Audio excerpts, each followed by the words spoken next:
Test Tower. The fire was burning in the hall. The swords were stuck into the floor. The number of attempts was reported to be 79, and the number of deaths was 315,850. This was all the result that humanity achieved. It was reported that the destruction of humanity would occur in 58 minutes and 33 seconds. In the office of the guy who saw this message, he scattered all the documents and hit the table with his hands. The destruction of humanity was reported to be in 58 minutes and 32 seconds. People on the street were very excited when they saw the message about their destruction.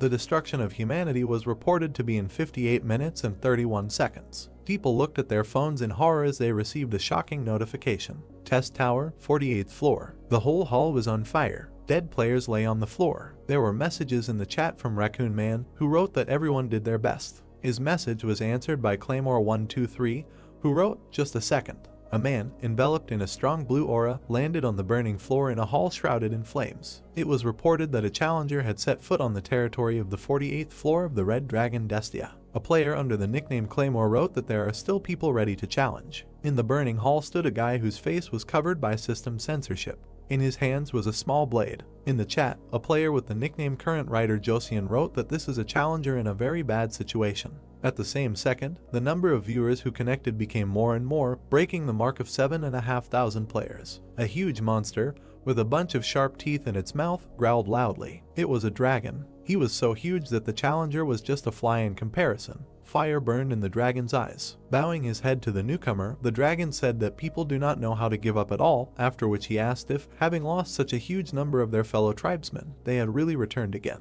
The challenger immediately said that there was still a lot to be done to prepare the fried lizard, adding that he was still on time. Raising his head proudly, the dragon angrily asked if the newcomer knew that even with such a death the process could be made much more painful. He raised one of his front paws, which began to accumulate enormous magical power. "But what's the point of talking to you?" the dragon suddenly said. At the same second, chains began to envelop the challenger's legs. Below him was a huge magic circle. His legs were quickly wrapped in chains, preventing him from moving. "Your ending will be insignificant," the dragon added. After these words, he directed a strong blow with his paw at the last opponent, who, although he could not move, stood up. A second later, the dragon's paw crushed the challenger, breaking everything within a radius of several meters. Suddenly a voice was heard asking if driving into a corner and immediately attacking was not an obvious pattern. Hearing this, the dragon looked in the direction of the voice in shock. Not far from the point of impact stood the unharmed challenger, saying that just by looking at the movements, it becomes clear what the dragon is going to do. The dragon became enraged and fire poured out of its mouth. He asked himself if his opponent had really dispelled the effect of his skill in an instant. "Not bad, man," the dragon said angrily, after which he added that, however. After that, he majestically raised his head, preparing to spew out flames, and concluded that the challenger had simply chosen the path to a more painful death. After these words, he released a huge stream of fire at the challenger. By moving its head, the dragon controlled a stream of flame across the entire battlefield. The unharmed challenger suddenly rose above the fire. Deftly turning over in the air, he rushed towards his opponent. Suddenly, a huge and ominous force enveloped the blade in his hand. Within a second, he delivered an incredibly powerful blow to the dragon's face. Jumping into the distance, he looked at the dragon, who bowed his head and cursed. The challenger hit the monster right in the eye, from which the player's powerful magic subsequently oozed out. The dragon was angrier and stronger than before. He threw up his head, spread his wings, and shouted that he would never leave the challenger alive. A system window appeared indicating that the Red Dragon Destia was taking advantage of the features of the Brest region. The voice of the challenger was heard, saying that this entire dungeon is located under the lands of Brest, however. He raised his left hand, which was enveloped in strong magic. "There are no reasons for evasion," he added. The aura enveloping the player's hand became increasingly stronger, and particles of the system appeared around it. The message window said that the memories of the world were being read. Suddenly, behind the challenger, the holographic construction of a huge building began. The player extended his hand in front of him.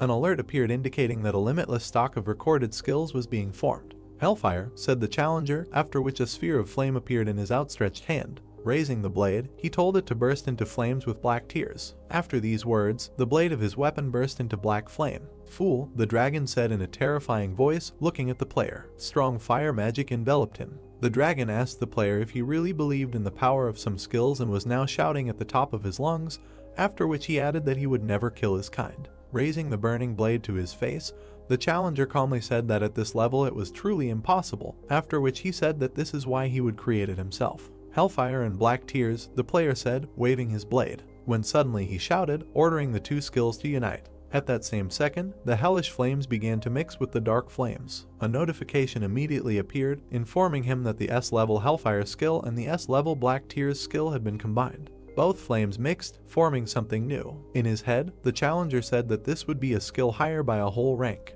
Then he added that even a dragon is not able to resist him. The notification window said that the merger was successful. The main character raised his hand, which a few minutes ago contained hellish flames. Instead of his previous skill, there was a huge cloud of magic above him, shrouded in a terrifying aura. The notification that appeared said that the breath of Etherian, an SSS-rank void dragon, had been received. The dragon looked in horror at what the challenger had done. He asked in horror if this was really the strongest breath that Etherian himself, one of the ancients, used. In his mind he imagined a huge dragon whose eyes were closed. Etherian was shrouded in a strong, terrifying and overwhelming aura. Destia shouted, asking how any person could repeat this skill. Jinhyuk, the challenger, introduced himself, throwing off his mask. There was a malicious smile on his face. He said that through trial and error you eventually become smarter. There is fire in his eyes. Jinhyuk looked at his opponent and said that this is not the first time he has killed a dragon.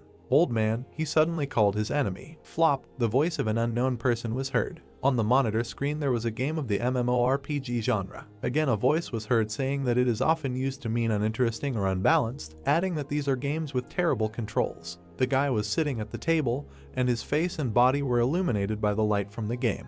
He heavily criticized the game, calling it very bad. Or if the game has an absurd level of difficulty, he continued his thoughts. A huge tower was in front of one of the heroes. The guy kept thinking that this virtual reality game Tower of Challenges exactly matched this description. After adding that after the launch of the game, Korean old men, each of whom considered it their hobby to outplay its creators, rushed to conquer this game. He introduced players of different classes who rushed to attack. The guy added that old people will refuse to eat and sleep throughout the year. However, after 3 years, people realized, he added, after some thought, presenting various bosses and mobs, deadly traps and slugs that destroyed players with ease. He said that Tower of Challenges is a game that, impossible to pass. He remembered the huge and great Gate Guardian, who deserves to be called invincible. Afterwards, he remembered the many heroes frozen to death who arrived in the polar region with a temperature of -60 degrees, where it is possible to freeze to death in just an hour. The next thing he remembered was a huge labyrinth, more than 10,000 kilometers long. This was not entertainment, but real torture, he said suddenly. After that, he forcefully threw the virtual reality glasses to the floor. After that, the game went bankrupt, the guy said. Or rather, it almost went bankrupt, he added, remembering the destroyed wall. Everything in the hall he remembered was destroyed. There was blood and shrapnel everywhere. He continued to say that there were still a small number of old people who defied this damn difficulty. Jinhyuk was breathing heavily, huge drops of sweat running down his face. He stood at the very top of the tower. He received notifications that the 50th floor had been captured.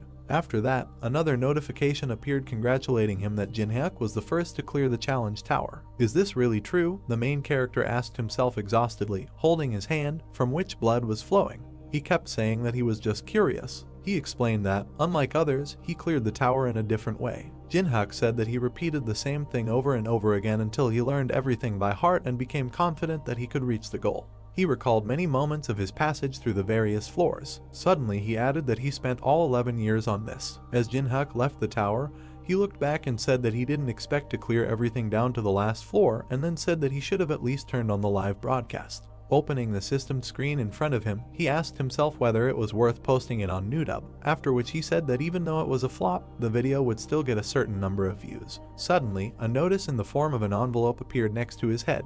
Opening it, it contained a message thanking Jinhyuk for still playing their game. The next notification that appeared stated that there would be a reboot update in 12 hours. Reading this, Jinhyuk smiled contentedly, asking himself how much money the company uses to make updates. He sat down on the floor, leaning back against the broken wall behind him. Suddenly he laughed, saying that he couldn't understand because the game didn't bring much profit, after which he said that the guys were apparently up to something. The playing space began to collapse. He said that no matter what reboot update there was, he was no longer going to return to this game. After that, the main character took off his virtual glasses and said that he was going to broadcast the broadcast, which can be considered the source of his income, for the last time. He reported that he had no family to take care of, although he was already 27 years old, after which he said that with all this, he could not live forever on only 500,000 won a month. Jin-hyuk looked at his room, which was littered with bags of trash. There were energy drink cans on the table. "It is necessary to tell the captain that he will not be involved in sports for some time," he added.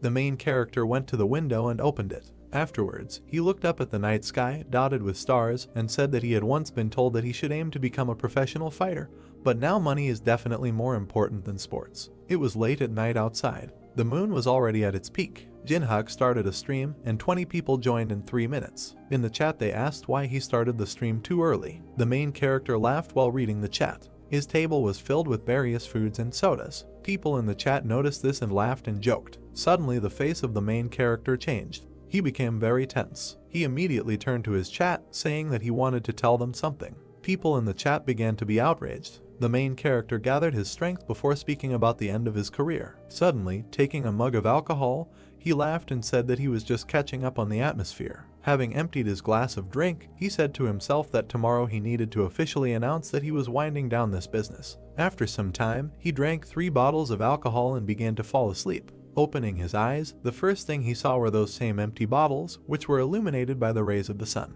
Jin-hyuk lay on the bed in a depressed state. Standing up, he grabbed his aching head and stomach, saying that he needed to quickly post a video about passing the test tower. By pressing the power button on the power supply, the main character turned on the computer. Suddenly, a certain shock appeared in his eyes. He saw a stream called Tower of Challenges actually appear. There were 331,417 people attending the broadcast. He looked at it confused. "I don't know what to say. Has the Tower of Tests really appeared?" he asked himself. After that, he clicked on the login button. Once on the broadcast, he saw that all the people on the street were looking at a huge tower that had appeared in the middle of the city. The camera suddenly turned to the guy who started this broadcast. He shouted that this tower was from the game Tower of Challenges, launched 11 years ago. Immediately the camera focused on the sky, which took on a blood-red color. "It can't be," the main character said to himself, who watched the broadcast in surprise, after which he said that this happens when you first start the Tower of Tests. At that very second, a notification appeared in front of him, which greatly frightened Jin-hyuk.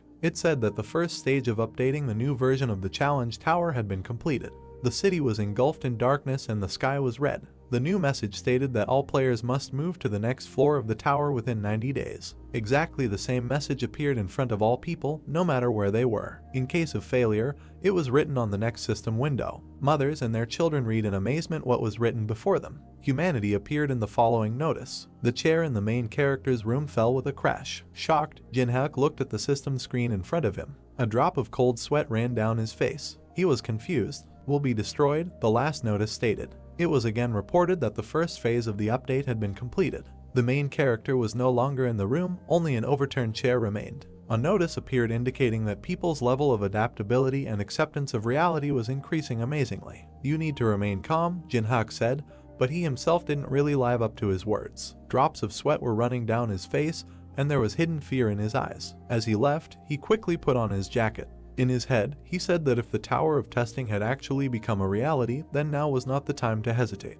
Opening the door, he ran out of the apartment like a bullet, saying to himself that he should hurry to the place where he could get this item. Running out onto the landing, he said that the world might be destroyed. Grabbing the handrail, he began to quickly descend, saying that nothing could be done. In one leap he jumped over all the steps, and there was a malicious smile on his face. Jin-hyuk said that his heart felt like it was going to jump out of his chest. Central City. There is panic on the streets. One of the guys was looking on the internet to find out what time and how quickly he could get to Busan. Another of the townspeople shouted that it was impossible to stay in Korea at all. The guy in the yellow jacket, pointing with his hand, said that you can only survive abroad. Immediately the girl, showing everyone her phone, said that there was no point in going because these towers are everywhere. The main character rushed past all the townspeople. He ran to the subway descent. Stopping, he looked down, thinking to himself that now is not the time to run, but the time to move forward. He began to hastily go down the stairs with the thought that in the north of Korea this place was chosen as one of the territories outside the tower, adding that if you look at the countries, there are only 40 of them,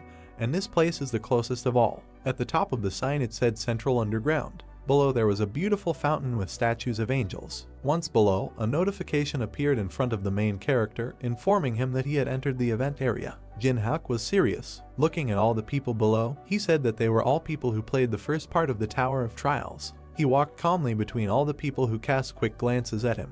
In his head he said that everyone was just watching each other and there was nothing else left to do. Then he realized that the number of items that would soon appear here was limited, and, if he was lucky, there would be about 5 of them. Suddenly the guy behind called out to the main character. Jin-hyuk turned around in surprise. The guy had a wide smile on his face. Recognizing Jin-hyuk, he said that it was a miracle that he really came, because the main character spent all day playing with toys, hiding in the corner of the room. It was Jong Su, BJ partner of Paprika TV and owner of 500,000 subscribers on YouTube, a so-called successful celebrity, and at the same time, a representative of the company of which the main character was a part. Looking at him, Jin-hyuk displeasedly asked if now is not the time for a live broadcast. Pointing to everyone gathered behind him, Jong Su asked if he could see what was happening there. What other broadcast? Having slightly pushed the main character, Jong Su, with a smile on his face, asked what floor he had risen to and why hide this from a colleague with whom he works in the same company. Colleagues, the main character asked himself displeasedly in his head without answering anything to the guy who approached him. Remembering how they did live broadcasts, Jin-hyuk said that in the company created by Jong Su, many BJs were deceived due to an unfair contract, and the more broadcasts BJs did, the deeper they sank into this quagmire, and their protesting voices were mercilessly drowned out by the force of enormous lawlessness, the main character added after a short pause. He remembered one of the BJs crying while doing a live broadcast. He looked at the webcam in the corner of the monitor, when he suddenly grabbed her. Having pulled it out, the guy threw it at the contract. Then Jin-hyuk said that as a result, the colleagues with whom he was so close, all the friends with whom he rose from the very bottom, gradually left the company. Interrupting the main character, Jong Su grabbed him by the shoulder and said that he knew that he was a good player and made delicious mukbang. Jong Su had a kind smile on his face. He said that especially for Jin-hyuk, he was ready to change the terms of the contract to more favorable ones. Jong Su, the main character, coldly addressed his interlocutor. The world has changed. After that, he hit the guy hard in the nose, from which blood immediately sprayed out. Jin-hyuk shouted at him not to throw around words. At that same second, 2 of Jong Su's teeth fell to the floor. He covered his face with his hand, from which blood flowed non-stop. Jong Su fell to the floor, and the main character, looking down at him, said to himself that he even felt better in his soul. Turning away and walking away, he said that gradually he should begin to appear. Particles of magic were flying around the fountain. Suddenly something began to bubble in the water of the fountain. Elsewhere in the fountain, the water also became agitated. At that same second, a huge stream of power burst out of the water. It was a huge tree. Its foliage was lush and green. A strong warm aura emanated from him. As soon as the players saw this, they looked at the mangrove tree in shock. Jin-hyuk smiled contentedly and said that everything was the same as in the Tower of Tests, after which he said that his memory was all right. The message that appeared was that the mangrove of greed continued to grow. Suddenly people saw red fruits appearing on the tree. Seeing them, the main character said, "These deliciously ripening fruits." The fruits were in drops of water, and under the warm aura that barely illuminated them, they seemed magical. Jin-hyuk added that they have an effect that increases the stats of agility, strength, and mana. Suddenly it dawned on him. His view changed. In his head he said that this was all without a doubt very good, but there were only 4 fruits. People around looked at each other. Quite harshly, said the main character. All those present at that very second climbed the tree for 4 fruits. They pushed, fought, kicked, just to get to the fruit. Suddenly a bloody handkerchief fell to the floor. It was Jong Su's handkerchief, who was covered in blood, and said, turning to Jin-hyuk, that if they unite, they will divide the fruit in half and it will be a victory for both. Suddenly he shouted that otherwise the main character would miss the fruit, adding that he was already late. Jin-hyuk looked at Jong Su coldly and did not answer. Turning away, he told him to sit quietly if he didn't know anything. "It's not time yet," he said firmly and with confidence. After these words, the main character smiled widely. People were maliciously eager to get the fruits. Suddenly one of them grabbed the fruit. He tore it off and bit it off greedily. A system window appeared next to him, informing him that his agility had increased by 3. Overjoyed, he waved his arms, shouting that everything worked out. Then Jin-hyuk said to himself that ordinary people don't even know about the existence of a tree with fruits. He saw people climbing up the tree non-stop. The main character added that people who have played only a few times will completely concentrate their attention on eating the fruits. He saw how people, one by one, began to fall from the tree. There was no emotion on his face. He was cool and calm. "And the old people," said the main character, creating intrigue. After that, a malicious smile appeared on his face. Suddenly he continued, enjoying a more perverted and cruel spectacle. A few minutes later, the tree root rushed to attack like a whip. He hit the ground around him with enormous impact force. In horror, people looked at the tree, jumping away. Suddenly one of the guys said that if you eat all the fruits, the tree becomes very dangerous. All those gathered began to leave in horror, passing by the main character, who did not move from his place. He looked at the tree, biding his time. Jong Su also turned around, preparing to run away. Noticing him, the main character asked if he was really going to give up. Of course, the guy without 2 teeth screamed in horror. Disappointed with the answer, Jin-hyuk said that the real reward of the event can only be obtained when all the fruits are eaten. Jong Su stopped, turning to the main character. He asked, "Is he really telling the truth?" Looking at his interlocutor, Jin-hyuk asked why he stayed here if it wasn't true. A bead of sweat ran down Jong Su's face. Looking at the main character incredulously, he said in his head that he thought why he didn't show any interest in people, after which he said, so that was the reason. When suddenly he smiled madly and said in his head that he could definitely smell the sweet smell. Putting his hands in his pocket and spitting to the side, Jong Su asked what he was going to do. In the eyes of the main character there was only confidence. He did not doubt anything. Jin-hyuk replied, "That you need to get inside." Pointing to the raging tree, he said that if they moved close to each other, they would become easy targets, so be sure to approach the tree from both sides. "Are you really suggesting that we should focus our attention?" Jong Su asked, interested. "Exactly," the main character answered, putting his hands in his pockets. They both prepared to begin the plan. Suddenly Jin-hyuk said, looking at his comrade, that if at least one of them begins to hesitate, then that will all end. Jong Su immediately replied that the main character should not worry, because this was not his first day in this game either. After a few seconds they moved. "Now," Jin-hyuk said, after which he immediately ran in one direction. Jong Su did not stand aside and also began to run, but only in the other direction. They surrounded the tree from different sides. Suddenly it stretched out huge and long roots. Jin-hyuk deftly dodged the first root. Looking towards his comrade, he wanted to know how Jong Su was doing. Jong Su stood still with a crazy smile on his face, asking the main character who would listen to him. Then he said, without ceasing to smile an ugly smile, for Jin-hyuk to go and become bait himself. The main character at this time easily dodged every root aimed at him. "What a relief," he said to himself. Suddenly a satisfied smile appeared on Jin-hyuk's face. "That your character has not changed," he added. A sharp and large tree root was approaching the main character at high speed. He immediately dodged it, almost falling under the attack. At that very second, he said in his head that to those who would become bait. The route that Jin-hyuk dodged went towards Jong Su. "It will be you, standing there," the rather protagonist shouted in his head. At that same second, a sharp root appeared in front of the face of the uncomprehending Jong Su. He immediately wrapped his legs, immobilizing him. The roots instantly enveloped Jong Su's entire body. At this time, the main character was getting closer to the tree, not paying attention to the caught one. "Save!" In horror and despair, Jong Su shouted. "Why do I need this?" the stopped protagonist asked with a malicious smile on his face. Then he said that if he wanted, Jong Su could report him through that wonderful lawyer. Jong Su's face became increasingly engulfed by the roots. Tears flowed from his eyes. He shouted that he did not want to die like that.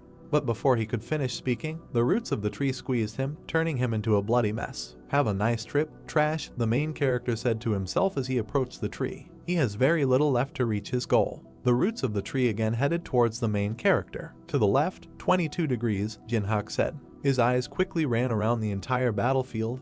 He watched all the roots attacking him. The roots were getting closer. Looking in the other direction, he said, "To the right, 35 degrees. In his head, he immediately said that it would be easy to evade. At that very second, the roots surrounded him. Suddenly they collapsed, but Jin-hyuk was no longer between them. Having collapsed, they bounced off each other and hit the trunk itself in the very center, breaking it. The roots began to break apart the tree bark even more, and finally, the main character said, "The roots have made a passage to the heart of the tree." It was small, but it beat quickly and was filled with powerful energy. In his head, the main character said that a mangrove tree core appeared. After that, he smiled sarcastically and added that there really wasn't a single bit of error here from what he went through in the game, because he knows the exact trajectory. It's difficult to attack himself. Next to him, he saw a fragment of one of the roots. Immediately, Jin-hyuk grabbed him. His eyes glowed bright scarlet. Rising, he looked at the tree and asked how about not boring each other and calmly parting with the tree heart. The tree was raging. The main character, looking at him, said that since this is an event mob, there is no experience from him. At most he can raise the honor level for a day.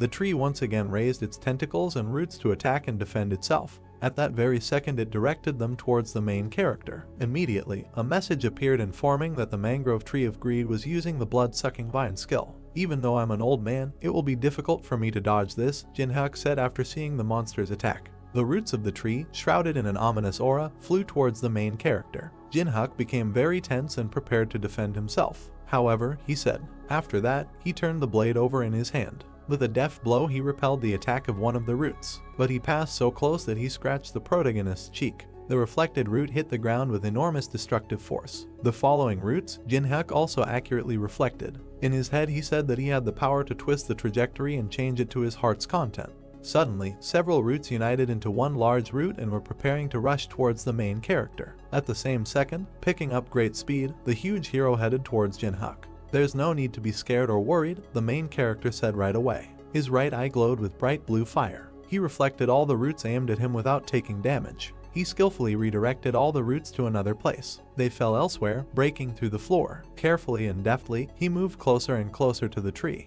There was only one scratch on his face, as well as a contented and wide smile. "After all, I've already been through this many times," he said suddenly. The main character, whose face was covered with black hair, waved his hand in the air. His face began to sweat and he thought he was almost there. Behind a tree with a green crown there was a bright light. A blue butterfly was visible. Many of these insects flew out of the leaves of the tree and rushed upward. Jinhyuk frowned when he realized that they were sleep butterflies. He pressed his hand to his face. While dodging the glowing insects, the main character thought that they release sleeping pollen as a defense mechanism, and the sleeping pollen is inhaled instantly, and if you don't know how to protect yourself, you can instantly fall under this influence. Jinhyuk waved the butterfly away with his hand and thought that the method of defense was very simple. He rushed towards a tall tree and thought that the butterfly would not be dangerous if he simply held his breath. Bright winged insects flew around the tree, inside of which there were red veins. Jinhyuk extended his hand forward and attacked the hollow tree. Then the branches shook. The main character clenched his teeth tightly, raising one hand. He slammed his palm down on the trunk. A shock wave passed through, the space was illuminated. Jinhyuk's black hair flew away from the wind. His face became sweaty and bright red sparkles appeared in his eyes. The roots of a tree rushed towards him from below. The burnt leaves smoldered. The system reported that Jinhyuk was the first to bring down the World Tree of Greed. This tree was cut into two halves, it became pale and dry. The main character opened his mouth. He then smiled and thought that he didn't expect that the grip pattern and timing study he had been repeating so diligently and tediously would come in handy like this.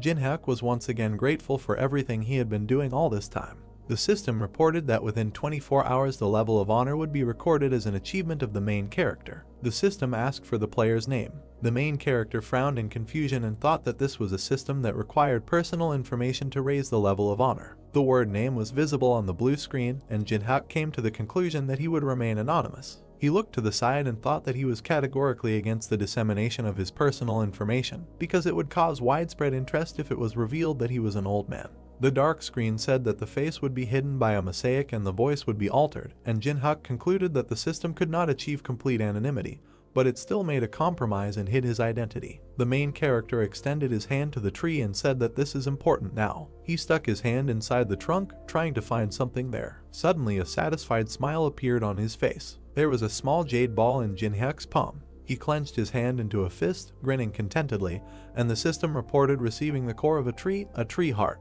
The main character imagined a red fruit with green leaves and thought that if every year the tree fruit raised strength, agility, and mana by 3 points, then the tree heart would provide at least 12 bonus stats. Jinhyuk imagined a glowing green ball and concluded that with the core it would rise by 4 points if you counted 3 as being given for gaining 1 level. The main character brought the core closer to his face, looking at it carefully, and thought that he did not even believe his eyes, because there could not be an item with such a good profitability and, moreover, even after 50 floors, nothing better could be found. Jinhyuk popped the jade ball into his mouth. Then he closed his lips and clenched his hand into a fist. A blinding flash appeared in his chest. He frowned and hummed thoughtfully. He then pressed his finger on the screen, wanting to see if the core was absorbed well. The system provided information about the main character, as well as his skills and abilities. Jinhyuk had the first level, but had 12 stats available. The main character grinned and thought that this was the strongest first level. An hour later, headlines appeared online about the first victory against the Mangrove of Greed. The system reported that a video related to this event was posted 10 minutes later. People left a lot of comments, their opinions were completely different.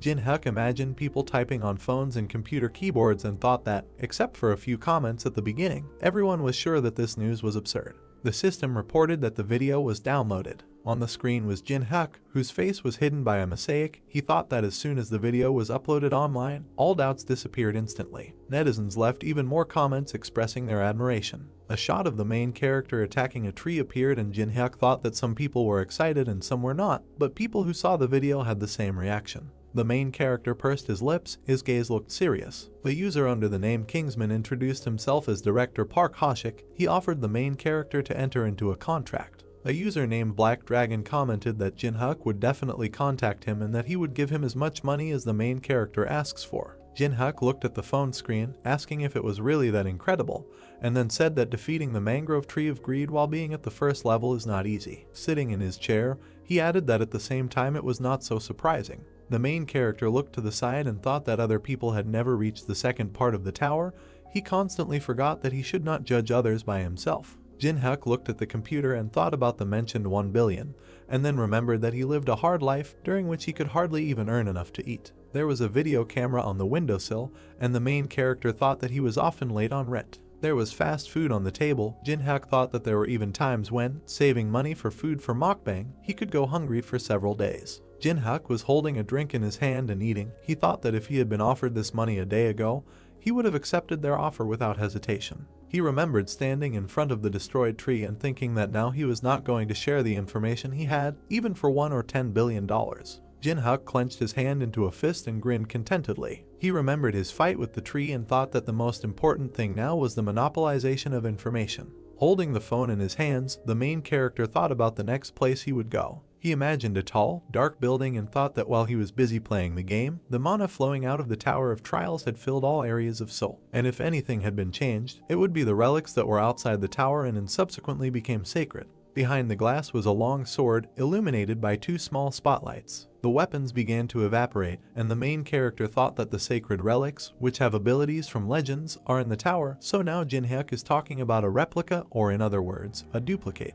Looking at his phone, he thought about the place where he could get the most lions. The main character stood in front of the People's Central Museum. A jug, a shield, a sword, and a scroll with hieroglyphs were floating in the air, and Jinhyuk thought that the National People's Museum was a place where many relics were kept, and it was like a kind of treasure warehouse. The protagonist frowned and thought that the problem was that he was not the only one targeting them, and unlike the mangrove tree of greed, which only appeared in 7 places in Seoul, the People's Central Museum was only one, and many would definitely gather from all areas those wishing to obtain relics. He imagined 4 people whose faces were difficult to see, and came to the conclusion that among them there would be old people. Jinhyuk grabbed the doorknob. The system reported that he had entered the event area. The main character opened the door and thought that it was quieter than he expected. He assumed that no one had come yet. Suddenly Jinhyuk clenched his teeth tensely. Putting his hands in his pockets, he thought that, as expected, someone had managed to come first. Someone's burnt corpse could be seen against the charred wall. The main character put his hands in his pockets and thought that the world had changed, so he assumed that people were also changing after him. But the difference between expectation and reality turned out to be significant, and within a day everyone became too fearless. He looked at the stairs and thought that they were targeting the sacred relics that were kept in the halls of the Middle and Modern Ages. Jinhyuk presented the Didoyanjido map, a relic that everyone wants to get their hands on. The main character thought that they did not want to look at the 8 provinces of the Republic of Korea, and since the ancient map is saturated with mana and stores information about the Tower of Trials, everyone wants to possess it. There were marks on the map, and Jinhyuk thought that it described in detail where to find the labyrinth with ruins, and what objects and monsters there were. The main character imagined many human hands reaching up, and thought that there was no information above the 10th floor, but this was enough to light a fire in people's eyes. He thought that everyone only wants this card, but they don't know that the truly valuable sacred treasures are hidden in the clay. A pitcher fell to the floor as someone screamed furiously. Many people were fighting among themselves. There were shrapnel on the floor and bloodstains were visible. Someone opened his mouth wide, deafeningly ordering everyone to freeze. The young man with black hair, who was holding his opponent by the clothes, turned around.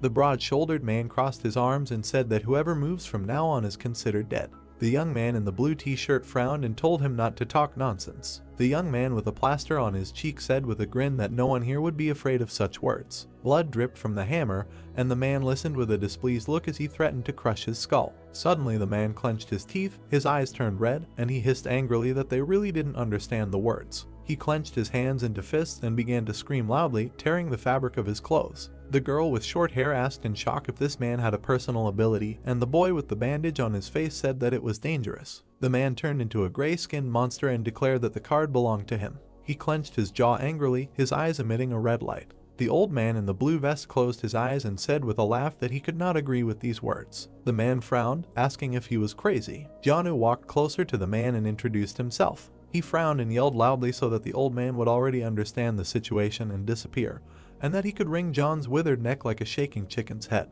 John said with a slight smile that the man was very rude. Then he snapped his finger. With an angry expression on his face, the old man asked whether the man would quickly break his neck or turn him into a coal. Fire appeared on John's finger. The man frowned in shock, suggesting that it was magic. The old man extended his hand forward and released a fiery attack towards the enemy. The man's eyes reflected the flames approaching him. The fire completely engulfed his body, causing him to turn black and scream in pain. All that was left of the man was smoldering flesh. He opened his mouth wide and thick steam came out. John, who put his hands behind his back, turned away and said that this was a disaster brought on by the man's tongue. The old man smiled as Yuri came up behind him. He asked her to get the items and take care of the rest after that. The girl said with a smile that John could rely on her. She touched the small statue of Anubis and said that he would be enough. Yuri's eyes began to emit a purple light.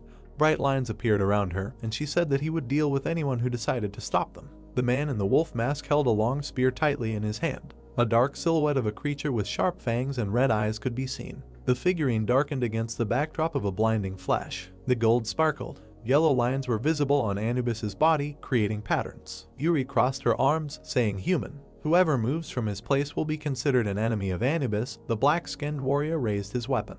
The girl smiled and offered to cooperate. The young men looked at her in horror. One of them asked why there were so many awakened old people here. Bloody weapons fell to the floor and they screamed that they were giving up the card or anything else. Yuri clapped her hands happily and thanked them. Suddenly a look of surprise appeared on her face. Someone stepped on the fragments. The main character put his hands in his pants pockets and walked around the room. He tilted his head and pointed at the mess. Jinhak walked over to the crumpled scrolls and came to the conclusion that these people didn't even have basic antique etiquette. Shaking off the yellowed paper, he said it was a relief that nothing had been torn. The main character bowed his head and fell silent when he heard his name called. Yuri, her eyes burning with rage, asked if it looked like she was joking with him. Anubis stomped his foot, sending dust into the air. The girl with a crazy smile ordered him to kill Jinhak. The monster opened its mouth and rushed towards the main character, holding a spear in its hand. Jinhak stood motionless. He frowned as the spear blade came in front of him. The main character waved his hand. The weapon fell to the floor behind him. Yuri opened her mouth in surprise. There was a deep crack on the floor behind Jinhak. Those around him couldn't believe what he had just done. Two guys looked at him with their mouths open in surprise and discussed what had happened. They did not notice how the guy dodged. Besides, his hands were fine. The main character smiled and thought that these people did not know how much stat he had. He looked at the dark figure of the ancient Egyptian deity and asked Yuri what she was going to do after losing her only weapon. The schoolgirl bowed her head, opened her backpack and said that no one said that she only owned one figurine. She pulled out dark objects from her school bag. A magical glow surrounded the figurines of ancient Egyptian gods. They hovered in the air. The system notified that a replica of a sacred relic called the Incarnation of Anubis had awakened. The main character's eyes widened in surprise. He watched what was happening with his mouth open. Sweat flowed down the girl's face. Dark streams of energy surrounded her. She asked Jinhak what he thought about it. Yuri stood behind a group of dark creatures. She asked the main character if he still felt the urge to laugh. The guy smiled, called her idea a good one and thought that she had a good level if she was able to maintain 5 of these things with such a small amount of mana. The main character imagined an old man with glowing eyes and thought that there were many experienced players like John. He remembered how the fire engulfed the body of the guy who insulted the man. Yuri looked at him displeased, clenched her teeth and quoted his words. Jinhak raised his hand to show the approximate level and said that to be precise, he rates it somewhere between good and acceptable. The girl looked at him with displeasure and said that he was trying to act cool and that she didn't like him. The main character squinted, looked displeasedly at the schoolgirl, opened his mouth and said that in this case it would be better to show her himself. He clutched an old piece of paper in his hands and thought that it was impossible to feel the difference if the skills were too different.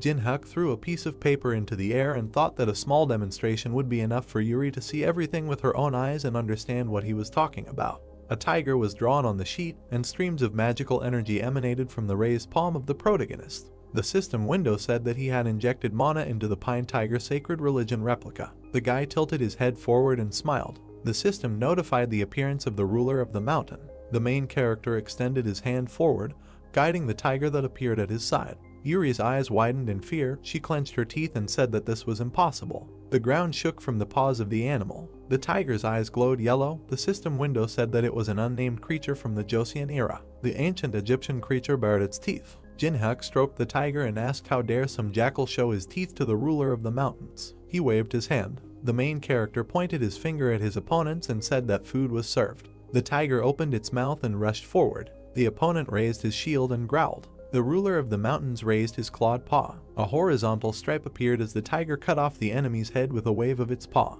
The 3 other incarnations of Anubis bared their teeth and raised their spears. The tiger opened his mouth wide and roared. The animal knocked down another opponent. The muzzle of the ruler of the mountains was stained with blood due to the fact that he tore his enemies to pieces. His eyes continued to glow and he moved so fast that the image was blurry. Sweat was running down the girl's face. She couldn't believe what was happening. Yuri froze in front of the black figure and thought that she had heard of different ways to use sacred relics, but had never heard of this method. She raised her head and thought that the mana emanating from the creature felt like her skin was being torn off. A white flash appeared in front of the girl. She realized that she could not win. Yuri fell to her knees. Her eyes were shining with tears. She was upset because she thought that she had obtained the most powerful items, but she was wrong. The guy put his hands in his pockets and walked up to her. The girl thought with irritation about who this man was. Jinhyuk stopped in front of Yuri sitting on the floor. She pressed her hand to her chest. The main character smiled and ordered her to give the item. Sweat ran down the girl's face. She opened her mouth and asked what he was talking about. The main character sat down next to her, looked displeasedly at the schoolgirl and demanded that she give up the Tutankhamun mask. Yuri frowned, clenched her teeth and asked where he was going to use this item, since it was useless in Korea. Jinhyuk narrowed his eyes and looked at her intently. He raised his finger and moved it, calling someone to him. A tiger's face appeared in front of Yuri, and she stuttered and said that she would give everything up. An open backpack lay on the ground among the shards of glass. A mask with the face of an ancient Egyptian pharaoh hung in the air. The system reported that a replica of the relic mask of Tutankhamun was received. The main character squeezed the object in his hand and thought that he had easily obtained the second sacred relic. The girl raised one eyebrow and asked if he was targeting Tedunjido's card. Jinhyuk tilted his head and said that it was none of her business, but in reality he just forgot about the card. He stroked the tiger and asked the creature to check everything. The animal bared its teeth when the protagonist said that no one should follow him. Yuri pressed her hand to her chest and looked at the tiger in horror. The ruler of the mountain opened his mouth. Dark streams of power emanated from his paws. The main character watched what was happening over his shoulder and thought with satisfaction that all preparations were completed. He looked at the steps leading up and thought that the time had come. Jinhyuk raised his hand and thought that he should get the strongest skill of the trial tower. There were numbers and letters written on the wall indicating the floor. In a dark room, under protective glass, there was a luminous vase. Sweat was running down the old man's face. He didn't understand how Yuri allowed this to happen. The elderly man and the main character stood nearby. Jinhyuk clenched his fingers into a fist and thought that it was not so easy for John to get here. Continuing to sweat, the man thought about how this guy was able to get past Yuri. The doorway in front of them glowed blue. The guy pressed his hand to his face and said that it looks like this is a level 1 barrier. John closed his eyes and said that it looks like the guy knows about it. He reached out, touched the barrier and said that this was the first time he had seen something like this. The man shook his hand and said that physical impact and magical attack would be useless. Jinhyuk extended his hand towards the barrier. He closed his eyes and thought that he needed to find a place where the flow of magic diverged. Blue smoke emanated from a white ball, inside of which there was some kind of inscription. The main character opened his eyes and mentally said the word Carpo. Without lifting his hand from the barrier, he turned to John and said that he seemed to know how to destroy the barrier, but he had one condition. The man closed his eyes and asked what he meant by condition. Jinhyuk opened his mouth and said that if John Woo continuously applied his flame magic to the barrier, they would be able to weaken it. The guy pointed at himself and said that this would have to be done until he returned with the necessary relics. John rubbed his chin, smiled and said that it turns out he should stand outside and influence the barrier while the main character is inside. Jinhyuk gritted his teeth, waved his hand, and said that he himself cannot continuously use powerful attack magic that can damage the barrier. Although his proposal sounds dubious, but they have only one way out, because dawn will come soon, so he is ready to give the old man the card and take something else for yourself. John Woo frowned and thought that the worst possible outcome would be that he would receive nothing for his work. The man closed his eyes and asked the main character, and he promised that he would give the card to him. The guy smiled and said that he did not want to become an enemy of a person who possesses high-level magic. The main character narrowed his eyes and looked at Jonah in confusion, who sighed and thought that he had no other options but to trust this man. The man hid his hands behind his back and told the guy that he believed him. The young man looked at the barrier and asked to take care of it.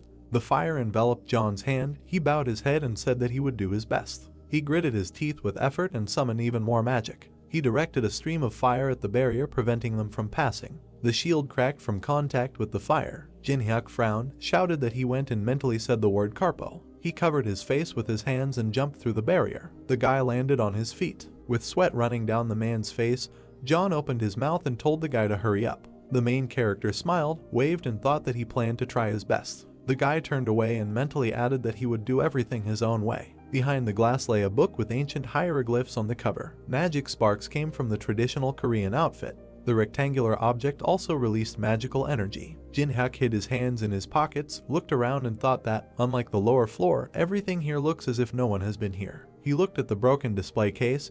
This was the only exception. The system window said that there was a sword engraved with Kyan Long. The main character imagined a man with a sword and thought that this man took what he wanted, put a protective barrier on the room and left. The guy pursed his lips and thought with disapproval that the man didn't want to take risks, so he just took what he came for and left, despite the fighting people. Jin-hyuk walked up to the broken display case and started counting something. The main character smiled and said that he had found what he needed, rejoicing that the player ahead of him did not suspect that he had taken the second most important relic. On the red pillow lay a bunch of gold coins. The system window said that these were coins from the Lai dynasty. Jin-hyuk took the item in his hands and thought that this was the last element needed to create a unique strong skill. The guy narrowed his eyes. He squeezed the right eye of the Tutankhamun mask, and there was a ceremonial Persian casting mold on the table. He watched with a smile as the golden streams of energy surrounded him. Energy emanated from the eye that lay on the ceremonial Persian uniform. The system notified that a reaction had occurred between the two relics. The guy pulled the thread and thought that if he wants to move forward, he needs to pay the appropriate price. He broke the thread on which the coins were strung. Jin-hyuk waved his hand and the coins began to fall down. The main character put his hands in front of him, protecting himself from the golden streams of power. The system reported that a reaction had occurred between the three relics. The system window said that Jin-hyuk had overcome the disgusting probability percentage and succeeded in unification. Without lowering his hands, the guy smiled. The system notified that a new relic of the Eye of Truth of rank SS had been received. A golden glow surrounded the black eye. In the system window it was said that this relic allows you to open a window of another person's state and distinguish truth from lies 3 times a day. The main character looked at the object hovering above his palm and thought that the Eye of Truth was the best among the 5 eyes existing in the world, but he did not come to the museum that night for this. The system sent a notification that Jin-hyuk completed a hidden quest by combining 3 replicas below Class B to create an SS class item. Blue streams of energy surrounded his legs. The system window said that he had fulfilled the necessary conditions. The guy closed his eyes. The main character imagined white squares and thought that he would copy and collect the abilities that exist in this world, and then use these skills to create stronger ones. Jin-hyuk imagined a flash of light and thought that this would be his weapon to become the strongest in the trial tower. His body was surrounded by blue streams of energy. The system reported that he had received the personal ability of unification and that the memories of the world were in the process of being created. The system window contained information about the protagonist's personal ability. The level of the fusion skill was impossible to measure. It allowed them to copy other players' personal abilities, store them in the world's memories, and then combine them to create top-level abilities. Jin-hyuk's eyes glowed blue. The system advised that the conditions may be changed if difficulties arise that prevent the skill from being copied. Jonu continued to attack the barrier with fire and called out to the protagonist. Sweat was flowing down the man's face and body. He asked the guy to hurry up because he was not sure that he could hold out longer. Jin-hyuk turned his head, pursed his lips, and thought about what he had to do to copy the old man's abilities. His eyes glowed yellow. The man released another stream of fire. The conditions for copying the ability appeared in the system window. It said that since John always hides his feelings, in order to get his abilities, the main character must force him to show true emotions. The guy smiled. He looked contentedly at the system window hanging in front of him and thought that he just needed to anger the old man. Using fire magic, Jonu asked his ally to hurry up. With his back to him, the protagonist stated that the old man might not use this skill anymore. The man knitted his eyebrows in confusion, never ceasing to release fire from his hands. Looking around, Jin-hyuk arrogantly added that there was no particular need to use magic. The fire cleared. Jonu lowered his hands and asked what this meant and why his ally asked him to do this. The barrier blocking the passage began to disappear. The guy cast the Carpo spell, which was a destruction spell in Latin, with the help of which the barrier was broken through more easily. The player narrowed his eyes as he mentally cast the spell. Covering his face with his hands, he crossed the barrier and the wall of fire. In fact, the old man did not contribute in any way to the destruction of the barrier. The man stretched his hands forward, watching the barrier crumble into small particles. The youth thought that the man's mana was almost completely depleted due to the fact that he believed that his endless attack on the barrier would do no good, although it was impossible to break through it. There was a huge map hanging on the wall. The guy was on the safe side, and now he needs to piss off the old man. Looking at the map, he thought that he already knew everything about the tower down to the smallest detail, so a map with information up to the 10th floor would be absolutely useless to him. Smiling slyly, the young man flicked his lighter, deciding that he was not going to give the card to anyone. Jong Su screamed out of breath, not understanding what his ally wanted to do. With his eyes flashing, the main character recalled what he had said just recently. Taking the lighter to the card, he stated that he did not need it. The fire broke out and engulfed the poster hanging on the wall. With this map, anyone could find out all the information up to the 10th floor, so there were fears that the player's advantage might disappear. The man opened his mouth in shock. The flames completely engulfed the wall. The surest way to maintain an advantage was to avoid the chance of losing it. Raising his tense hands up, the old man shouted angrily, promising to kill and grind into powder the man who burned the map. The protagonist's eyes lit up. The notification announced the fulfillment of the condition. A blue book appeared above the guy's head. A notification informed about the successful copying of the Fire Element B skill. A save button appeared in front of the book. The new notification said that the copied skill was saved in the memories of the world and that it allows you to control fire and increases affinity with the fire element. Looking at the notifications, Jin-hyuk thought that the fire element was a good stat for the first copy. Summoning a fiery clot in his hand, Jong Su declared that the boy would regret what he had done and would pay for it. Smirking, the player asked if the old man knew why he burned the map. The alert announced the activation of the first level fire element.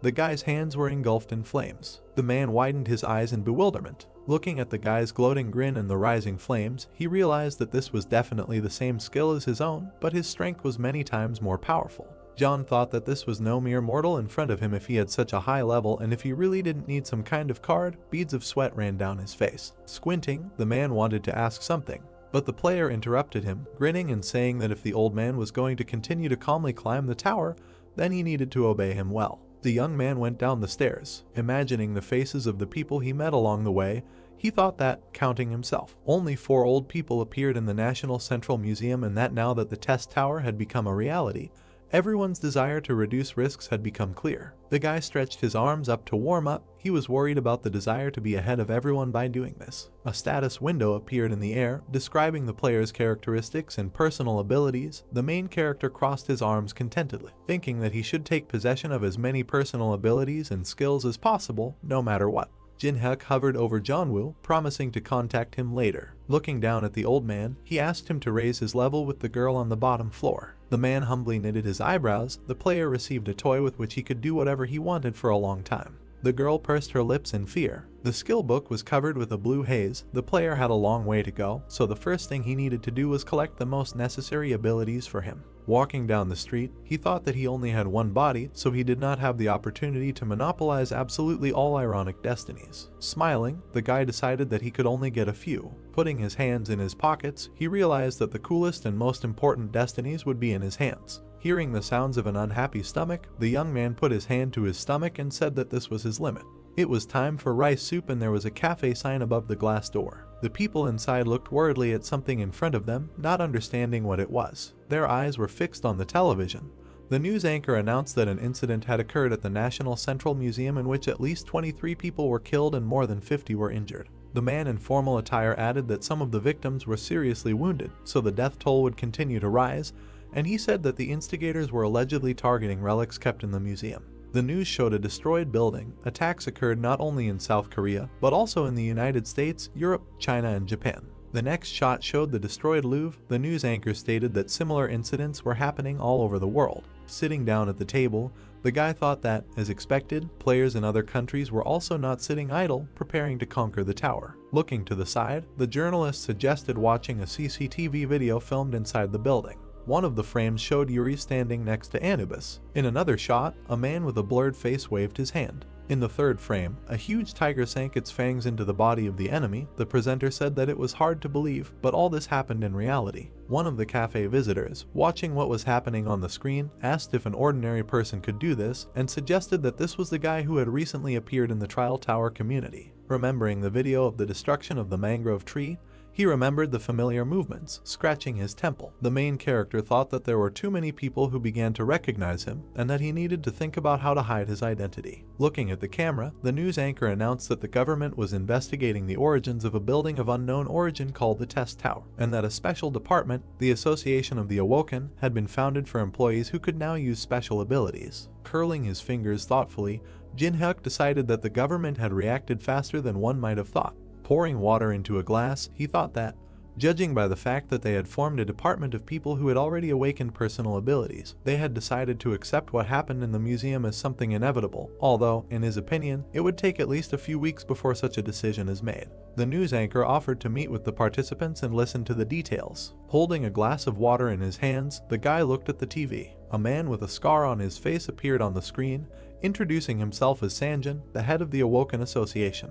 The player frowned when he saw him. The man knitted his eyebrows sternly, saying that the reason he was here was to recruit awakened ones, and that everything would depend on the level of the players. But the government promised that the pay would be that of a 7th grade civil servant, and the minimum annual salary would be 60 million won. Hearing that the people who appeared on the broadcast would be an exception, the guy looked at the TV from under his brows. Maintaining a confident look, Sanjin said that he was ready to put the name of the head of the association on the line. Raising his eyebrows, he promised that if these people joined the association, all their needs would be financed by the government, no matter what they wished for. One of the cafe visitors said that he envied these people, no matter who they were. The girl called the sharp turn in their lives incredible. Smirking, the young man thought that, in the end, he was their target, since they said about the people who appeared on the broadcast. The government considered him a serious threat. Hiding his smile with his hand, the main character thought that he was not going to belong to anyone, no matter what price they offered him. Imagining the head of the association with his hands clasped, he thought that one experienced person had much more value than 100 similar players. And since Sanjin also understood this, the man tried to lure such a person to his side by luring him with a bank check.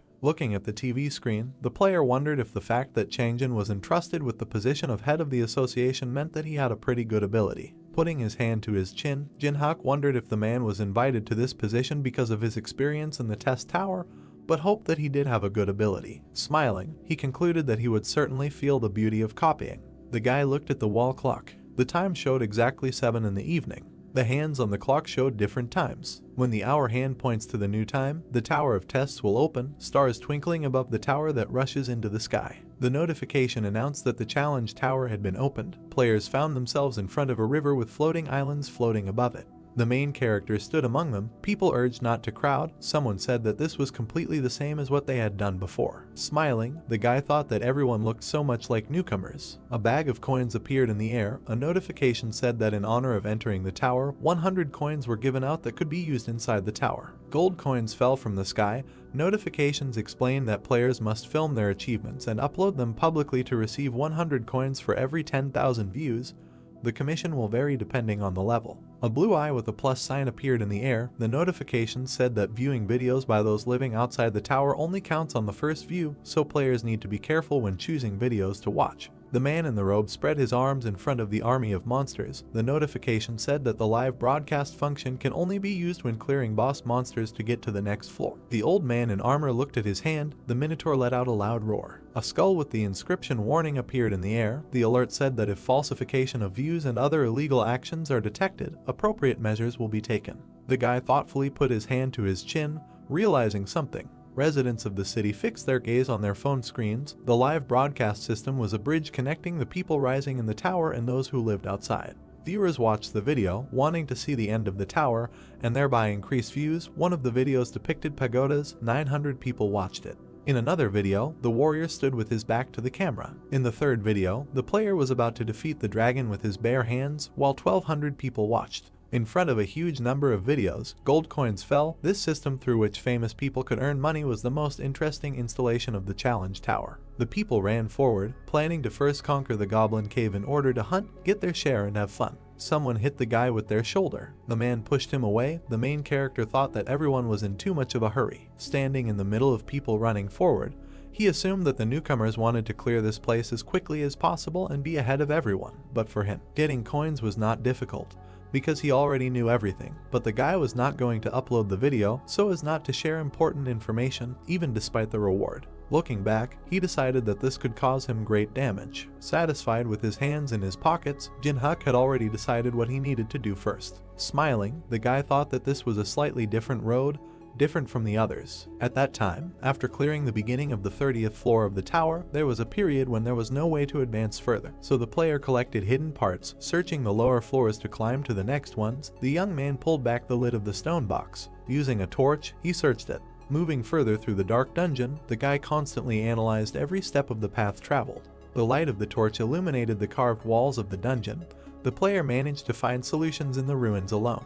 His expression suddenly became very tense. Dropping the torch, he realized that his character was worthless from the very beginning. His hand, clenched into a fist, shook with anger. The result of searching all the lower floors was the realization that the character whom the player had been leveling up, having spent several years in suffering, was himself pathetic. A notification popped up asking you to confirm deleting the character. The guy clenched his teeth in disappointment, thinking that he had devoted himself entirely to such absurdity. Time spent on doubt was an unaffordable luxury for him, so he decided to go all the way from the very beginning and confirm the deletion of the character. Blue particles sparkled around his body. With his eyes flashing, the main character decided to definitely reach the end next time. Looking up at the sky, he thought it was 6 years ago. In front of him stood a huge gate strewn with human skulls and bones. A notification said that inside was the level B labyrinth of Crete, the feature of which was incredible intricacy, and the presence of traps of various types. Crossing his arms over his chest, Jin-hyuk thought that the foundation for a breakthrough above the 30th floor would be the accumulation of the base, and the key to the essence of the cleanup was in the Labyrinthos labyrinth.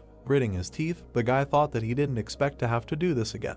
By touching the gate, blue runes appeared in front of them. Having opened the gate, the player decided to start walking through the labyrinth. The entrance to the labyrinth appeared in front of him. Ancient Greeks were depicted on the walls. On the floor in front of the entrance to the labyrinth stood a bust of a bull. Seeing a familiar picture and smelling a familiar smell, the guy smiled. White butterflies were flying under the ceiling. One of them flapped its wings and descended. The insect landed on the finger of the player, who was glad to see them. Suddenly he looked back. Seeing a crowd of people in front of him, the young man asked who they were. The girl smiled, stating that they were looking for a place to hunt and, seeing an open labyrinth, decided to go in before it closed. 10 minutes ago, before the invasion of the labyrinth, the squad noticed how someone opened the gate. A guy with red hair said that they followed a man who showed by his appearance that he knew something. Another member of the squad asked why this person immediately went into the labyrinth. They were surprised that the player managed to open the door of the labyrinth without a key. Looking down, the girl offered to follow him. The blonde crossed his arms and protested, saying that they didn't know what type of labyrinth it was or how big it was. Leaning on a tree, the girl said that they need to think with their heads, because they know very well what is most important at the beginning of the Tower of Tests. Looking up, she explained that the player had entered the labyrinth without a key and that the dungeon was on the first level,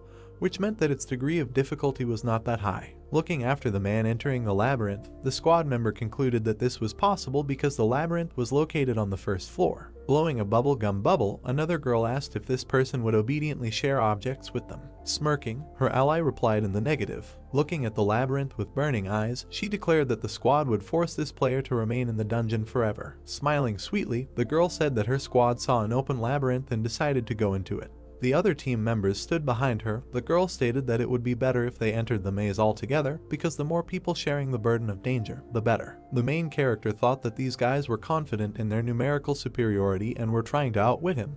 His eye lit up. A notification announced the activation of the Eye of Truth. Pointing at herself with her hand, the girl said her name and said that she was 22 years old and that earlier she had reached the second floor of the test tower. In the status window that appeared, it was said that Pakana had the skills Contact, Quick Step and Weak Healing. Seeing the inscription Skill Contact, the guy thought that this was a rather interesting ability, allowing one to get closer to an object encountered for the first time in a natural way. The notifications that popped up also suggested that a feature of this skill was the ability to get rid of the feeling of awkwardness, and the condition for copying was being alone with the owner of the ability and for 240 hours. Remembering the woman with demonic wings, the main character thought that Contact would help control her. A guy with red hair standing behind the leader of the squad introduced himself as Kalsik and said that he curled up in the process of passing the first floor. The girl in the lilac sweatshirt introduced herself as Hemin and added that she also only went to the first floor. Blowing up a bubblegum ball, the girl named Jangmina said that she went to the third floor. The blonde introduced himself as Minguk and stated that he had never played the Tower of Challenges. The guy with glasses scratched the back of his head, introducing himself to Quan and saying that this was also his first trip to the tower. The main character smiled and said his name.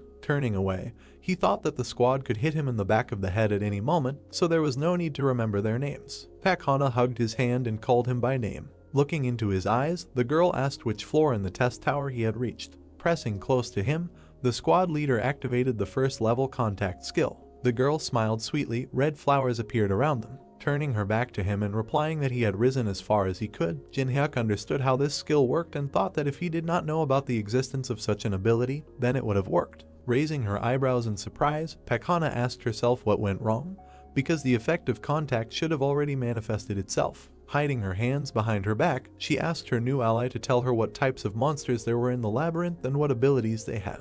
The guy agreed, squinting his eyes in displeasure. Butterflies were flying above him. Looking at the squad, the player stated that this labyrinth changes every time at a certain hour. The team members opened their mouths in surprise. The floor began to shake under their feet. Minguk looked around and asked what was going on. Raising her eyebrows in fear, Pakana said that it was just a first-level labyrinth and asked what it was. Stone blocks began to emerge from the walls. One of them appeared right in front of the girl. Someone shouted to her to be careful. A second before the collision, the leader of the squad jumped to the side. Pointing his finger at his friend, Kalsik said that if he stood in one place, he would die and asked him to look up. A huge stone block fell from the ceiling, destroying the dungeon floor. The guys, trying to catch their breath, fell to the ground. The movement of the plate stopped. Dripping with sweat, Pakana looked back. With her hands on her knees, Hyaman said that she didn't see Jangmina. Chalsik gritted his teeth and said that the appearance of such a labyrinth on the first floor is absurd, because everything on the first floor should be the same, except for the ruins. Shaking off the dust, the main character asked if the members of the squad had been to the changing labyrinth at least once. Someone asked how anyone could have visited such a place. Knitting her eyebrows together in frustration, the squad leader said that this was too dangerous for the first level and that they needed to get out of here now. Looking at Hyaman, the girl asked her to find a way out using her ability. Hyaman replied that during the change in the labyrinth, her ability was deactivated, and tears appeared in her eyes. Having widened her eyes in fear, Penhaka realized that they were locked here, not even having the opportunity to find an emergency exit. As Jinhak watched the girls talk, he realized that the group, full of confidence, had only entered the labyrinth because of their ability to navigate, because they thought that knowing about the labyrinth would turn their foray into a trip to the neighborhood supermarket. Looking down, the guy thought that these people were stupid and realized that it was almost time for something to appear. The leader of the squad clenched her teeth in displeasure. Looking at the player facing her, she called out to him. Rushing towards him, Pakana asked why the guy didn't warn them in advance about such an important thing as changing the labyrinth. Pointing her finger at him, the girl said that because of him they almost died and many suffered. Kalsik also pointed his finger at the player and agreed with his friend, saying that only the young man knew about everything. Putting his hands on his belt, Kwanwoo added that because of him, Jangmina ended up on the other side of the walls. The guy sighed. Frowning, the main character asked if he asked the squad to follow him. Pakana opened her mouth in amazement. The player with burning eyes stated that they came here on their own and no one dragged them by force. Minguk gritted his teeth angrily, saying that in addition to being locked in the maze, he was in a very bad mood. A weapon materialized in his hand. Holding a sword in his hands, the blonde shouted that he didn't like the player from the moment he first saw him. Furiously knitting his eyebrows, the boy wanted to say something, but a strange sound was heard. The axe hit the wall with a crash. Minguk fell to the ground, dropping his weapon as blood gushed from his body. Holding her hands to her chest, Hyaman fearfully called out to her friend, her mouth open. Kwanwoo asked how this happened. A huge hoof hit the ground. The minotaur opened its mouth wide and let out a loud roar. The squad watched in fear as the enemy appeared. Weapons appeared in the hands of the guys. A bloody axe was sticking out of the wall. Suddenly he disappeared, leaving a crack on the wall. Taking the axe in his hands, the minotaur swung it to strike. Raising her eyebrows in shock, Pakana thought that now they would definitely die. The main character jumped out of his seat, ordering the squad to move aside. Putting his hands behind his back, he rushed towards the enemy, leaving the guys behind. The leader of the squad watched him in fear, not understanding what he was doing. Just as the monster was about to strike with his axe, Jinhyuk ran up close to him. The monster hit the ground in front of him with force, throwing shards of tile into the air. The player ended up in the air directly above the enemy's head, a notification announcing that the dodge was successful. Smiling, he thought this was a great opportunity. The wound on his shoulder didn't bother him at all. The notification said that the hidden breach stat had been obtained. In the new notification it was written that this stat reduces the excessive difference in levels in a battle with a strong opponent and, conversely, increases it in a battle with a weak opponent. By grabbing the horn of a monster, the player thought that the difference in levels decreases for every 3 points. The minotaur clenched his teeth in anger when he noticed him. The guy landed on the floor. This skill allowed him to grow even while remaining at the first level. The monster's eyes lit up. The young man thought that this was the only way that he had learned about through countless trials and errors. A satisfied smile appeared on his face. Opening its fanged mouth, the monster again raised the axe above its head. Having dodged the attack, the main character thought that he had already been hit by these attacks tens of thousands of times. The notification reported that the breach stat had been increased by 500s. After another evasion, another similar message appeared. The player's body remembered all the patterns of this monster. Thanks to numerous evasions, identical notifications appeared in the air one after another. The minotaur once again swung his axe. Jumping at the right moment to dodge, Jinhyuk thought that he was an old man. The breach stat was increased again. Jumping back, away from the enemy, the guy thought that no matter how strong his attacks were, they were of no use if they did not reach their target. The squad members opened their mouths in surprise. Manga asked if they really wanted to deceive such a person. With her eyes widening in fear, Pakana thought that it was crazy to plan to kill such a monster and take away the rewards. The Minotaur clenched his teeth furiously. The player smirked, stating that his enemy was swinging the axe very slowly over and over again, but still hoped to hit at least once. The monster bared its fangs and growled. The axe headed towards the enemy. The blade ended up right at the guy's neck, but the way to become stronger in a short time was simple. This method was to take a chance by placing a bet and putting your life on the line. The blade flew past. A small cut appeared on the neck. The reward was given based on the life-threatening danger. The notification said that the player managed to evade a fatal attack at the last second, so the breach stat was increased by 1. Looking at the notifications, the young man thought that getting 1 stat point for a scratch was a good exchange. His fingers were stained with blood. Having dodged the next blow, he thought that the situation would become much more dangerous if he made a slight mistake, so he needed to finish it. Looking at the squad standing by the wall, the main character thought that the secondary characters had decided to leave of their own free will. Grabbing her friend's hand, Hyaman said that she wanted to leave here as quickly as possible. Pakana asked her to walk, leaning on the wall, because then there would definitely be a way out. Approaching her from behind, the player asked where they were going. The girl looked at him in fear, trying to say something. She opened her mouth in shock when she saw something in front of her. Pointing to the Minotaur, Jinhyuk said that the squad should join the battle if they also want to get stats, because they will be given a hidden stat if the guys dodge attacks. He added that rewards should be shared. The monster swung his huge axe for another blow. Pakana jumped back. Hyaman put her hand forward in fear. The leader of the squad began to cry, her mouth open in horror. A powerful blow rolled across the entire room, destroying everything in its path. Kalsik ended up on the ground in front of a pool of blood. Tears flowed from the girl's eyes. Smiling, the player stated that they could not stand like a pillar and that they needed to dodge and keep their distance. Looking at the Minotaur, he asked him if it was true. Some noise made the monster stop a meter away from his enemy. A stone block next to him appeared from the wall. The labyrinth began to move again. The stone slabs began to be rebuilt. One of the walls that appeared separated the opponents. Waving his hand, the guy promised to see the monster later. The wall closed the passage, leaving the Minotaur alone.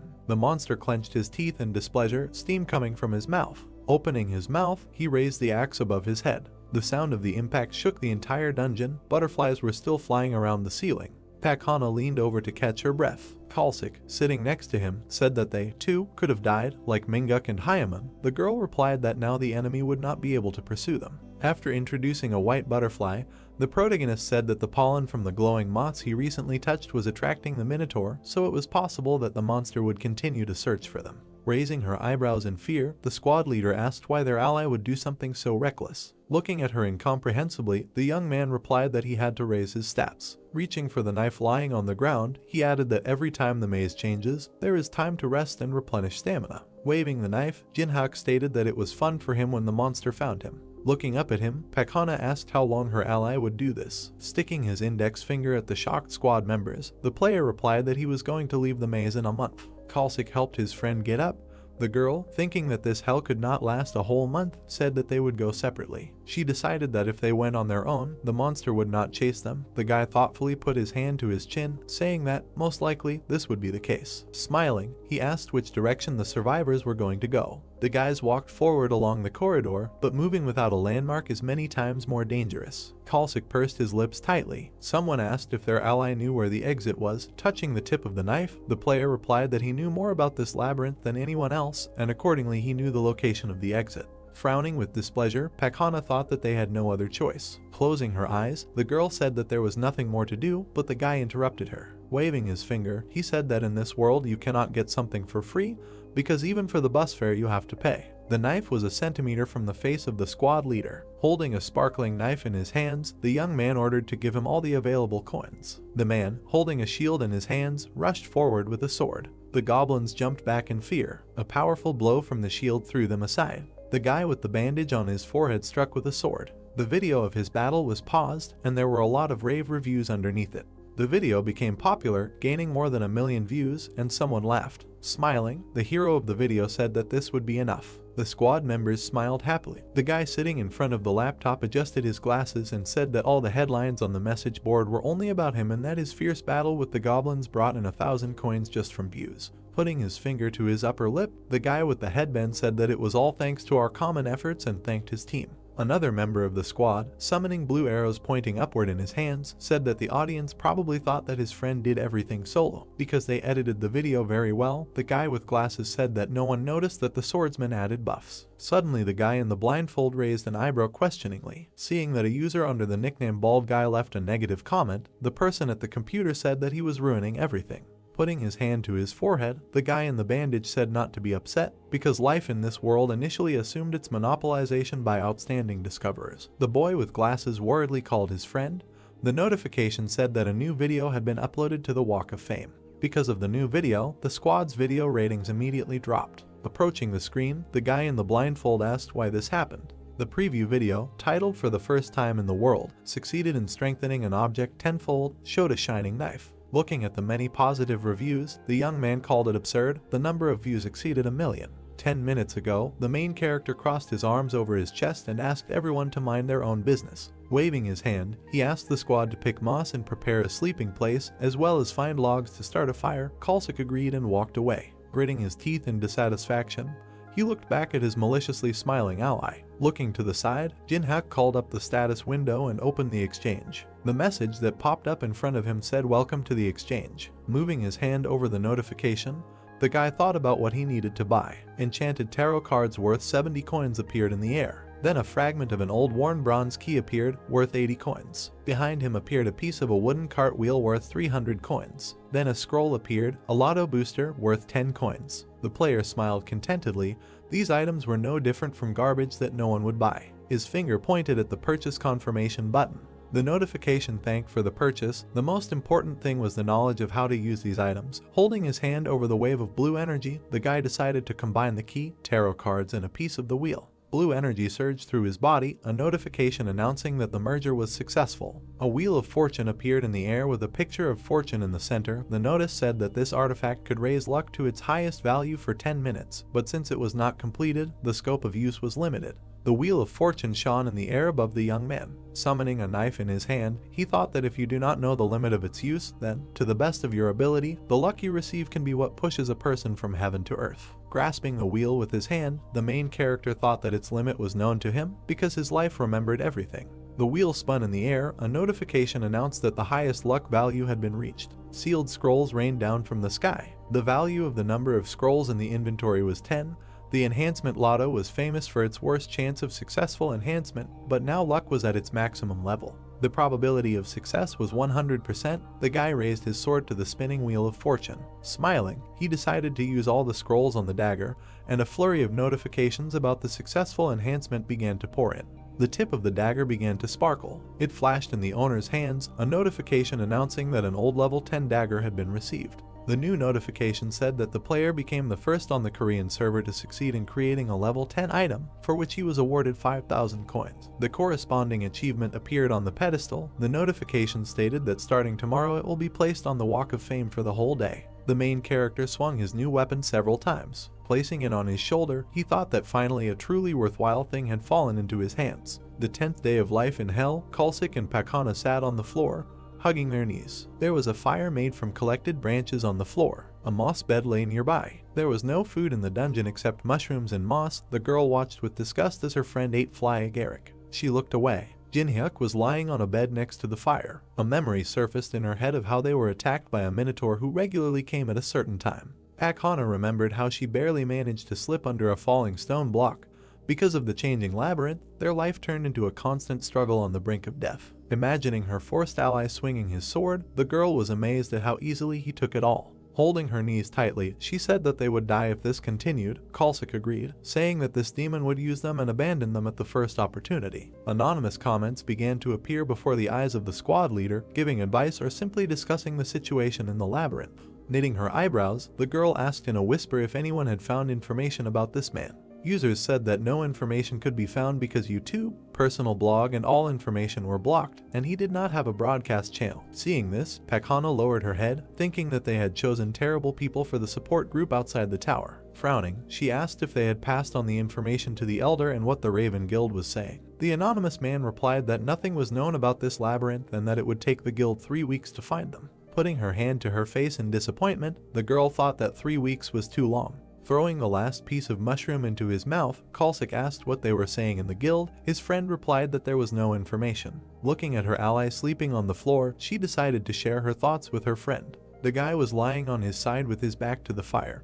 Pakahana said that if you kill him and hold out a little longer until the Elder arrives, you can survive and get out of this hell. Knitting her eyebrows decisively, the girl said that the main question was how exactly to get rid of the guy. Kalsik picked up a stone lying on the ground, saying that killing it while he was sleeping was the best solution. Raising his hand, the young man said that few people could live with a broken skull. His girlfriend suddenly stopped him, grabbing his arm. Kalsik looked at her incomprehensibly. The girl said that this man has a reaction speed like a real monster. The main character did not move, lying on a moss bed. The leader of the squad said that they were powerless, because there was a high probability of a counterattack, even if they attacked on the sly. Throwing an incredulous look at her, the guy asked what they should do then, because they could not just tolerate this and continue to suffer. Starting to look for something in her purse, Pakhana recalled that her friend was a member of the Black Raven Guild and said that he had given her something in case of danger. The leader of the troop took out from her bag the poisonous sting of a giant immature pumpkin wasp, 1 drop of which could kill 100 trolls. Smiling evilly, she proposed to act in a way that could not be resisted.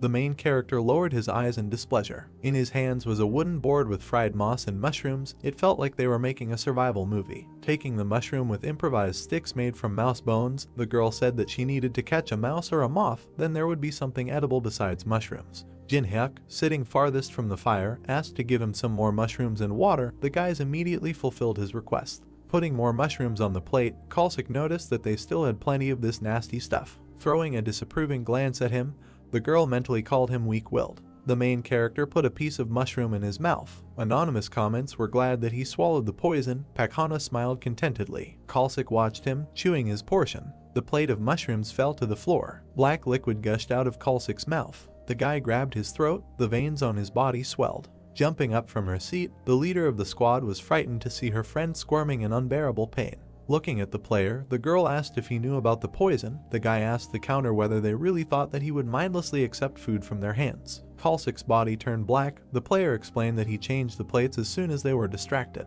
Summoning the report button in front of him, the young man said that secretly broadcasting live is definitely illegal. Furrowing her brows, Pakna asked what evidence he had. The anonymous users were surprised that anyone had managed to notice this. Looking at the status window, the main character read that the live broadcast can only be turned on during a boss battle, and if cheating and illegal actions are detected, the perpetrators will be punished. The notification clarifies whether the player wants to file a statement about the discovery of illegal actions. Tears appeared in the girl's eyes. Jinhyuk said that during the broadcast you need to watch your facial expression. Smiling maliciously, he added that the disappointment on her face was too noticeable. The guy pressed the confirmation button. A notification with the inscription warning sparkled around the frightened Pakna. The notification said that the application had been successfully submitted and all anonymous names had been deleted.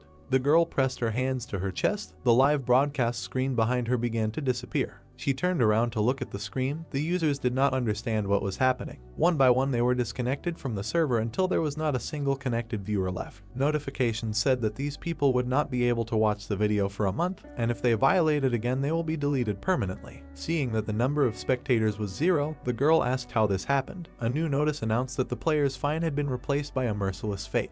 Kalsik's body melted. Pakana turned around, noticing something behind her. The Minotaur walked along the corridor, holding an axe in his hands. The next moment he came around the bend. Seeing the enemies, the monster opened its mouth and let out a battle cry. The monster rushed forward at full speed. Hiding behind the player, the girl asked if he would fight this time. Slapping him on the back, she asked him to tell him where she should hide. The young man turned around, calling her impudent because the girl had recently tried to poison him, and now she was asking for help. Holding her hands to her chest in fear, Pakana stated that he always told them what to do. A plea for help was written on her face, and a notification popped up stating that the conditions for copying the contact skill had been met. The main character gave her an arrogant look and said that he no longer needed her. A skill book materialized above his head. Knitting her eyebrows, the girl said that the guy would regret it. Putting her hand to her chest, she said that her older brother served in the Raven Guild. The thrown axe hit the ground, causing Pakna to jump back. Jin-hyuk jumped into the air, ending up above the monster's head. Having fallen to the ground, the girl watched what was happening. The player asked her to carefully look at what the difference was between him and the guild.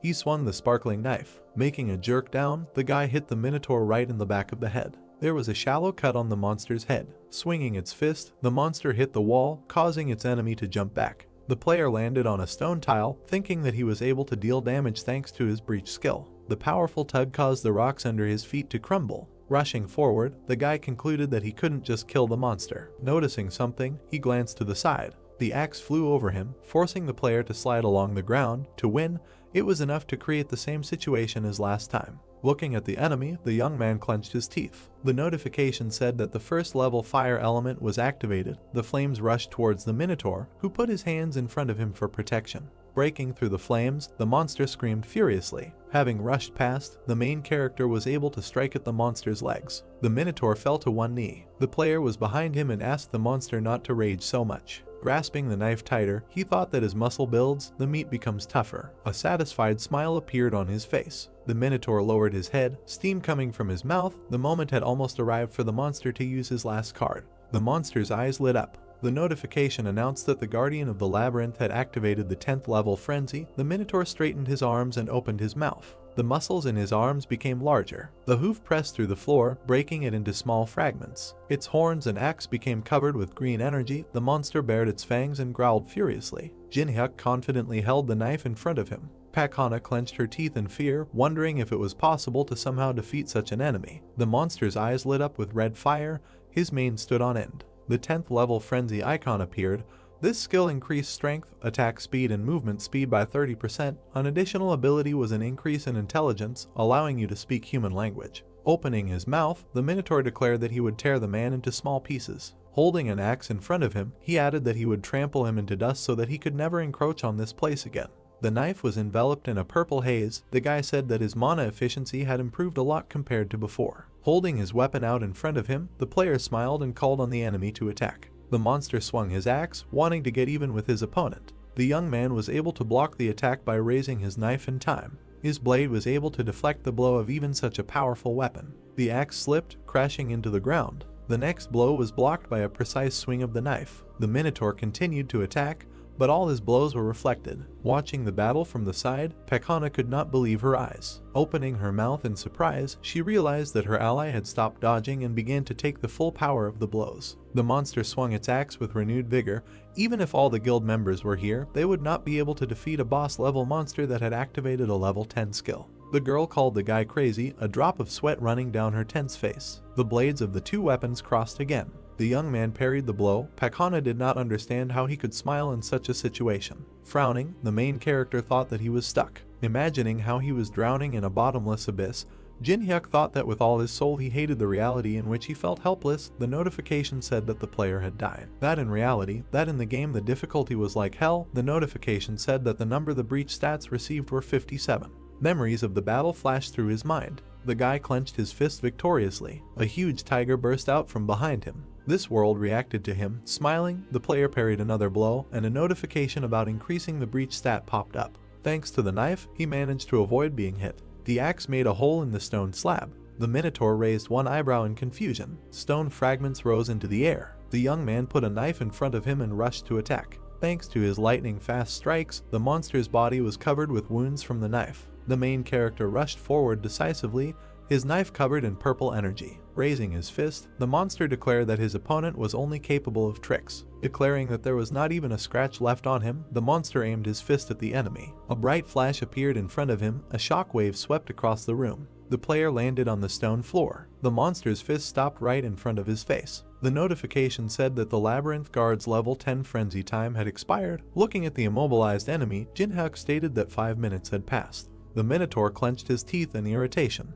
The demon with horns was shrouded in flames. Frenzy was capable of exerting its maximum strength in 5 minutes, but after that there would be a penalty where the user would fall into a state of suspended animation for 24 hours. A corresponding notification popped up warning of a penalty. The Minotaur fell to the ground, causing a status window. The guy said that he had 50 breach stat points, which could reduce the difference of 19 levels. Smiling, he thought that over the next few days he would reach 100 points. Pakana looked out from behind the stone, asking if the battle was over. The player replied that the rage was over, but they managed to get rid of the monster only for a while. Hearing that the monster would appear again if the labyrinth changed and a day passed, the girl opened her mouth in horror. Sticking 2 fingers forward, the young man declared that there were still 20 days left. 20 days later, the stone floor of the dungeon was destroyed. The Minotaur raised his axe over his head. The young man easily dodged a sharp cutting blow from the right.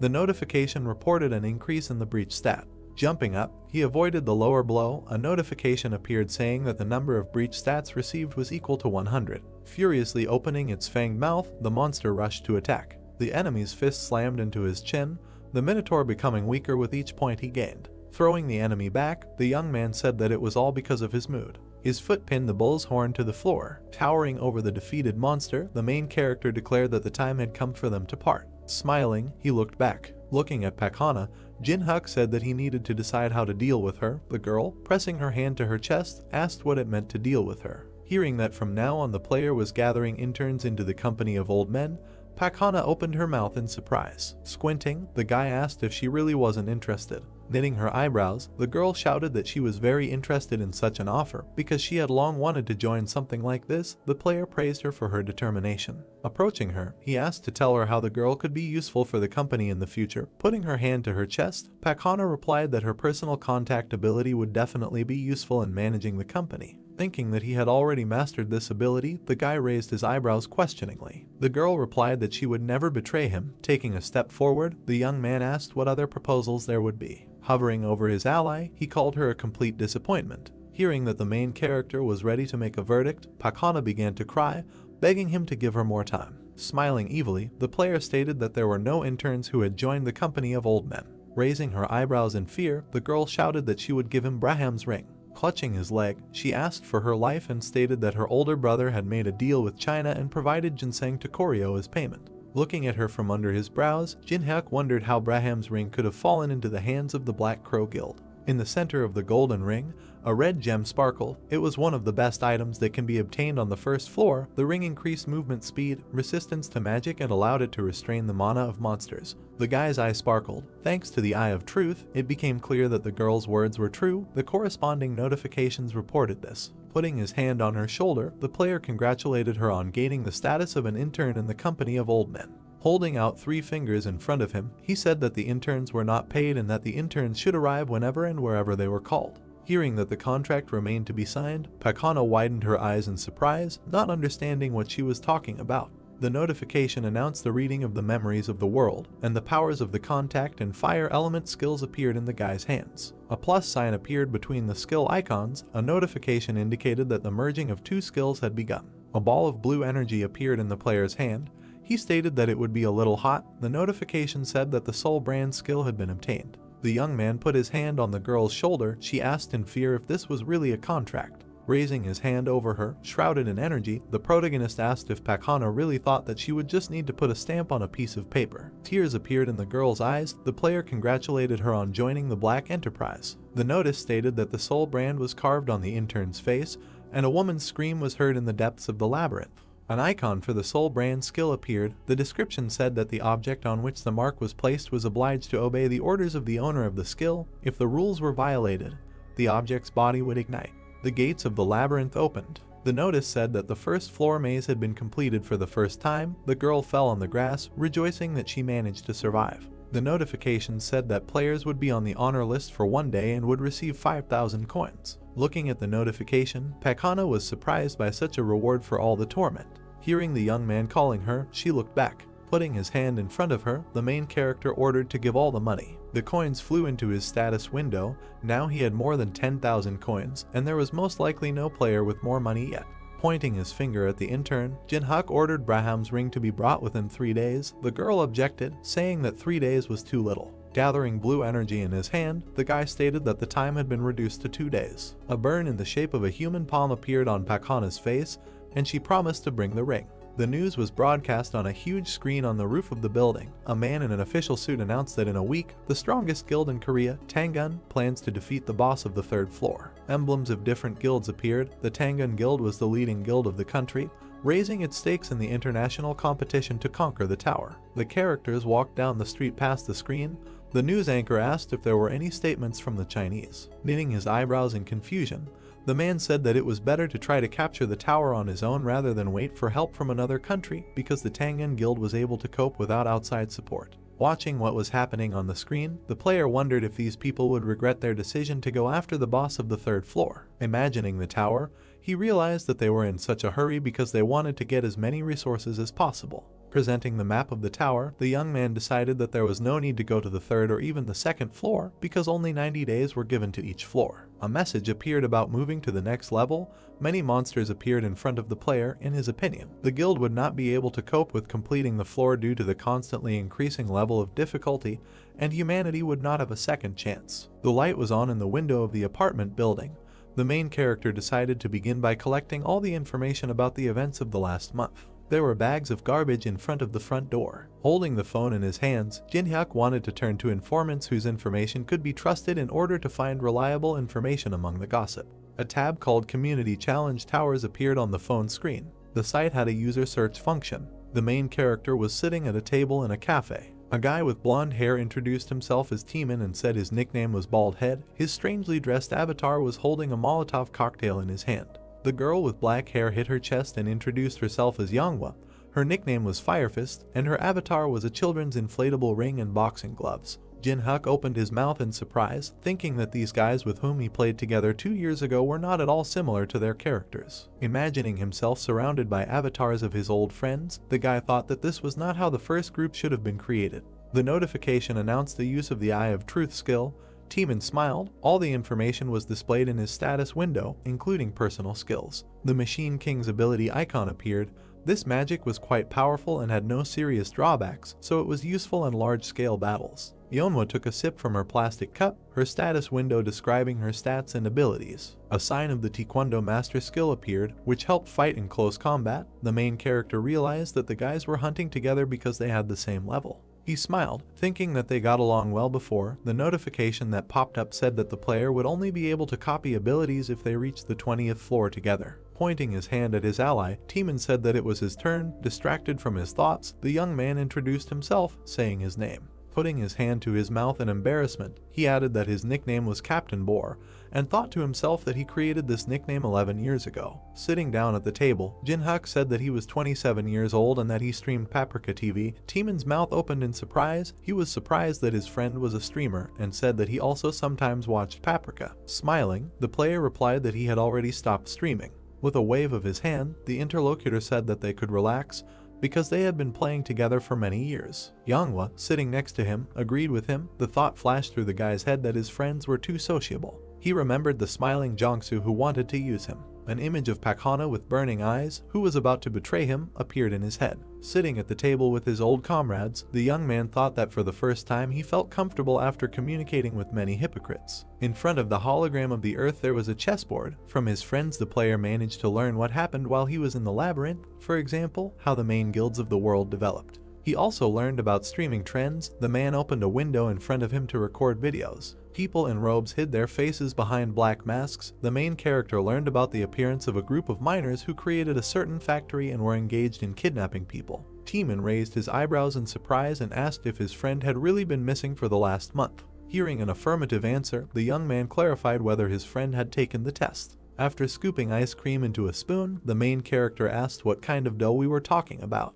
There was a taxi and a traffic jam on the highway. Looking back from the front seat, Teeman explained that a stream of players poured into the tower when it first appeared, but from the second floor the number of deaths increased. The tower rushed high into the sky. The association set a restriction due to which only those who passed the test could climb to the second floor. Pointing to the barcode on her wrist, Manhwa added that the association issues a verification code to everyone. Remembering the face of the head of the association, Jin-hyuk thought that Sanjin was gathering people with powerful abilities under the guise of reducing the number of casualties. Smirking slyly, he decided to use the system created by the association for his own benefit. There was a screen with the earth depicted on it hanging on the skyscraper, and the taxi stopped at the entrance to the building. The symbol of the association appeared. After its creation, players who received a grade below F lost the opportunity to go to the second floor, and the dossier was stamped failed. People cheered as they stood in front of the man with the sword. Players with high scores immediately began to receive offers from the top guilds in the country, so 3 types of people gathered at the testing site.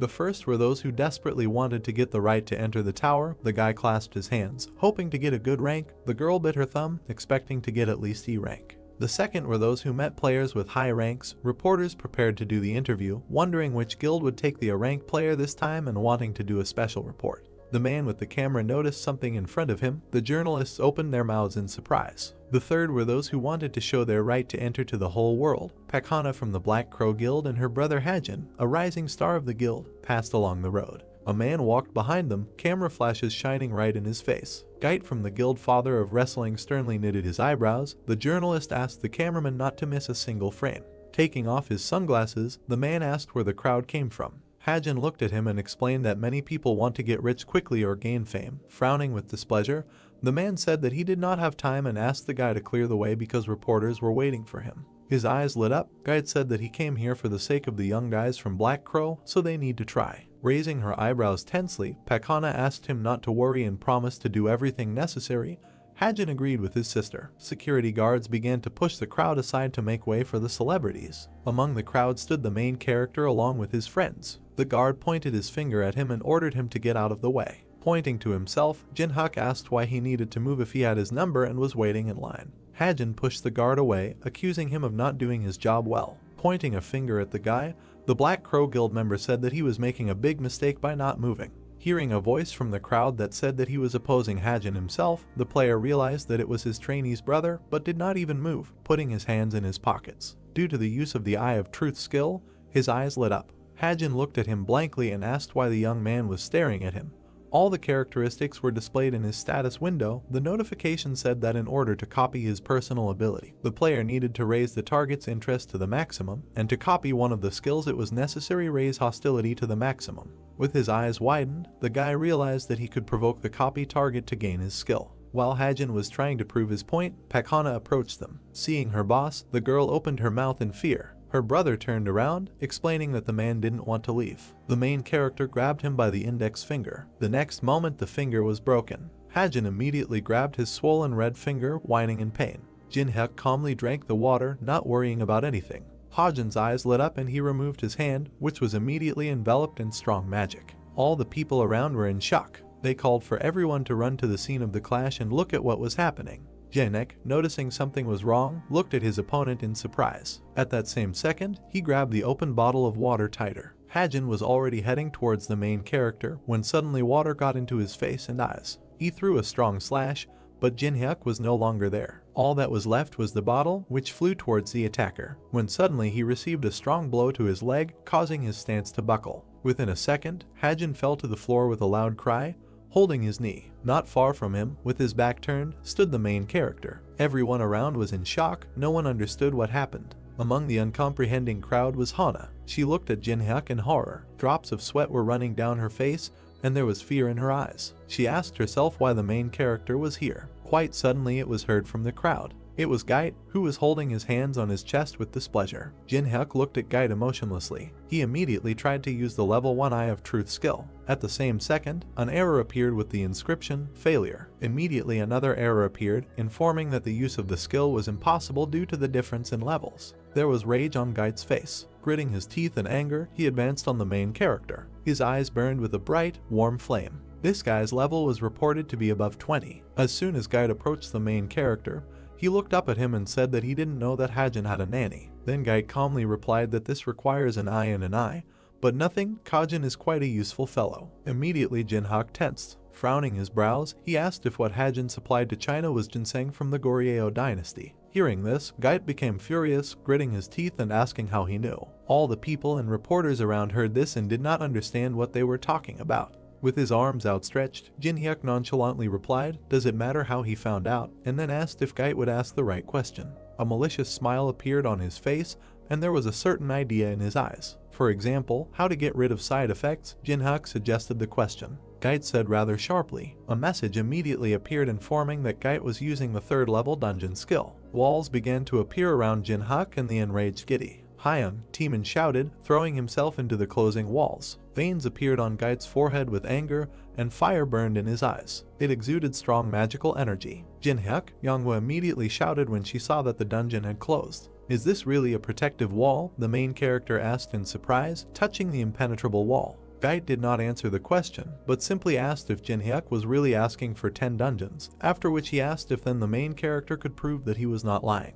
Then Jinhyuk began to explain that the edible item needed to restore stamina and mana was ginseng from the Goryeo dynasty, after which he, imagining the exhausted magician, said that if you simply eat ginseng, a side effect will occur, magical poisoning. After that, he raised 3 fingers and said that the guys were probably suffering about this right now, but 3 objects could help with this. These were Carasian juice, moonstone, and most importantly, mandrake root, after which he said that he thought that the guys were now looking for the mandrake root. After thinking a little and throwing out his hand, he said that he would tell him where he was, after which he asked if Gait now believed him. Drops of sweat were running down Gait's face, and it was clear from his face that he was very excited. He said to himself that everything he said coincided with the words of the scouts and researchers. Well, I agree, the main character asked with a malicious smile on his face. After thinking a little, Gait replied that he would believe Jinhyuk. But, he suddenly said, sharply holding out the knife that appeared in his hand. I'm warning you, no tricks, Gait said in an angry and threatening voice, adding that otherwise it wouldn't seem like much. He clenched his teeth in anger and said to himself that the main character had asked for as many as 10 of the most valuable dungeons and this was an excessively high fee. He held the blade shrouded in strong magic in front of Jinhyuk's face and said in his head that he needed to end everything here. Suddenly fear and shock appeared in his eyes. Jinhyuk smiled madly, his eyes glowing with a bright purple flame. Looking at his opponent, he said that it seemed that Gait had not yet understood. Both our deal and your life, the main character continued to say. In my hands, he added, raising the blade, which was shrouded in strong, terrifying magic. And at this time one of the guards broke through the floor. Jinhyuk's comrades were surrounded, but they successfully defended themselves. Get away, Yenba shouted furiously, adding that unless, of course, they want to die. There was a raging fire in her eyes. Suddenly a notification appeared saying that the level 3 dungeon skill had been cancelled. The magic has dissipated. The guys went in different directions. The main character, with a smile on his face, shouted to Inui to calm down the girl. Are you okay? The guy's voice was immediately heard. They immediately ran up to him, shouting that he had been kidnapped just like that, and they would kill everyone, he said. Waving his hands, the main character said that everything was fine. Pointing to the departing Gait, Jinhyuk told them not to worry because he and Gait had found a common language. At that same second, Hajin rushed to the enraged Gait in a rage and asked if he would really just let the main character go. Bowing, Hajin, with a drop of sweat on his face, said that if he gave him a chance, he would come up with a good plan.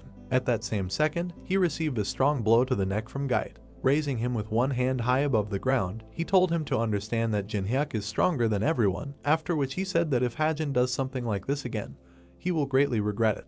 The guy was already out of breath, veins stood out on his neck, and saliva was flowing from his mouth. I understand, Hajin said in a trembling voice and out of breath. Throwing the guy on the floor, Gait and his guys left. Hajin asked himself in horror what happened in that dungeon. A fire immediately lit up in his eyes, he was angrier than before. In his head he screamed that no one could humiliate him, which means he would kill him. It was immediately reported that by raising hostility to the maximum, you can copy one of the skills. A notification immediately appeared that the conditions were met, which means Jinhyuk copied the stealth skill. It was reported that stealth is a passive ability, difficulty in obtaining, description, breathing, and pulse can be controlled. The next message states that the copied skill is saved in the memories of the world. Jinhyuk, with a malicious and at the same time satisfied smile on his face, looked at the enraged Hajin. After that, he began to walk away while the people around him admired him. In the table rating, Hana was in first place with scores of 1,755. The main character said in surprise, folding his arms over his chest, did the trainee really drink mountain ginseng?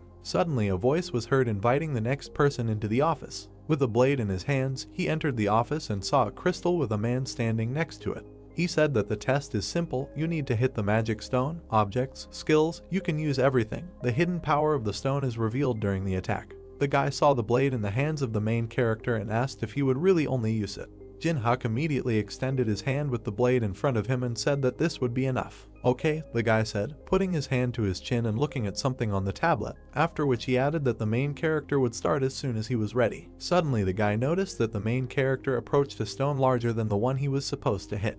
He immediately turned to Jinhyuk, after which he said that the stone he approached was a mid-level stone, and pointed to the stone that was needed and told him to go to the entry-level stone. A flame flashed in the eyes of the main character. The guy was enveloped in the strong aura of the protagonist. He looked at Jinhyuk in horror and shock and said that ordinary players could not even activate a mid-level stone. The stone fell with a crash onto the floor, divided into two halves. The guy added that it was impossible to break the middle stone in half. The result of the main character immediately appeared on his tablet, showing that Jinhyuk's rank was as shocked by such results. The guy shouted that he needed to report this to his superiors. Jinhyuk suddenly said not so quickly. Taking the guy's tablet, he told him to report back in a week. Immediately the guy asked in confusion whether he was really asking to postpone the report. There was a terrifying power in Jinhyuk's eyes. He said that this was for personal reasons, and in a week the guy can report wherever he wants. But, the guy mumbled, not knowing what to say. Then the main character straightened up, took out a blade and, playing with it, said that he knew several worldly wisdoms.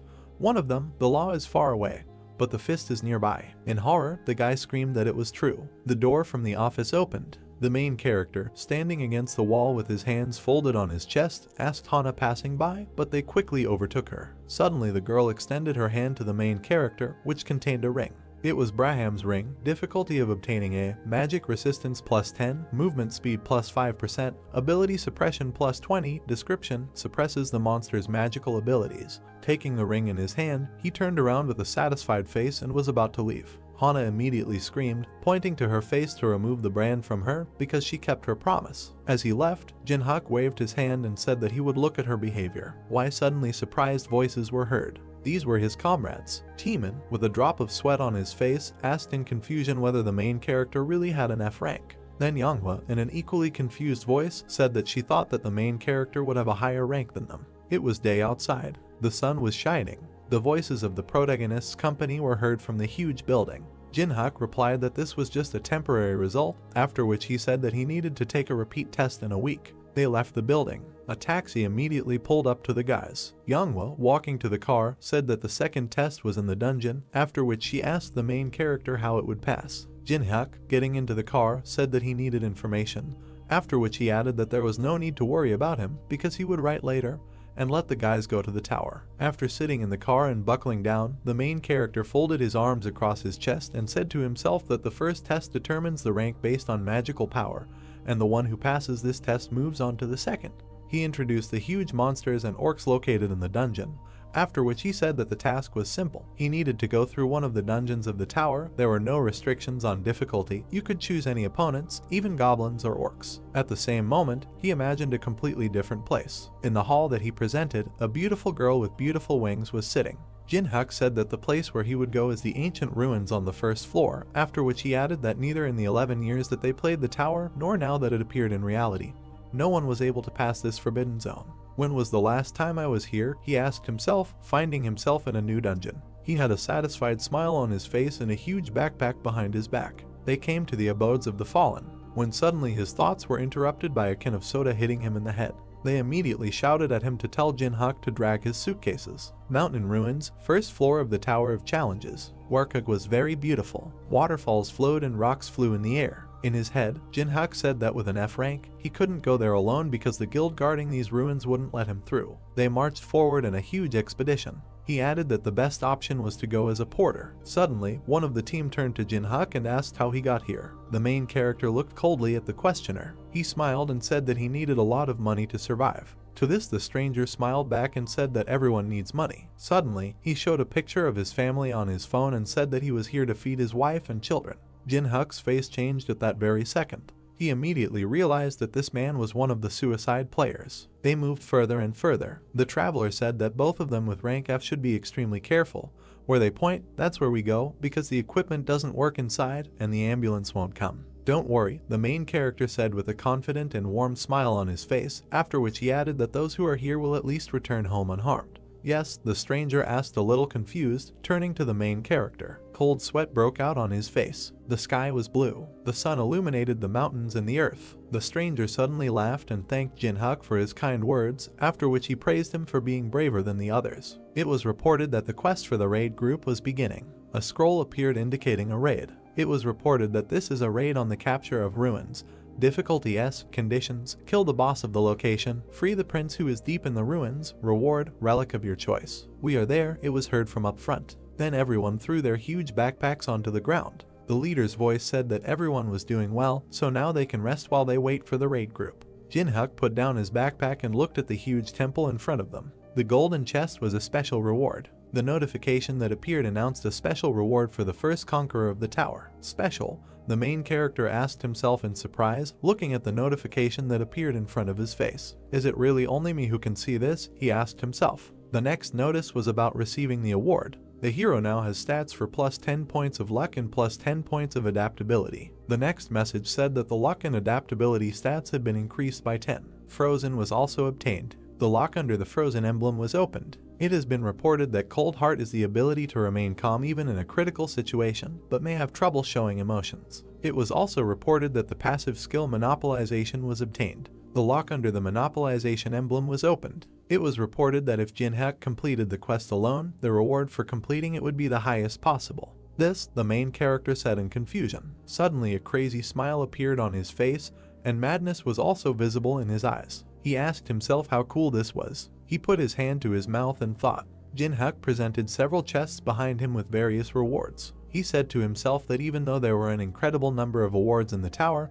to receive at least one was great luck. With such passiveness, I don't even need luck, he joyfully said to himself. While he was thinking, a bright light suddenly shone in the center of the temple. It illuminated everything around. After a few seconds, barely visible figures appeared in it.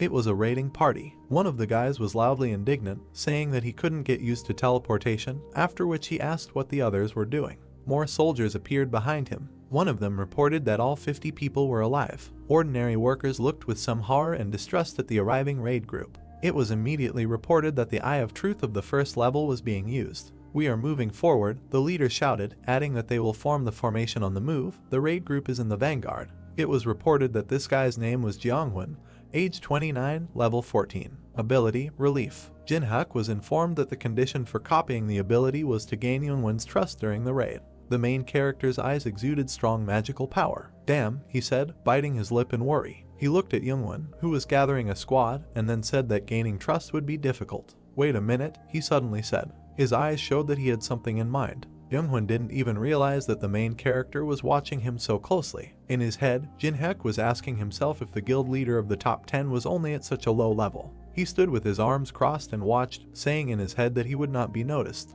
Destroyed temple. There was devastation everywhere, nothing was whole. The roots of the trees have already sprouted everywhere. A mage from the squad, stopping in front of pitch darkness, turned to everyone and told everyone to follow her, because if someone gets lost, no one will save him. It was reported that the lamp skill of the first level is activated. The staff in the woman's hand glowed bright red. Strong magic was released from the staff, lighting up part of the corridor. The corpses and bones of other raiders and monsters appeared in it. Ordinary workers, going inside, were very frightened. Looking around, they asked if these were ruins. The guys walked past monsters that had long been killed by the raid group. Well, there was a massacre here, said a passing worker. They walked further and further. Looking around, they said that the atmosphere here was very scary. Suddenly Chongwon and his troops discovered what they had come for, after which he called all the workers to come to them. There was no positive emotion on Jinhyuk's face. He looked at the squad leader with contempt. It's strange, the main character said in his head, asking afterwards if there really were any losses, although they endured so many monsters. Remembering how Youngwon had just recently shouted about formation on the move,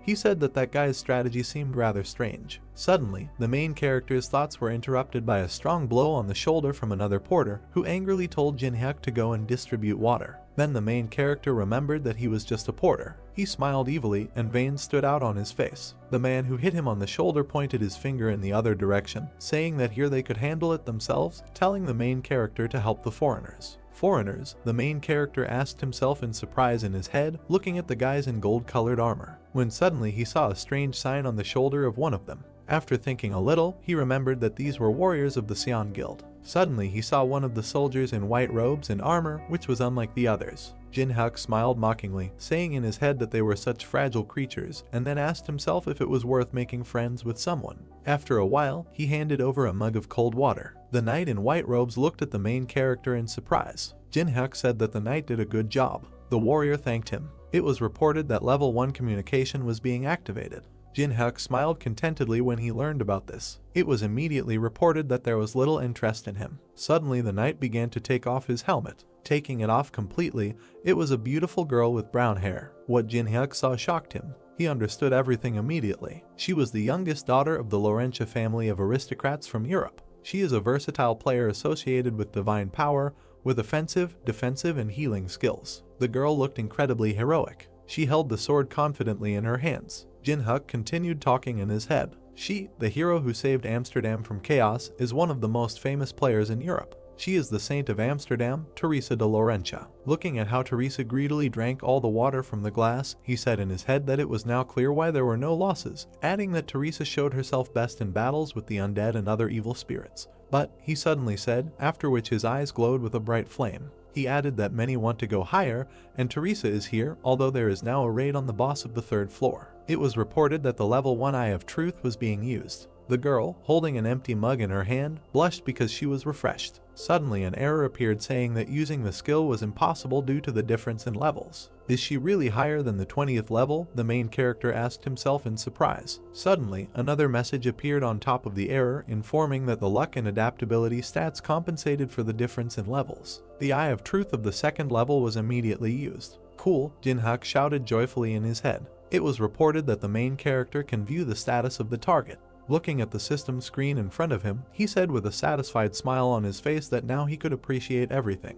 After looking at the girl's stats, he saw that her age was 22, level 29, and her special ability was the protection of heaven. Teresa was incredibly beautiful. There was no anger or greed in her blue eyes, only love and kindness. The conditions for copying were that Teresa is one of the top 100 players in the world, and if the main character rescues her from a dangerous situation, he will be able to copy one of the abilities or skills. Well, numbers, Jin-hyuk said in shock, looking at her characteristics on the system screen, after which he added that now it's clear why everyone admires Teresa. Suddenly, at one of the points, he noticed a quest to choose a profession. It was then that he understood why the girl went to these ruins. At that same second, Teresa, with a wide and kind smile on her face, handed the empty mug to the main character and, thanking him, said that she had quenched her thirst. Taking the empty mug, Jin-hyuk smiled kindly and said to himself that it was he who needed to thank her. Ability, which is highly valued by warriors, Jin-hyuk continued to say to himself. He understood that now he had a chance to receive the patronage of heaven. Jin-hyuk only had to find out what situation could be dangerous for this paladin and how he could save it. Suddenly the temple began to shake violently and collapse. The warriors called for their leader. He ran as fast as he could towards the soldiers. He was terrified, there was fear and bewilderment in his eyes. What he saw left him speechless. Trouble, said one of the soldiers. Sentinels, he said slowly. Already dead? The girl continued, sitting next to the corpse of one of the guys on their team. Further down the corridor there were more corpses. Ruin guardians were reported to be keeping an eye out for trespassers. A huge mechanism flying in the air looked at the entire raid squad. Remaining time is 10 minutes. Unknown cubes, shrouded in strong magic, began to appear around the guard. It has been reported that the ruin's security system sleeping bomb activates when intruders appear and summons guards when activated. In his head, the main character said that if you don't touch her, nothing will happen. At this moment, Chongwon grabbed his head in horror and panic, shouting to the entire audience who turned on this monster. It's late, only 10 minutes left, Jin-hyuk said to himself. Veins appeared on Youngwon's face. The leader's face was illuminated by the light from the guard. There was fear and the reflection of a monster in his eyes. In his head, Jeongwon said that fighting the guards with their strength would be suicide, adding that at least half, even more, would die. After that, he began to wonder what if they evacuated the civilians in 10 minutes. It's impossible, Jeongwon suddenly thought. This word seemed to be endowed with magic that forbade him to make the right decision.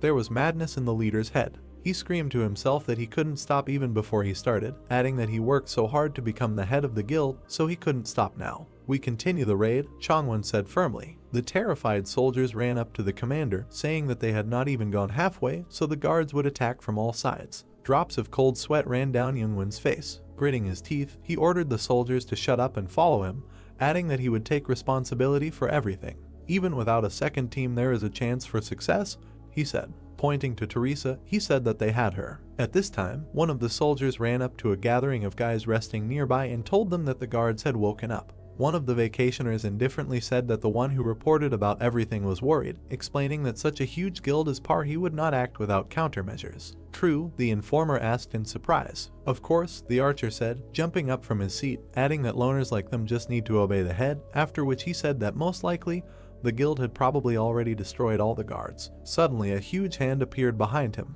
A second later, the archer was turned into a bloody mess. The remaining frightened guys stood in a circle, preparing to defend themselves. We are in a very bad situation, the informer realized. Huge magical armor appeared around the guys, the main forces of the raid group. We are preparing for battle, Chongwon shouted, after which he added that the tanks are forward and the bearers are back. Quickly, he shouted, ordering the porters to distribute buffs to the tanks and the healers to get ready. People immediately began to rush from side to side, following the commander's orders. Taking a stance and raising his shield in front of him, he suddenly began to glow. It was reported that Youngwon would activate level 3 steel defense. It was also reported that Jiangwon had activated level 2 combat concentration.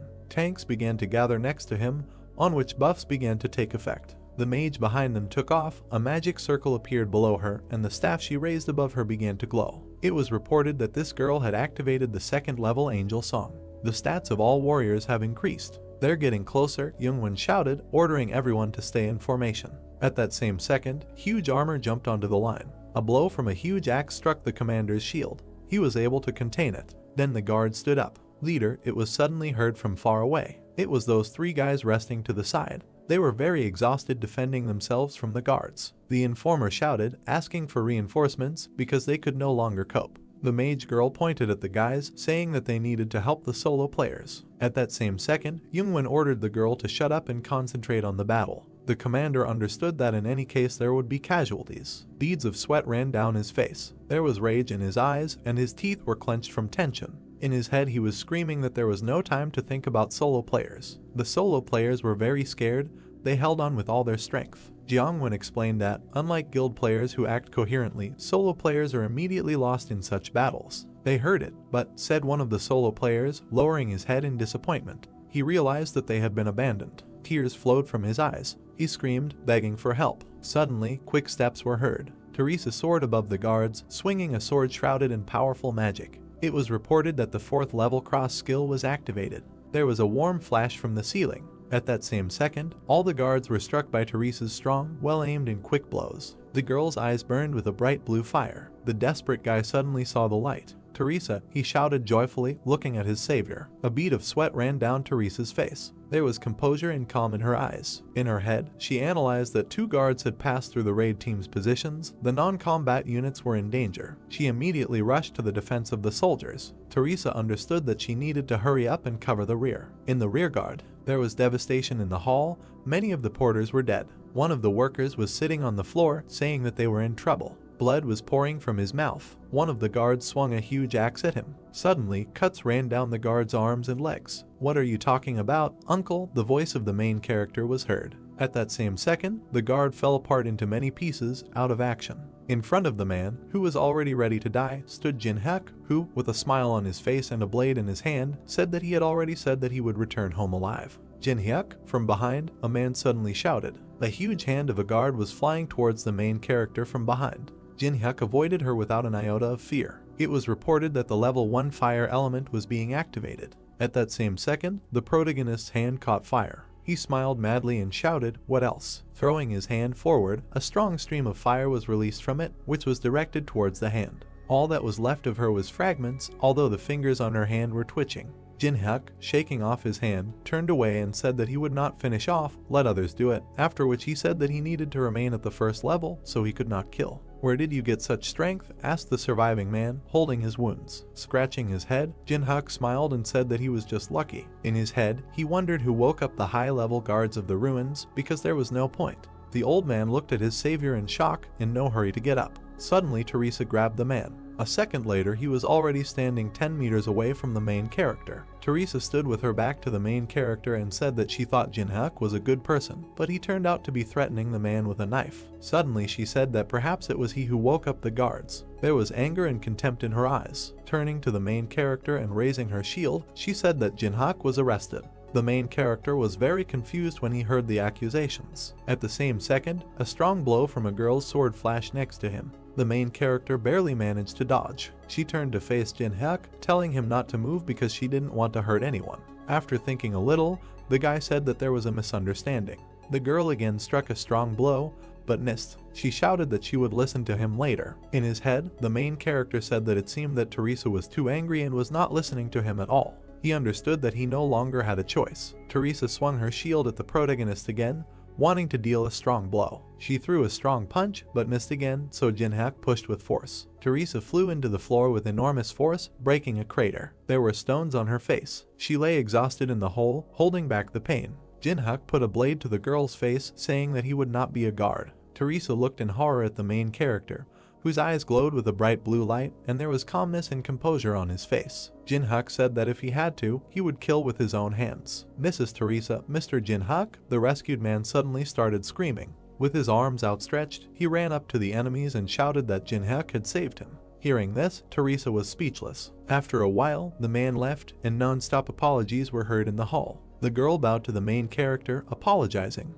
Jin-hyuk asked her to stop, saying that his actions really seemed suspicious. He began to leave, and Teresa followed him, asking why the main character was hiding his identity. For what reason, Jin-hyuk wondered, calmly walking forward. The same as you, he answered after thinking. After that, he said that Teresa invited the Sion Guild as a cover, after which he added that the girl wanted to secretly obtain the contract of St. Peter for the quest to choose a profession. After thinking a little, he admitted that he also needed one item, the receipt of which no one should know. Teresa was shocked by what she just heard. Drops of cold sweat ran down her face. She asked herself in her head how the main character knew about everything. Jin-hyuk smiled and said that he knows all the strategies for passing these ruins, so Teresa will help him with her skills, and the items they need are in one place. Turning to the girl, he asked with warmth in his voice if she would join forces with him. Teresa looked at the main character in confusion, wondering what to answer. The guards were defeated. In the crowd of vacationers, the commander shouted, saying that it was impossible. Throwing his arms forward, he furiously shouted that they should move forward in coordination, and then asked if they really wanted to go alone. Teresa, standing in front of him, with her hand to her chest, explained that according to their map there were only 20 kilometers left. The strategy was known to everyone. Nothing would change if it didn't exist, after which she said that, in addition, according to the agreement before the battle with Boss, all squad leaders have the same rights. Hearing this, Youngwon broke out in a cold sweat and didn't know what to answer. Teresa stood silently opposite him, waiting for an answer. Exhaling heavily, he hit himself on the forehead and allowed the girl to separate from the group, after which he said that she should return before they reached the boss's room. Joyful Teresa, clasping her hands, said that she would join them before the battle began. Remembering something, she asked to take one porter with her. Then Youngwon began to walk away, waving the girl away, telling her to do whatever she wanted. Hearing this, happiness and joy appeared in Teresa's eyes. "This is a one-way ticket," the voice of the workers was heard. The porters stood in a huge crowd, praying that they would not be chosen to march with Teresa. Suddenly the main character raised his hand. Coming out of the crowd, he said with a serious face that he was ready to go. Immediately all the workers threw themselves on his shoulders, begging the guy not to follow the lead of youth and to stay with everyone. In his head, Jin-hyuk said that no matter what he said, the workers still wouldn't understand. "Uncle," he said suddenly. The main character stopped. A strong, terrifying aura emanated from him. In his head, he asked if it had ever happened to him that when he was young, he was struck by an idea. The porters immediately released the guy, not understanding what he was talking about. At that very second, Jin-hyuk turned to the workers and, clutching his heart, shouted that love was burning inside him now, even if he lost his life because of his weakness. Hearing this, everyone present was shocked. Jin-hyuk and Teresa started to leave. The porters looked at the guy, saying that he was such a romantic. Exhaling heavily, the main character said that he was tired.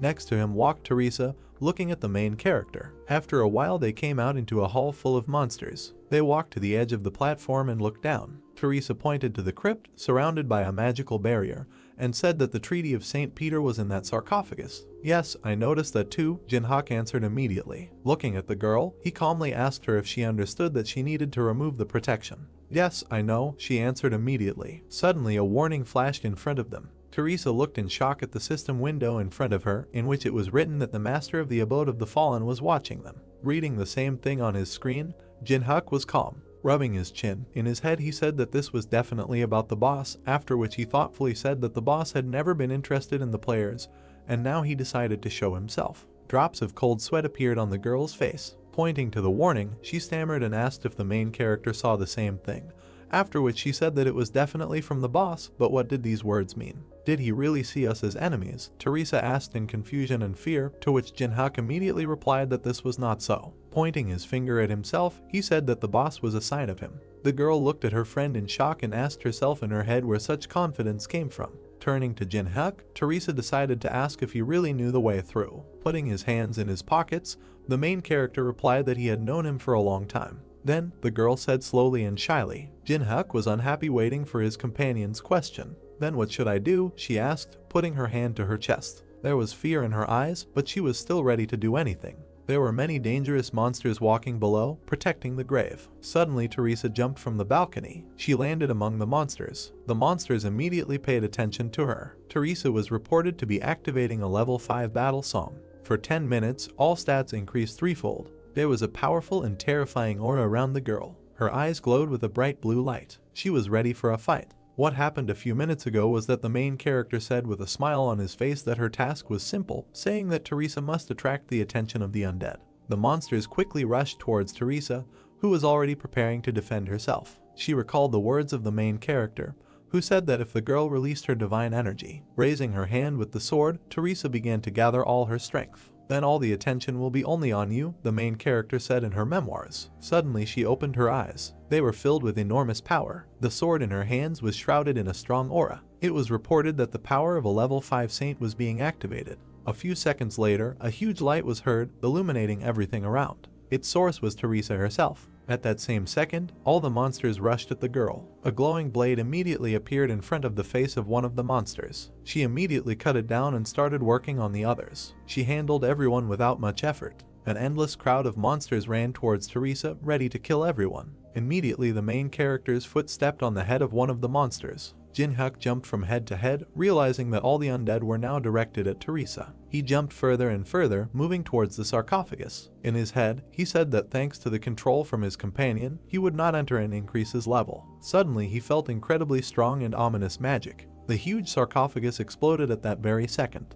A huge skeleton emerged from it, shrouded in strong and terrifying magic. It was reported that elite undead had appeared and special dead had risen. The floor was on fire, and the main character was covered with debris. A few seconds later, Jin-hyuk stood up from the rubble. There was a satisfied smile on his face. In his head he said happily, the mini-boss had finally appeared. At that same second, a huge guard sword appeared from behind a column of smoke. Noticing him in time, the main character deftly dodged without receiving damage. As he dodged the sword, he said in his head that Durahan shouldn't have been here or the conditions had changed because of Teresa. He immediately began to run away from the guards who surrounded him. A few seconds later, he jumped on the guard, starting to attack him, and at this time the lick used strong magic, destroying everything around him. The main character understood that it would be easy to deal with him. Then he added that you need to be careful with flying monsters. At that same second, the lick raised the staff in his hand above himself and began to accumulate enormous power in the weapon. After a few seconds, he pointed his staff at Jin-hyuk, about to release strong magic at him. Black lightning bolts of black magic were released from the staff. Noticing them, the main character smiled contentedly and began to dodge. The lightning passed right next to his face, but without hitting him, it rushed towards the protective barrier of the crypt. Upon reaching it, the barrier cracked. In his head, Jin-hyuk said that in general, such a defense would not be difficult to deal with. A few seconds later, the barrier shattered into pieces. It was reported that the 5th level magical defense had been destroyed. The lick didn't know what to do because he was the one who destroyed the barrier. Without wasting any time, Jin-hyuk ran towards the lick. A blade appeared in his hand, shrouded in powerful, terrifying magic. And there was a crazy smile on his face. He ran through all the guards blocking his path, cutting them down. He looked with contempt and hatred at the severed parts of the guards. Looking at Teresa, who was constantly slashing at the monsters around her, he said that it looked like she would be done soon too. "There is only you left, skeleton," said the main character, looking at the lick, who, apparently, was confused. At that same second, with one powerful and sharp blow, he was cut into 2 parts. Surprised, Jin-hyuk looked at what happened to the lick. "I finally found you," came the stranger's voice. A foot stepped on the monster's crushed skull. At that very second he was crushed with force. The one who reads all the movements of monsters like an open book was suddenly said by a stranger. It was a small guy with a sword in his hand. He said that he was sure that the main character would come here. "Long time no see," he said, extending his hand with the blade towards Jin-hyuk. This guy's eyes glowed bright blue. "You," the main character answered in confusion, looking at the guy. Not recognizing the stranger, Jin-hyuk shouted, asking who he was, to which the guy with the sword replied that the main character should remember him. When suddenly veins appeared on his face from anger, he angrily asked if he really didn't recognize him. "You don't recognize me?" the stranger shouted again, pointing his sword at the main character. The Eye of Truth has been reported to be used. Lightning oozed from the main character. It has been reported that stat effects compensate for the difference in levels. The player's status opens. The guy did not lower his sword, aimed at the main character. This guy's name was Yusung, age 28, level 29, ability Sword Song. It was reported that the copying conditions are such that Yusung believes that he is the best swordsman, so Jin-hyuk needs to defeat him in a sword fight, breaking the guy's self-confidence. Looking at Yusung's sword, he recognized that the iron sword was from the Qianlong dynasty, when suddenly he remembered that this was the same item that had disappeared from the museum. He imagined Yusung stealing that sword and then said in his head, what if it was that guy? Afterwards, he remembered the times when Challenge Tower was a virtual game. That's when Yusung lost to him. It was after this defeat. The next moment when Yusung came to him was on a completely different floor where Jin-hyuk defeated the next boss. Wherever he was, the main character said, Yusung challenged him again and again. This warrior is eager to fight. Pointing his finger at Yusung, the main character recognized him as that same stalker. The guy himself was very angry. Gritting his teeth, he angrily said that Jin-hyuk didn't recognize him because the game became a reality, after which he asked if the main character really underestimated him that much. Putting his hand to his face, Jin-hyuk tiredly asked if it was Yusung again, adding that he constantly challenges him to fight just to play. This time it will be different, Yusung said, holding the sword in front of him. He was very angry and said that they are both at the very beginning of their journey, so Jin-hyuk has no advantage now. The main character turned away and coldly said, what if Yusung wants to fight, then he won't stop him, when he suddenly asked if he could handle it. At this time, his partner ran up to him from behind. Pointing his finger at her, Jin-hyuk said that she wouldn't just stand by and watch. Teresa ran at all speeds to her comrade. Exhaling angrily, with hatred in his eyes, Yusung said that his opponent had an interesting partner, when suddenly he shouted that he would not allow anyone to interfere with them. Suddenly it was reported that Yusung was using the level 5 battlefield selection skill. Yusung's blade was shrouded in strong magical power. The guy pointed his blade at the floor. Hitting the floor with force, a huge blast wave was heard. The main character stood next to a broken grave with things. In the very corner there was a small glow, from which strong magic emanated. The space began to change. Teresa called out to her comrade, who was reaching into the grave for light. Jin-hyuk took out a small ball from the sarcophagus. With a satisfied smile on his face, he looked at Teresa and said that they would meet again. Within a second, he and Yusung disappeared. They both found themselves in some kind of space. Raising his blade and taking a stance, Yusung shouted that now nothing would hinder them anymore, after which he challenged the main character to a fight. It was reported that Yusung would activate the 5th level duel. All of Yusung's stats increased by 10%. The main character just stood there, waiting for the fight to start. It was reported that all of his stats were reduced by 10%. Yusung advanced towards Jin-hyuk. The main character himself looked at the approaching opponent and said to himself that Yusung's special skills, choosing the battlefield and the duel, had significantly weakened him. That is why the situation has become extremely unfavorable. It has also been reported that special conditions for the synthesis skill are activated. In the message that appeared, it was written that when the situation for copying is unfavorable, the conditions are adjusted in accordance with the changing situation. Copying conditions can be met after obtaining the skill. Stretching his hand out in front of him, he pointed his finger at his opponent. The main character was shrouded in strong magic. Suddenly he said that he was copying Yusung's unique ability. It has been reported that the unique ability Sword Song is being copied. Right there in the notification it was written, Song of the Sword, Jin-hyuk's skills as a swordsman are enhanced by 200%, the body itself uses sword fighting techniques, and also significantly enhances the player's perception. Behind Jin-hyuk, the protagonist's strong skill began to be used. There was a smile on his face. It has been reported that the copied ability is retained in the memories of the world. You're ignoring me again, Yusung shouted furiously. He immediately ran towards his opponent, shouting at him not to relax. A blade appeared in Jin-han's hand. At that same second, a fierce battle began. Every blow was repelled. The main character struck. An enraged Yusung, parrying his opponent's blows, shouted, asking what he was counting on, adding why he was fighting at medium range, using only a dagger. Jin-hyun had a sly smile on his face. Inflicting and repelling blows, Oo replied that it seemed to him that this was enough, because fighting with swords was also interesting. Hearing this, Yusung's rage awakened. He pulled his sword behind his back and shouted that Jin-hyun was still underestimating him. After that, he pointed his sword at the main character. It was reported that Yusung would activate the 6th level Sword Soul skill. At that same second, waving his sword, which was filled with enormous strong magic, he sent a shockwave towards the enemy. Easily dodging, the main character asked if he was trying too hard, adding that Yusung was just using the highest techniques in a fight with a newcomer. Hearing this, Yusung sent his opponent away and shouted that Jinhan was no longer a beginner. It's a pity that the main character once said to himself, after which he rushed towards his opponent. He understood that if the enemy continued to parry the attacks, the dagger would come to an end. So it's time, he said. After these words, he took out the sphere that he had previously taken from the grave. For a skill that can withstand a sword, he added to the previous sentence. Immediately after this, he placed the ball on the blade of his blade. After that, he said that he was combining the sword song and the demon soul. Suddenly the ball disappeared, being absorbed into the blade. Synthesis was reported to be taking place. In the next window that appeared, it was written that the ability sword song and the item demon soul were combined. The light that appeared from the synthesis blinded everything around. Because of this, Yusung had to close his eyes. There was a fire in the eyes of the main character. The notification that appeared stated that Jinhan had received the unique ability Sword Graveyard. In the window that appeared, a description of the skill was written. All the owner's skills are enhanced by 500%, the body uses only the most effective sword techniques, perception is at maximum. One of the abilities required to obtain the title Demonic Swordsman. The glow faded, and then the main character extended his hand with the blade to the side. There was not an iota of fear on his face. It has been reported that the unique ability Sword Graveyard will be activated.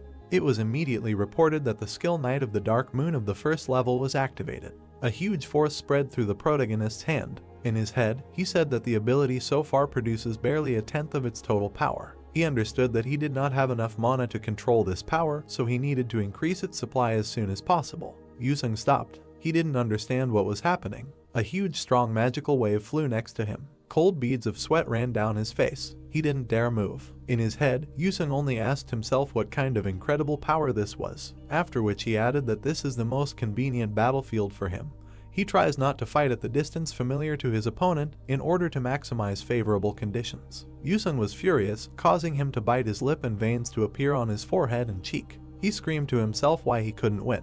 He remembered how many times he died in the game. And out of the game, he said. Yusung recalled how he collected many articles and photographs in the room in order to reach the main character. Because of his anger, he broke his virtual reality glasses. He kept saying that he did everything to defeat Jinhak. Throwing his head up and spreading his arms, he shouted, asking why he could not surpass the main character. I will not put up with this, he shouted again, after which he sent many strong blows towards his opponent. Noticing them, Jinhak stood up. His eyes burned with a bright violet flame. Yusung's punches were right in front of his face. At that very second, he repelled them, cutting them with his blade. Did he really parry these attacks too? Yusung shouted in shock, looking at his opponent's results. Suddenly the main character appeared behind Yusung. With a malicious smile on his face, Jinhyuk said that he had already fought with someone who was much stronger and faster than Yusung, but now he was tired of it. Immediately after these words, he raised his blade, shrouded in terrifying magic, above his head. And within a second he struck a strong blow at Yusung, who managed to block it with his sword.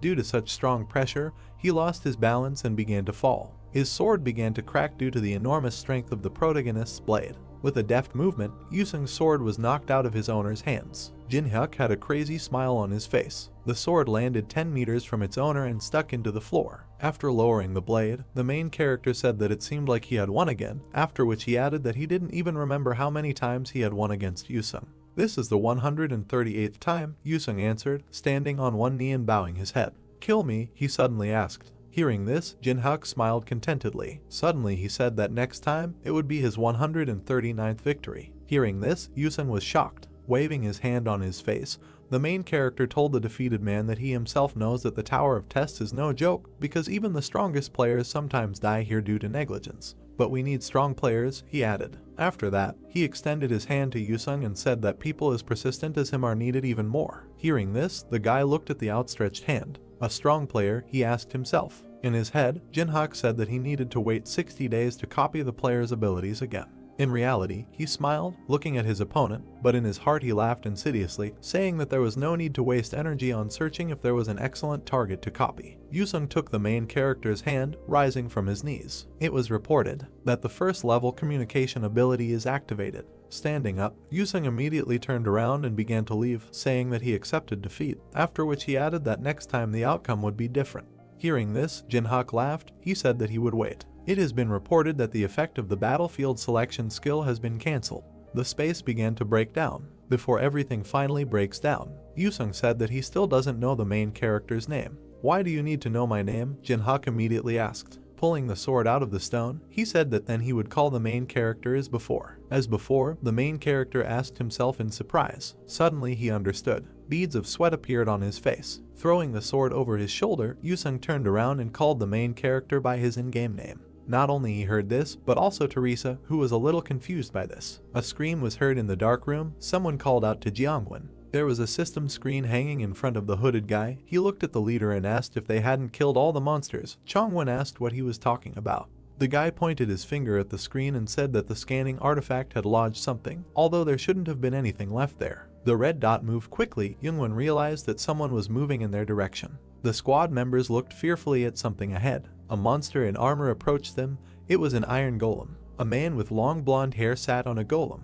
Youngwon frowned. From the stranger's appearance, he guessed that this was a high vampire. The man put his hands behind his back and went down to them. He bowed, greeted the guests, and said that his name was Baluz. The vampire smiled and said that he was accompanying the lord, the owner of these ruins, and also his blood relative. Chongwen pointed his sword at Baluz, opened his mouth and asked why he came, because it's unlikely that he just went out for a walk. The vampire looked with hostility at the swords pointed at him and said that he had a proposal to the leader of the group. He held out his finger to the blade and said that he was giving them a choice. The first option was to simply follow him without arguing. The vampire pressed the tip of the sword, blood flowing down his fingers. A scarlet stream fell to the floor. The system reported the activation of a bloody plague of an unknown level. Red streams of magical energy wrapped around people's bodies. Youngwon opened his mouth, sweat running down his face. Magical currents engulfed the bodies of his team members.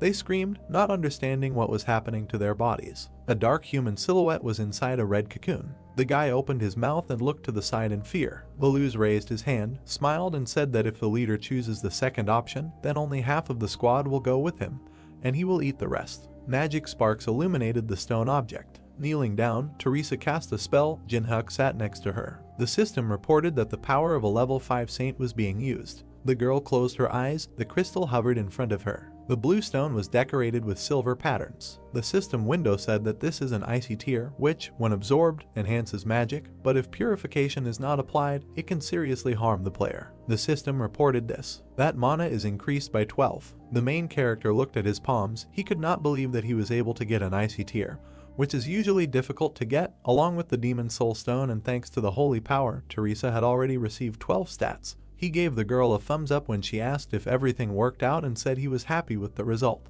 Her eyes widened in surprise as the system window appeared in front of her. A system for notifying that an invitation has been received from the owner of the monastery. In the system window it was said that if Teresa wants to save the members of her group, then she needs to go to the farthest room. The reward for this will be a meeting with the owner of the monastery. The system also notified that upon accepting the invitation, all monsters and traps will be deactivated. Her eyes glowed blue. A drop of sweat rolled down her face. She opened her mouth and said that the entire squad had been taken hostage. The girl could not believe that someone could kidnap an entire group. Jin-hyuk pursed his lips as he watched Teresa lower her head and say that she needed to act quickly to save anyone. She clenched her hand into a fist. Something was bothering her. Teresa imagined a woman with black wings and wondered if he could defeat the Lord. The girl imagined a dark figure with red eyes opposite her and thought that they might fall into a trap prepared for them.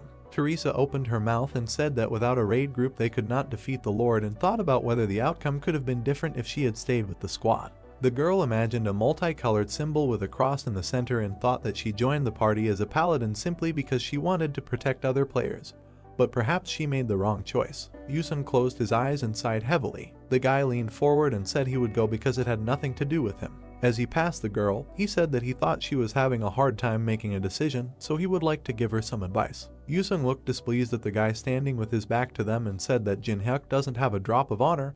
He's simply selfish and in general he hates him. The young man frowned, clenched his teeth, and said that he could only guarantee one thing. The main character smiled and crossed his arms over his chest. Yusun said that if anyone could defeat the Lord, it was only him. Teresa pursed her lips and looked ahead in confusion. The swordsman went further and said that he was leaving. The girl clenched her teeth. She smiled and thanked Yusun for the advice. Teresa clenched her hand into a fist and told Jin-hyuk that she was going to accept the invitation of the owner of the monastery. The main character put his hands on his hips, warned that his services were expensive, and asked if she was sure that she could do it. The girl continued to clench her fingers into a fist, opened her mouth and said with determination that she was ready to pay as much as necessary for his help. Jin-hyuk smiled and thought that she would go there anyway. He slammed his fist against hers and said he agreed. The system reported that 2 players accepted the quest. The system window said that the monsters were hibernating. They approached the steps that led to huge doors. A drop of sweat rolled down Teresa's face. He thought that there were some unreal volumes of mana here. She opened her mouth and looked fearfully at the main character, who said that she did not need to be afraid because now they had an idea of the enemy's strength. Jin-hyuk put his hand in his pants pocket and said that in battle the strongest does not always win. Teresa assumed that he had a plan.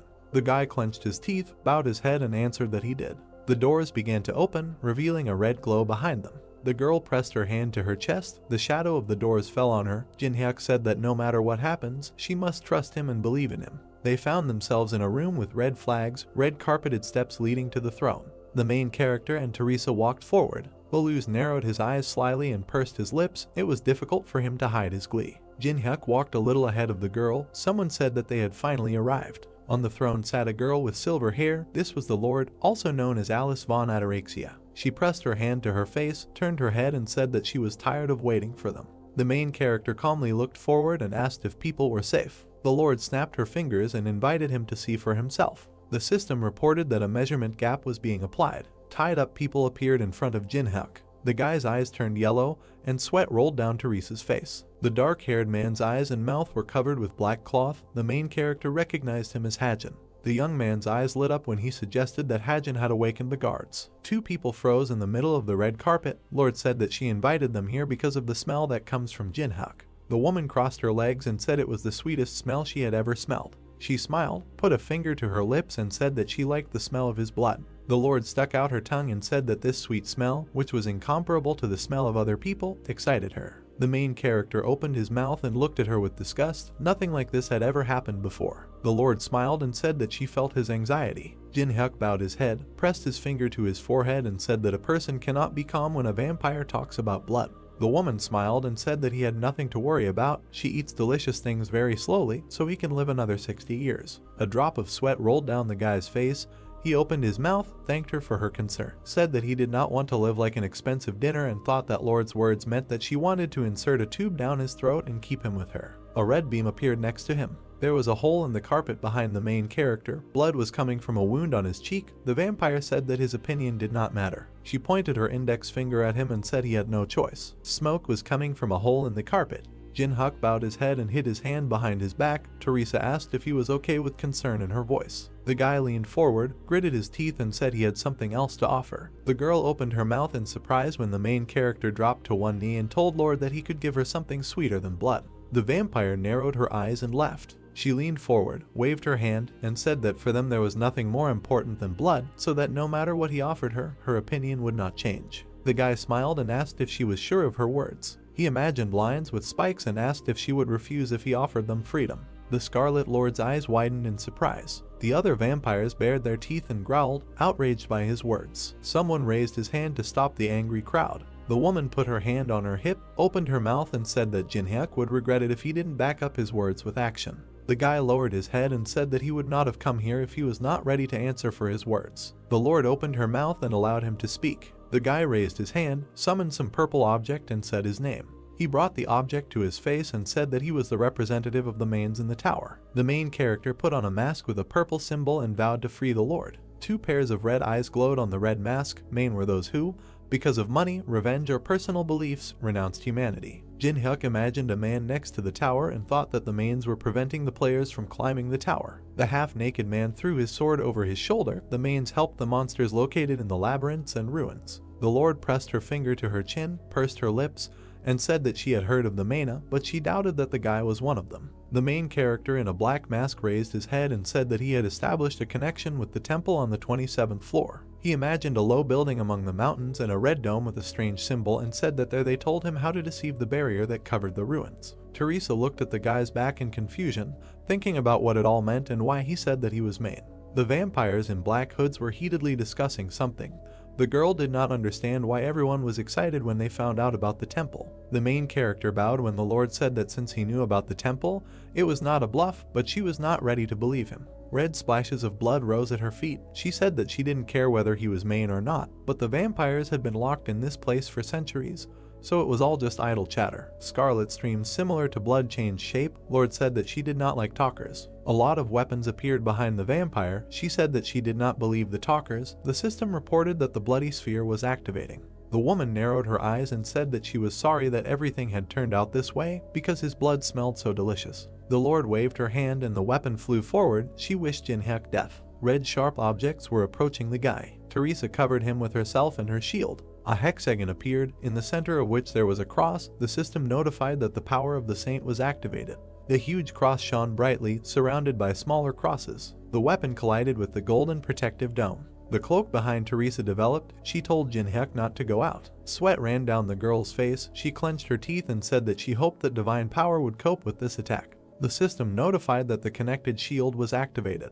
Many weapons hovered in front of the barrier. Teresa opened her mouth with effort, trying to hold the shield. The Lord closed her eyes, laughed and said that it was funny to see how hard a girl would work to counter a normal attack. Her smile became smaller. The vampire clenched her teeth and said that she greatly hated everything holy. The system notified that a bloody explosion had been activated. The Lord raised her hand. A red ball and a stream of energy appeared above her. She said that she would destroy them with one blow. Teresa raised her head. A drop of sweat rolled down her cheek. She realized that she could not hold out for long. The girl smiled, remembering that Jinhyuk asked her to trust him and have faith in him. A black and purple blade whistled through the air. Teresa had a dagger sticking out of her chest. Tears flowed from her eyes and blood came from her mouth. The main character stood behind her. The girl looked at him in confusion and whispered his name. The Lord froze, thoughtfully watching what was happening. Blood sprayed. Teresa fell to the floor. Jinhyuk stood next to her with a dagger in his hands. He asked if the vampire would believe him if he could prove that his words were not a bluff. The main character looked at the woman standing near the throne. She said that she liked how he betrayed the comrade who protected him, but she needed more evidence. Teresa grabbed the hem of his trousers. With the last of her strength, the bleeding paladin raised her head and said that they promised to save the squad members. The guy in the mask was watching her. She asked if this was his plan.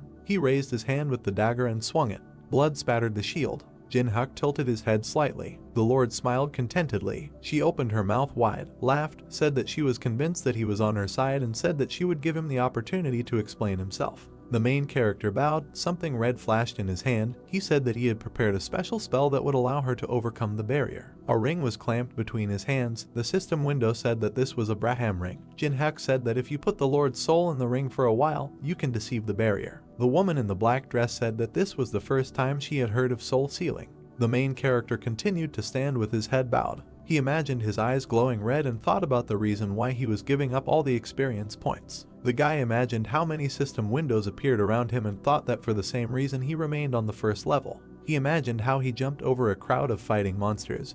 He was holding back because of the skill of moving souls. The main character knelt down on one knee and extended his hand. This special skill could only be activated by a level 1 player. The system notified that Jinhyuk met the criteria. A purple hexagon appeared, inside of which there was a white ghost. The system reported the activation of the magic circle for moving souls. Glowing circles and symbols appeared around the guy. The system window stated that recharging would only occur after 365 days and that only one soul could be sealed at a time. The system sent a warning that the skill will only work after receiving the subject's consent.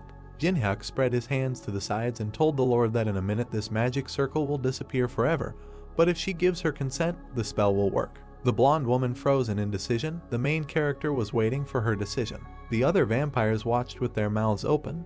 They were surprised that this circle was using it in such a way. A blue beam touched Beluse's forehead. The Lord turned to him. The woman pursed her lips and, using a mental connection, said that it was difficult for her to trust this person and asked to kill him and destroy the circle if Jinhyuk did anything suspicious. Beluse closed his eyes, indicating that he understood the order. The Lord began to walk down the steps, thinking that although it was difficult for her to trust her life to this guy, she had been imprisoned for several thousand years, so if she didn't try now, she might never be able to get out of the dungeon. She stepped to the edge of the circle. The leader of the vampires pointed her finger at the main character and said that she was asking for the last time whether she could trust him. The main character bowed, extended his palm to her and said that if she trusted him, she would not regret it.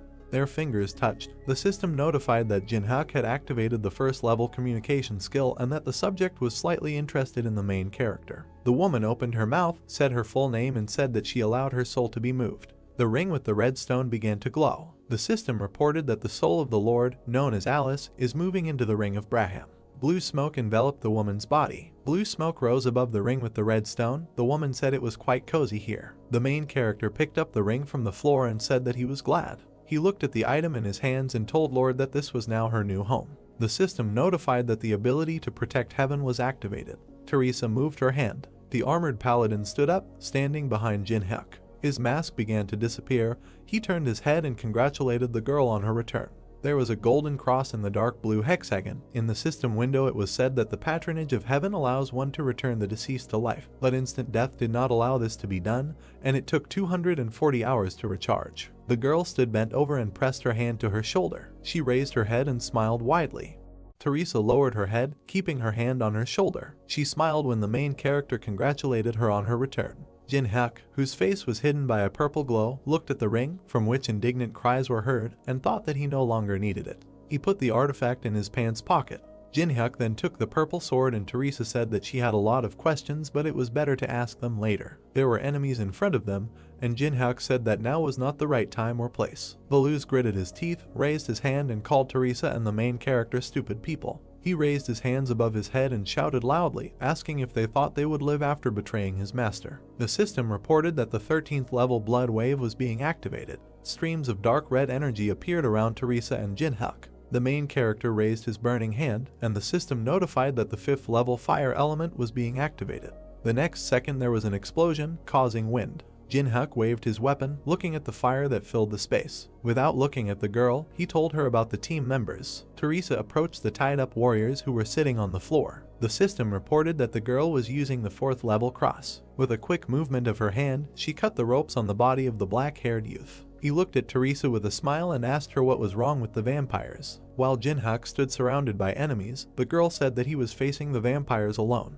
Baluz tilted his head and asked with an angry expression how the man was able to reflect his magic. Jin-hyuk, holding the bright sword tightly in his hand, replied that the vampire's magic and his fire extinguished each other. His eyes began to emit a purple glow as he added that the vampires lost even when their mistress was imprisoned. An inscription appeared on the dark screen that Jin-hyuk was activating a unique ability called Sword Graveyard. The system then reported that Baluz was activating a level 9 dark martial art. The white-haired vampire gritted his teeth tightly and extended his hand in front of him, shouting that he would kill Jin-hyuk with his sword if he could not do it with magic. The vampires rushed forward as Baluz ordered them to break the ring and free their lord. Youngwon opened his mouth wide, saying Teresa's name. Then he furrowed his thin black eyebrows. The vampires fell to the floor. Jin-hyuk and Baluz stood opposite each other, and the black-haired youth asked who the main character was. The girl thought with a smile that Jin-hyuk didn't want to reveal his identity if he was still wearing a mask, and replied that they met completely by chance, so she doesn't know much about him. Bellis also fell to the floor and Jin-hyuk turned away from him. He approached Teresa, who said that she had died for the first time, and at the hands of an ally, the main character replied that they still managed. The girl lowered her head and agreed with these words with a smile. A tear rolled down her cheek. The mask on Jin-hyuk's face began to disappear and his eyes were now visible. Teresa closed her eyes and with a warm smile thanked the main character for keeping them all alive. The system reported that Jin-hyuk saved the life of the owner of a unique ability called Protection of Heaven. Then messages appeared on blue screens stating that the conditions had been met and that the main character had successfully copied this ability. The system reported saving. Then a notification appeared that the ability was being stored in the world's memories. A golden cross could be seen inside the pentagon. The system provided information about the Heaven's Favor ability. When Jin-hyuk asked why Teresa was crying, the girl punched him in the chest, saying that she didn't know. The girl remembered how the main character pressed the dark screen and asked if he knew that she would be resurrected, and Jin-hyuk silently turned away. There were red tapestries hanging in the room, and the main character said that he was glad that Teresa survived. He pulled back the red curtain and invited the girl to finally take the relics and leave. Youngwon put his hand on his chest and introduced himself with a smile, and then said that the rights to the relics obtained during this raid belonged to the guild. The main character, whose face was hidden behind a black mask, asked if the young man was asking for relics after he saved his life. Youngwon explained with a smile that they would pay for the relics with money or something else, so Jin-hyuk would not be left out. The protagonist frowned, thinking that after defeat, this leader was still acting overconfident. He then pointed his finger to the side, saying that the guild could take the relics. As Youngwon walked past him, Jin-hyuk warned them not to complain if the result didn't satisfy them. The young man stopped smiling and turned around in bewilderment. On the floor lay a fragment of Merlin's staff. The black-haired youth's eyes turned red and he reached for the relic with a smile, thinking that although most of the raid group was hostage, they would be able to restore their authority by bringing back good loot. Youngwon's fingers almost touched the staff. Suddenly he pulled his hand back and closed his eyes, screaming in pain. A bright red mark appeared on his palm. Jin-hyuk, who stood with his back to the young man, thought that this was a curse that lay on Merlin's staff. He looked to the side and thought that if Alice completely disappeared, then this relic would become safe, but Alice was now trapped in the ring. Youngwon raised his hands, asking what was happening to him. Teresa put her hand to her mouth, looking at the young man in shock. Jin-hyuk put his hand on her shoulder and turned her around while the black-haired boy screamed loudly. It was night. A tall dark tower was visible. Someone asked the head of the department whether they were standing at the entrance to the tower in vain. Ihyun, with a tired look, said that she was not sure that the guy's words could be trusted. The man opened a pack of cigarettes and replied that he just needed to wait a little. Taechun raised the cigarette to his mouth and added that they received the message, so they should at least get something. The blue-haired girl frowned and said that the experts had reported that the raid would last at least 3 weeks. The man looked down, remembering Jin-hyuk and his words and the imminent completion of the capture of the ruins. He was worried that the main character was not a member of the party. Taechun flicked his lighter. The system reported that the ruins called the Abode of the Fallen had been cleared. The man opened his mouth in shock and dropped his cigarette. A crowd of people emerged from a bright blue portal. The black-haired boy and girl next to him looked tired. People raised microphones and cameras, congratulating them for clearing the ruins and asking what strategy they used.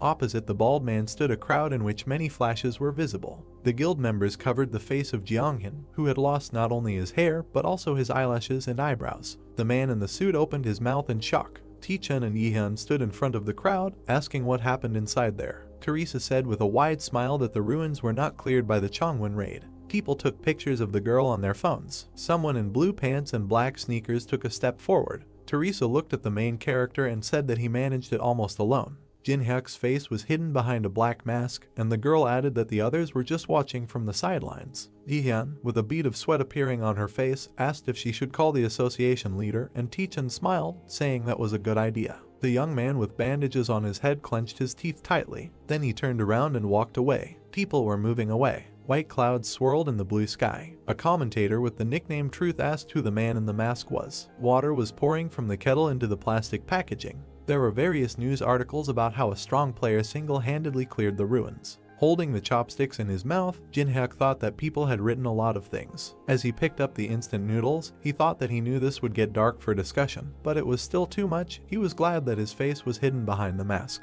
While chewing his food, the main character remembered Teresa and thought that she had promised to keep everything a secret, so he didn't have to worry. There were chopsticks and instant noodles on the table. Jin-hyuk looked at the ring with a smile and thought it was time to talk to the locked vampire. The main character narrowed his eyes when Alice asked how he dared to put it in a dark and smelly pocket. The girl frowned angrily, asking if Jin-hyuk didn't know who she was. With a malicious smile, the main character shook the ring, and Alice asked what kind of earthquake it was. The main character began to wave his hand, and the vampire screamed that she was dizzy. Jin-hyuk looked at the ring with a smile and asked if Alice had come to her senses. The girl lay on her back, saying that vampires never forget an insult. The main character narrowed his eyes suspiciously, and Alice ordered him to stop. He waved his hand and said that she still hadn't realized anything, so he would have to explain. The girl opened her red eyes wide and screamed that she was going to throw up. With a crazy smile and burning eyes, Jin-hyuk began to rotate his hand in the air. Alice screamed loudly as her white hair flew around. A red light was visible. 3 hours later, the ring was on the table and Alice was begging it to stop.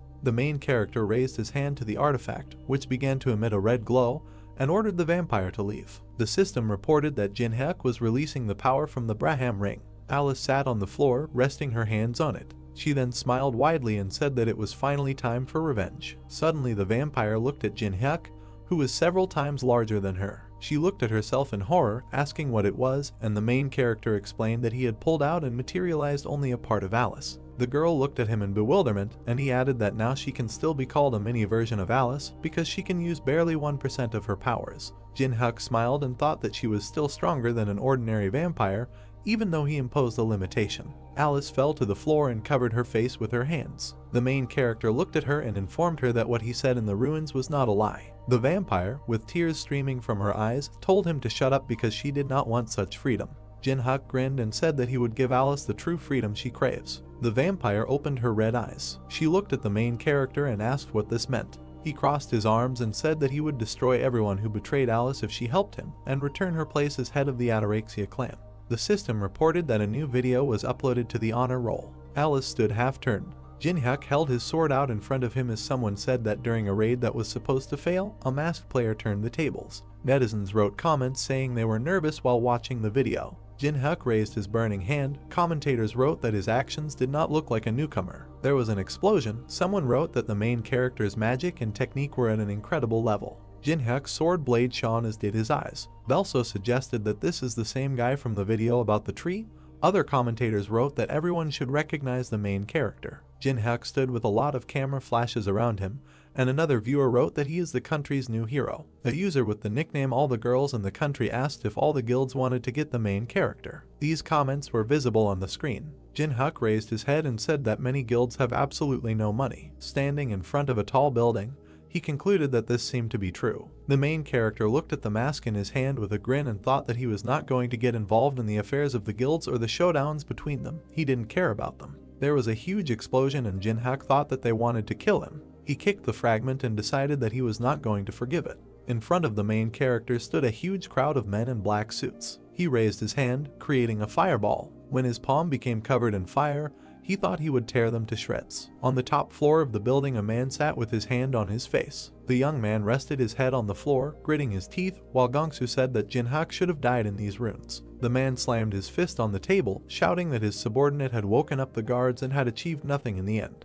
Jong Su frowned and shouted loudly that because of some fool they couldn't handle, their guild would lose its reputation and might cease to exist altogether. The head of the Black Crow Guild kicked Hajin, who let out a painful sigh. Two guards in black glasses and suits stood at the white door. From the fiery explosion, Hajin flew into the air. A man in black sneakers entered the room. The main character clenched his hand into a fist, asking Jong Su if he was the master of this guild. Jong Su grabbed the arm of the chair and ordered his subordinate to grab Jinhyuk. Hajin sat down on the floor, thinking that this was his only opportunity to restore honor in the face of the head. Then he jumped up, thinking that he would be called Super Hands again. Suddenly, the main character removed the mask from his face and greeted the man with a smile. He then punched Hajin in the face. He flew into the wall. Jong Su put his hand forward and shouted that because of Jinhyuk they lost positions in the association. He asked if the main character thought that he could just walk around here. Jinhyuk sat down in the chair and said that this is not what Jong Su should worry about. The man frowned. His hand reached for the sword, which lay on the stand. The system reported that Jong Su was activating a level 5 flash sword. He jumped onto the table, stretching his arms out to the sides and looking at Jinhyuk. Jong Su frowned in confusion, thinking about the main character being so relaxed even though a sharp sword would pierce him right away. He brought the blade to Jinhyuk's head, deciding that he should die. The man opened his mouth in shock when something hit his sword. He frowned and broke out in sweat, looking at the fragment of the sword, and realized that it was a saber. The main character grinned contentedly. He reached into the bag of checkers and said that they were convenient to throw. Jinhyuk put his feet on the table. With a smile, he invited Gons to start a conversation. A huge level 25 scarab suddenly jumped out at them. Alice screamed in horror that the monster was very nasty. "Alice, stand behind me," the main character said, waving his hand. A moment later, Jinhyuk was surrounded by a crowd of scarabs. Without thinking twice, he extended his hand forward. It was reported that the unique ability Heaven's Favor was activated. A giant flash illuminated everything around. Suddenly there was a deafening explosion. A very bright light came down from the ceiling to the ground. It illuminated every monster around the main character. The monster's physical defense decreased by 30%. Immediately, Jinhyuk turned to Alice, who was hovering next to him, and told her to show her strength. The angry girl raised her fist and asked why a noble vampire should fight such nasty monsters. A crazy smile appeared on the main character's face at that very second. He began to twirl his finger, around which magic began to accumulate. What? He asked, looking at the vampire, who was very scared. At that same second, she put her hands in front of her, in front of which a magic circle immediately appeared and strong magic was released. It was reported that Alice was activating bloodbinds of an unknown level. Blood began to envelop the scarabs. By completely enveloping the scarabs, they created huge drops of blood containing the monsters. "Great," said the main character, smiling and preparing to attack. It has been reported that the power surge stat is applied. 100 stats, the difference is reduced by 33 levels. In 1 second, Jinhyuk cut through all the huge drops of blood, destroying all the monsters. Notifications immediately started pouring in that the main character had raised his level by several points. Stopping, he lowered the blade, which was covered in the black blood of monsters, and said that it was very difficult for him to hold back, adding that while he remained at the first level, he had accumulated so much stress. At the same second, a new crowd of scarab monsters surrounded Jinhyuk. The unique ability Sword Graveyard is activated. The main character stood up again. A powerful and terrifying aura appeared around him. He smiled madly, and incredible power oozed from his eyes. He shouted that he was very happy about the appearance of monsters. Clear day. The sun illuminated everything around. Olympus Guild. There were members of the guild in the meeting room. Folding his hand, the head of the Titan Guild, exhaling heavily, said that it seems that almost everyone is assembled, so it's time to start. Looking at everyone present, Frederick said that everyone already knew that the 8th raid on the 4th floor ended in failure. He stretched his fingers first on one hand, then on the other, saying that out of 100 people, divided into 15 detachments, only 9 returned alive. He remembered the powerful boss of the 3rd floor, and then said that although the boss is very ordinary, he summons thousands of statues, so he needs a way to defeat them. Damn, one of those present hit the table with a loud scream. It was Tenwei, the head of the China Guild. Sticking his hand in front of him and gritting his teeth in anger, he said that they could not cope even with the use of a divine artifact, after which he asked how Frederick would order to get rid of these statues. Immediately Maria, the head of the Olympus Guild, calmly replied that the 2nd and 3rd floors were completed too quickly and good players had too little time to level up. Teresa stood behind her. A dissatisfied Jinho sat next to her with his arms crossed over his chest. Maria continued to say if only there were more players above level 15.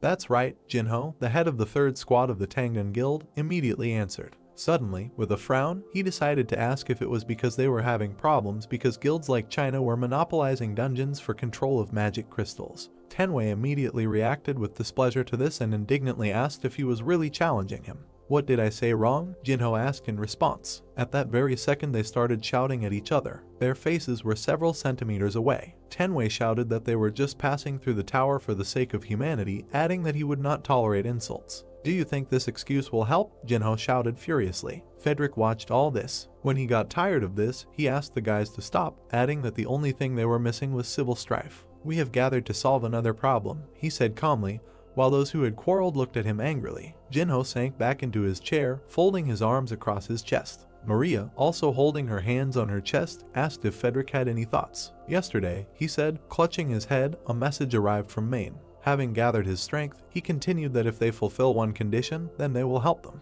Maria, Tenwei, and Jinho were shocked when they heard this. Drops of cold sweat appeared on their faces. There was silence in the meeting room for several seconds. Suddenly everyone started screaming, furiously asking whether to cooperate with them. After all, they are all on the international wanted list. They cannot work with such non-entities as Maine. Teresa, standing behind Maria, simply listened to all this without interfering.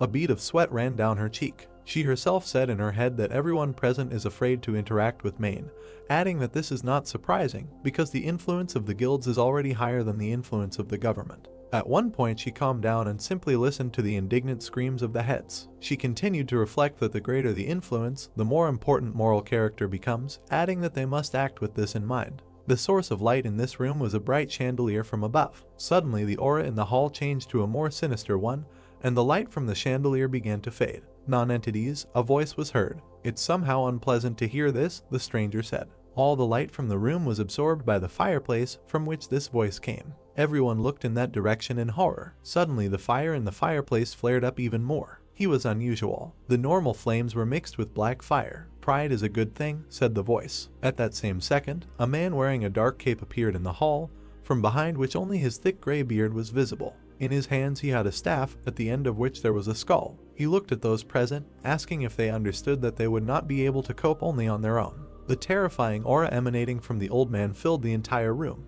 All the heads immediately jumped up from their seats, backing away. Jinho was furious. He shouted how the damn man dared to come here. He was incredibly angry and pierced the table with his fingers. Grabbing it, Jinho swung it and ran at the old man, shouting that if he himself had come here, he would kill him. Jinho threw the table at Maine, but Tenwei suddenly appeared in front of him. He cut the table into two with his sword, after which he pointed the weapon at the old man and said that for the first time he agreed with Jinho. The old man did not move. He laughed and said, "These heads are just hotheads," adding that after hearing the proposal, they will change their minds. "Help us," he said in an intimidatingly harsh voice, after which he smiled madly, adding that they could cope with the boss of the 3rd floor. Jinho was furious at this. He was ready to tear the old man apart. He could barely restrain himself, shouting that this was all nonsense, because if they united, they wouldn't even have 100 people, after which he asked how he could cope with a huge army. The old man, holding his hands on the staff, calmly answered that such a quantity could be created. At that same second, the old man was enveloped in incredible magical power. It has been reported that the skill Black Cemetery Guardian is used. Suddenly, Frederick looked out the window and saw that something had started to happen on the street. At that same second, a skeleton hand appeared from the ground. A huge horde of the dead began to emerge from the ground. The old man said that this is all thanks to the wars that have died down long ago, because of this there are a lot of useful corpses here, adding that among the main there are many strong ones, for example, necromancers. Cold sweat ran down the face of Frederick, who saw all this. Necromancer, he spoke quietly and slowly, but summoned such a quantity. Hordes of the dead stood on the walls of the building. Frederick immediately turned his head and looked at the staff in the old man's hands and asked in shock if it was all because of this artifact. The old man was surprised and asked if the head really knew about him. Picking up the staff, the old man began to examine it, proudly announcing that it can only be created by collecting 99 items. This is the Staff of Greed. Tenwei looked at the old man intensely, when suddenly, exhaling, he said quietly, a combination of the necromancer and the Staff of Greed. There is a chance to deal with the boss of the third floor, he humbly admitted, lowering his sword. At that same second, Maria shouted that Tenwei was even talking, because this was Mana. We know, Jinho answered, standing 5 meters from the old man, adding that now the right decision would be to kill him right now. There was no more rage and anger on his face. He humbly said that if the public does not know about the agreement, then the game is worth the candle. Even you, Jinho, Maria shouted furiously, to which he furiously asked if they had any other choice now. Teresa watched all this from the side, in her hand was a sword and shield. How did it all turn out this way, she asked herself. Everyone went crazy, she added in her head. She silently watched everything that was happening, not understanding anything. She imagined the image of the main character in her head, and then said to herself that if Jinhyuk had been here, then nothing like this would have happened. What should I do? She asked herself, abandoning her imagination. She continued to hear how the heads argued among themselves and could not come to a common decision. Suddenly, a notification appeared informing that there was a request for a video call from the outside. Seeing the notification in front of her, Teresa was very surprised. The system window asked whether to accept the request from Jinhyuk. Teresa answered the call immediately. Jinhyuk, the girl shouted joyfully when she saw the main character appear on the screen, asking the girl how she was doing. When suddenly he heard screams in the hall. What is this strange situation? He asked, seeing nothing. Suddenly the old man heard the voice of the main character. Turning his head sharply towards the girl, he asked her who he was, adding that since he had given his voice, then let him show his face. Switch to conference mode. As you wish, said the main character. He disappeared in Teresa's face. A huge screen appeared in the middle of the hall, with Jinhyuk's face hidden on it. Maria recognized him. Looking at the closed face of the main character, she screamed, was this really the unknown person who had cleared the first floor dungeon? Remembering his image, the image of a guy who possessed enormous power, Maria explained that this was an incredible player who cleared the dungeon alone, unknown to anyone, and large guilds from all over the world wanted to get this player. And now this super rookie is right in front of them.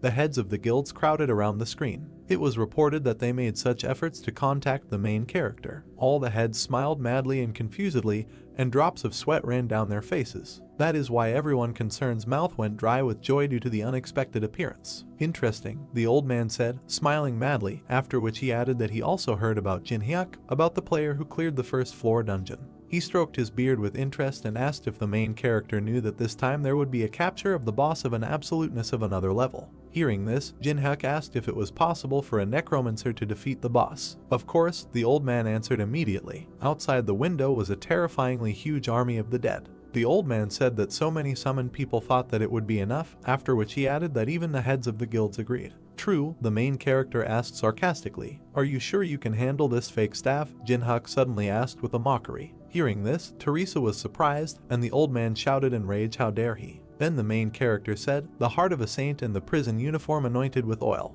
It was without these two items that the old man created the staff. Listening to this, everyone gathered in the hall was shocked. Suddenly Frederick asked, looking at the closed face of the main character, if he had evidence. After thinking for a while, Jinhyuk replied by pointing to the staff, that the real Staff of Greed has a red stone under its skull, and the open floors do not have some of the materials needed to create a real staff. After that, he pointed to the summoned dead, who were missing an arm or leg somewhere. Jinhyuk said that the dead were too weak, and such soldiers could not even last a quarter of a day in the boss's room.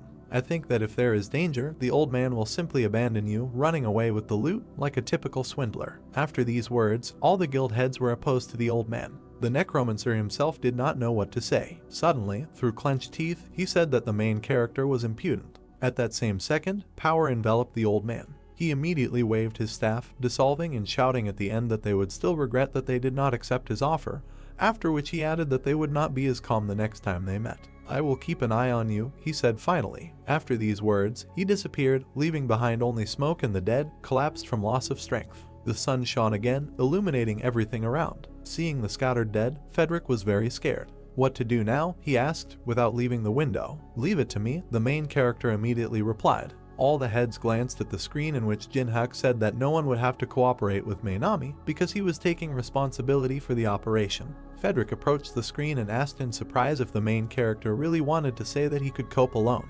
"Yes, that's true," Jin-hyuk answered without a drop of doubt in his voice. Doubt and fear were visible in Frederick's face. In his head he said that even if the main character does not succeed, he will at least be closer to them.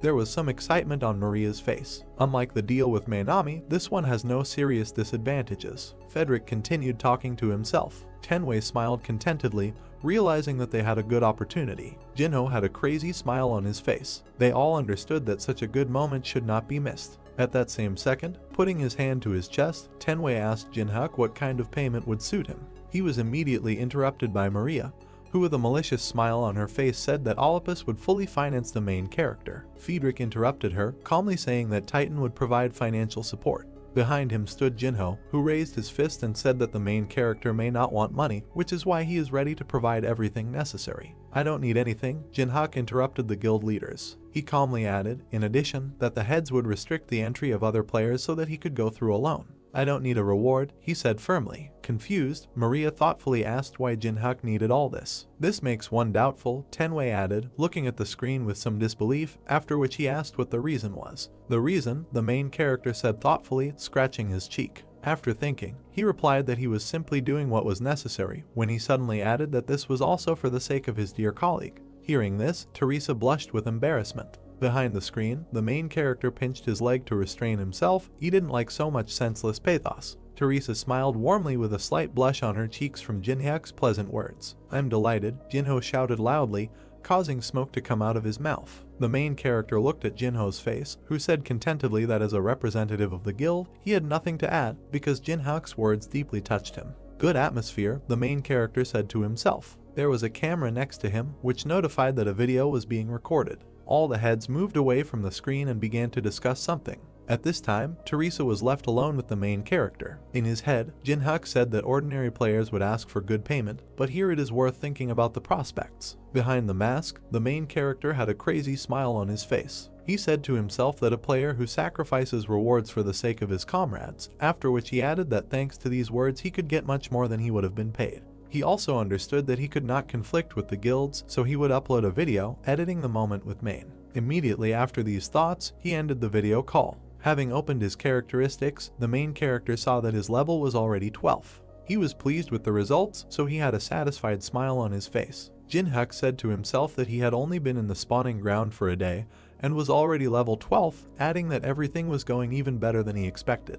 When suddenly he was called from behind. He immediately turned his head in the direction of the scream. Evil Alice shouted at him, saying that he couldn't leave everything to her. At this time, mountains of scarab corpses lay behind her. Then Jin-hyuk, turning to her, said that since she has the strength to argue, she will not die. "Do you really think this is the norm?" she shouted. When tears suddenly appeared in her eyes, Alice immediately began to wipe them away with a handkerchief, saying that they did not have equal cooperation, but slavery. Dissatisfied, Jin-hyuk put his hands on his hips and said that this was an unfounded accusation. A few seconds later, he opened a store in front of him and, choosing an order, said that he just wanted to buy the girl mana replenishment.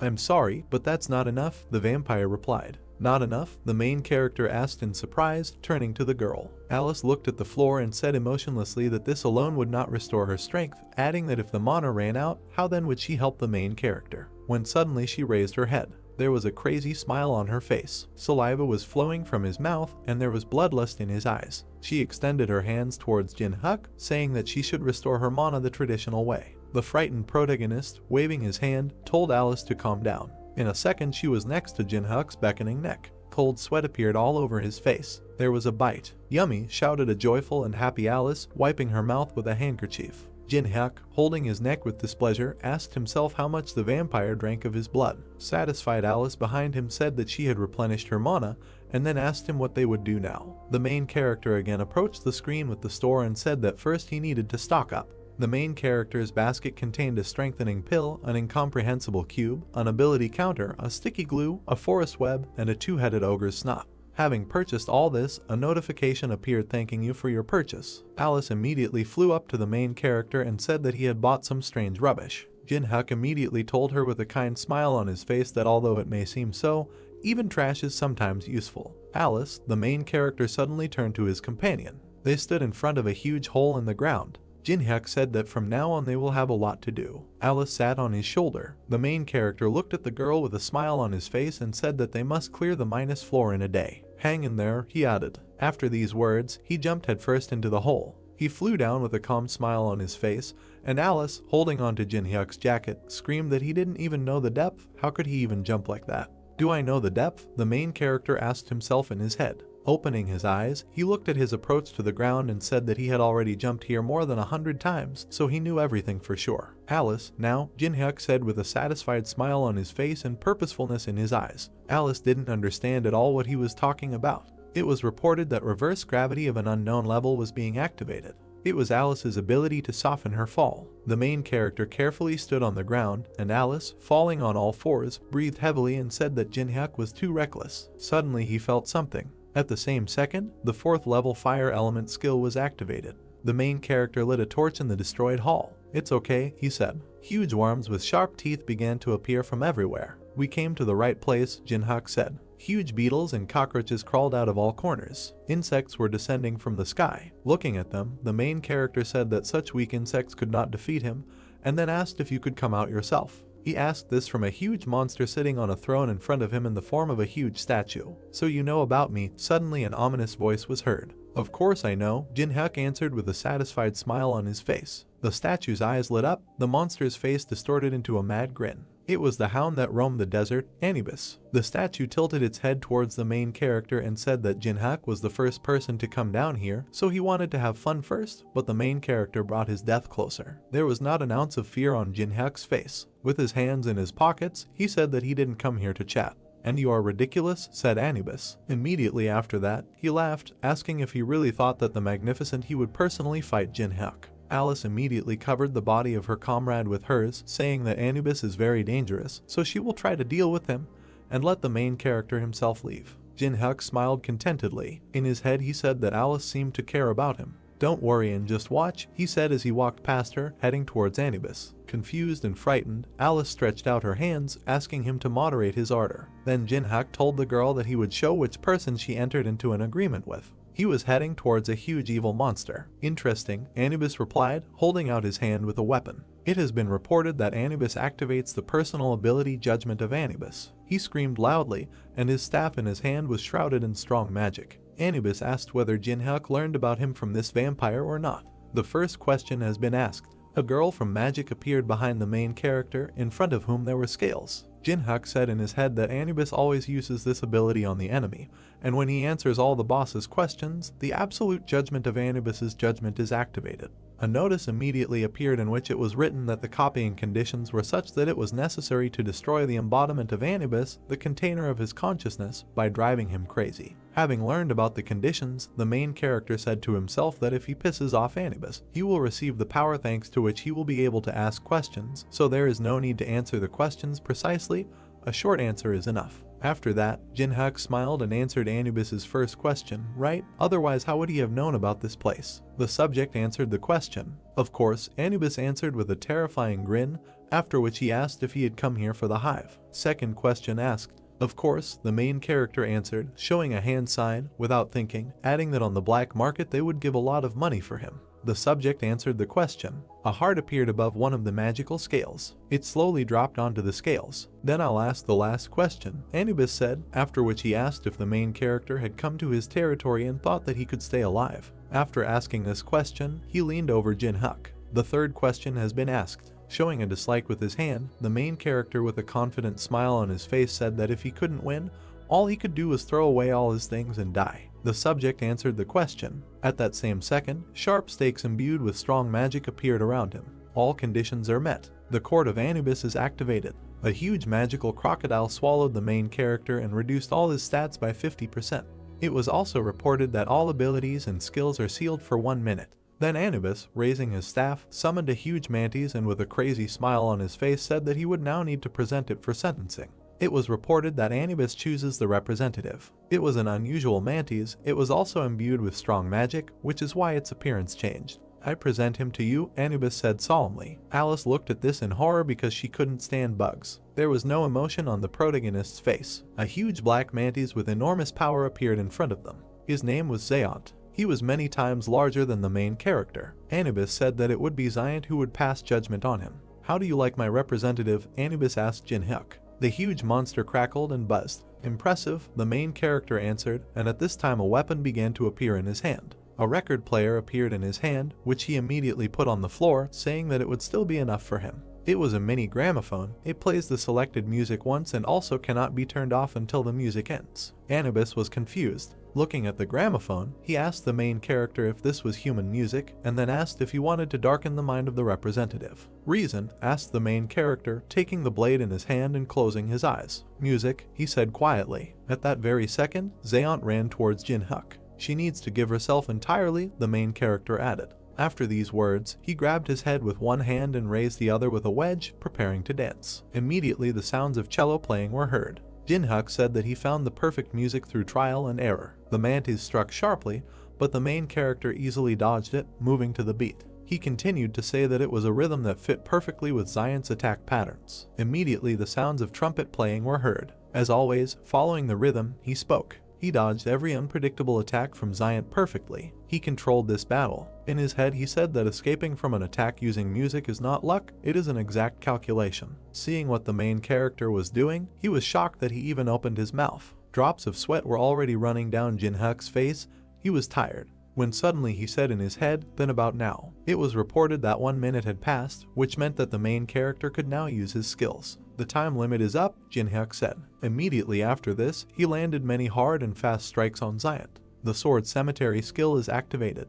Blood sprayed from the mantis's head. A second later, green blood also sprayed from the mantis's paws. Anubis shouted in shock, asking if the protagonist really thought he could defeat his representative. He was very angry, which is why he said through clenched teeth that Zayant recovers in seconds, and if Jinhyuk spends all his strength, then the end will come. Yes, the main character answered the words of Anubis, after which he added that right now he cannot kill this praying mantis. After these words, he turned to the boss, raised his blade, and with a satisfied smile on his face said that he could make him no longer want to live. At that same second, the representative's paws began to be cut off one after another. The mantis screamed in pain, coughing up blood. Alice looked in surprise at what the main character was doing and said in her head that she knew, of course, that he was so strong, but not so much. Suddenly a crazy smile appeared on her face, and she said to herself that it was possible if it was him. She raised her head, her cheeks flushed and her eyes filled with hope. Then he will help me take revenge, she continued joyfully. The bloody mantis fell to the floor. His paws were scattered all over the hall. An enraged Anubis shouted at the main character to fight and not run away.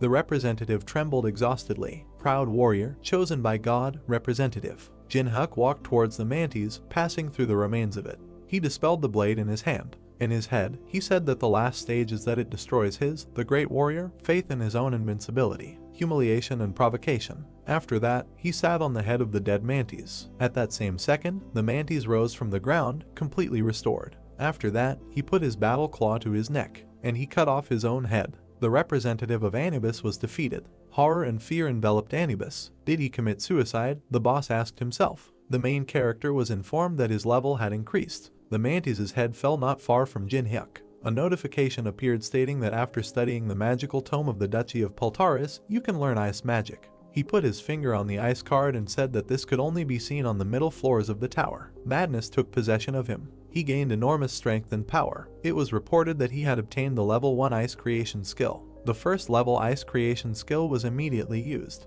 The main character closed the ice book in his hands. Immediately, many pieces of ice appeared around him. Anubis was very angry. He said in full tension that he recognized that Jinhyuk was not an ordinary person.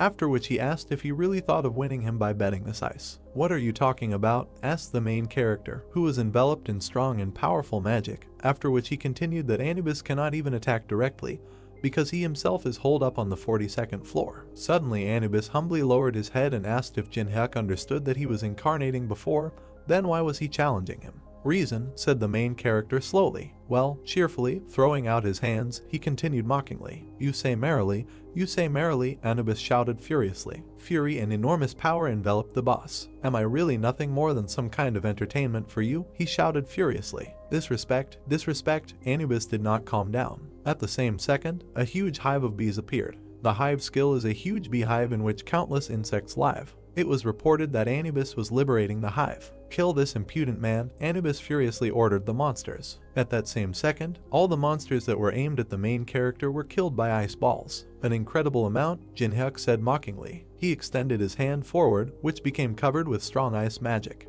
At that same second, the protagonist's hand caught fire. The monsters surrounded him, but he stood in position, preparing to attack and defend. It was reported that Jinhyuk combined the fire element and ice creation skills. With their hands clasped together, the merging of skills began. A few seconds later there was a strong glow. All the monsters were absorbed by a bright glow that covered absolutely the entire room. The merger was reported to be successful. The next notification said that the main character had received the AA level daylight skill. The monsters were ready to attack the main character, who was absorbed by a bright cold light. The system notified about the activation of the first level daylight skill. 6 rays of light appeared. The light became brighter. A powerful light stream attacked the insects. The wasps looked at the light anxiously. A dark blue hexagon with a white sun inside appeared. The system window said that the daylight skill allows you to compress and release magical power, has high power and limits the enemy's field of vision, which gives a great advantage in battle. The main character closed his eyes and held the object in his hands with all his might.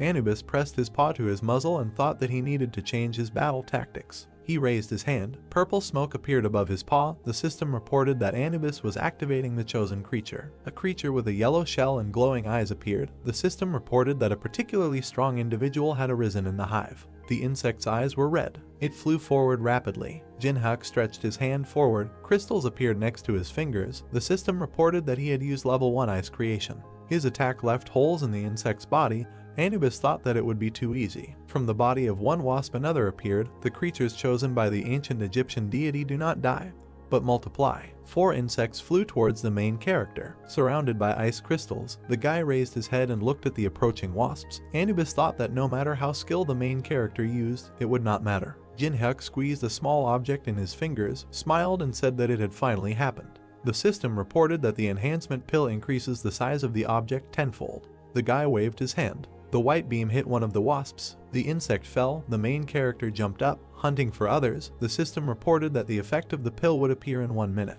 The wasps fell to the ground. Jinhyuk jumped onto the back of one of the insects. He grabbed the insect's antennae. The main character wrapped his legs around the wasp's head and controlled it. Anubis opened his mouth, asked what they were doing and ordered them to kill the guy immediately. Jinhyuk rode a wasp as he flew towards the hive, thinking that their ability to multiply rather than die would drive any opponent to despair. There were many insects behind him. One of the wasps hit the other with its sting. The main character thought that in the terrible absurd conditions the enemy could not sensibly assess the situation. A blue cube appeared around a ball of insects.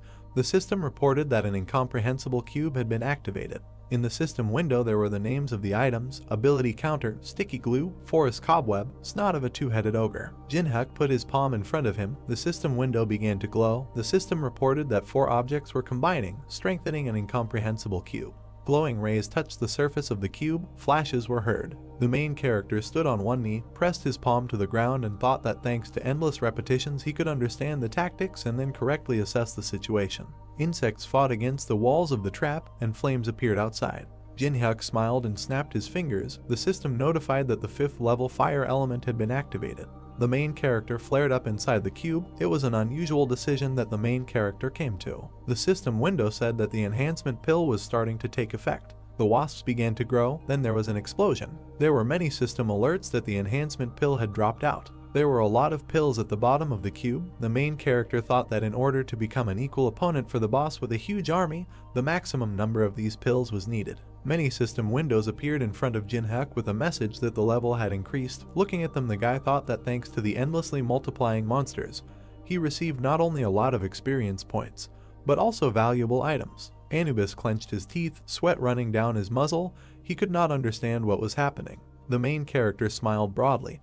Behind him was a blue cube and a web. Anubis realized that he had prepared the items for unification in advance, learned the features of the hive, and created a trap. The guy's eyes glowed. He put his hands in his pockets and looked up. The ancient Egyptian god realized that he had succumbed to his provocations. Anubis slammed his hand on the armrest. His face contorted with rage. He raised his hand and cursed. God clenched his fingers into a fist.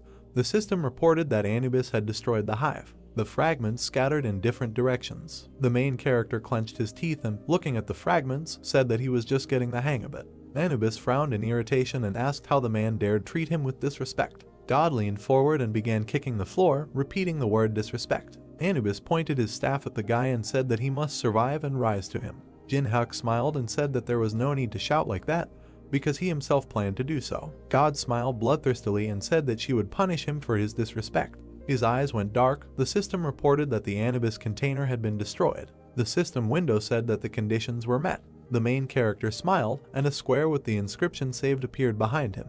In the system window there was information that to activate the Judgment Anubis skill, you need to ask 3 questions, after which the enemy's strength is reduced by 50% and all skills and abilities will be blocked for 1 minute. A purple hexagon appeared with an ancient Egyptian symbol inside. The system reported that the skill can be used on one person only once, and if abused, punishment from the Egyptian gods awaits. The main character presented a fresco on which there was a creature with a bird's head and a human body. The system reported that the gods of Egypt were showing interest in him. He also presented an image with green skin.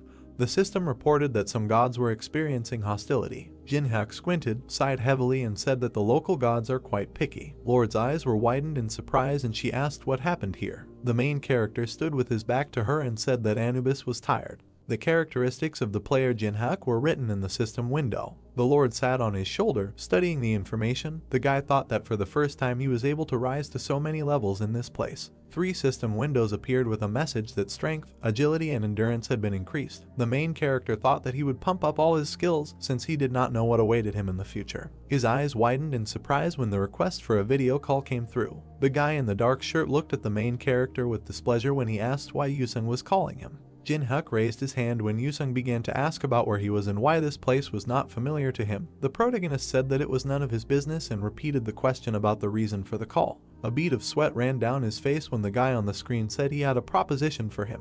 Yusung introduced several people and said that in 24 hours, a martial arts tournament would begin at the Awakened Association, to which players of rank AA and above, including himself, were invited. Sweat flowed down Jinhyuk's cheek. He looked at his interlocutor in bewilderment and said that the association decided to hold the tournament despite more important things, such as the boss of the 3rd floor. Yusung frowned and asked the protagonist to take part in the tournament so that they could fight. The protagonist asked why he should waste his precious time on such nonsense and mentally added that his decision might change if the guy had new skills that he could copy. Continuing to frown, the guy in the dark shirt said that Jinhyuk couldn't refuse. The main character looked interestedly at the screen in front of him.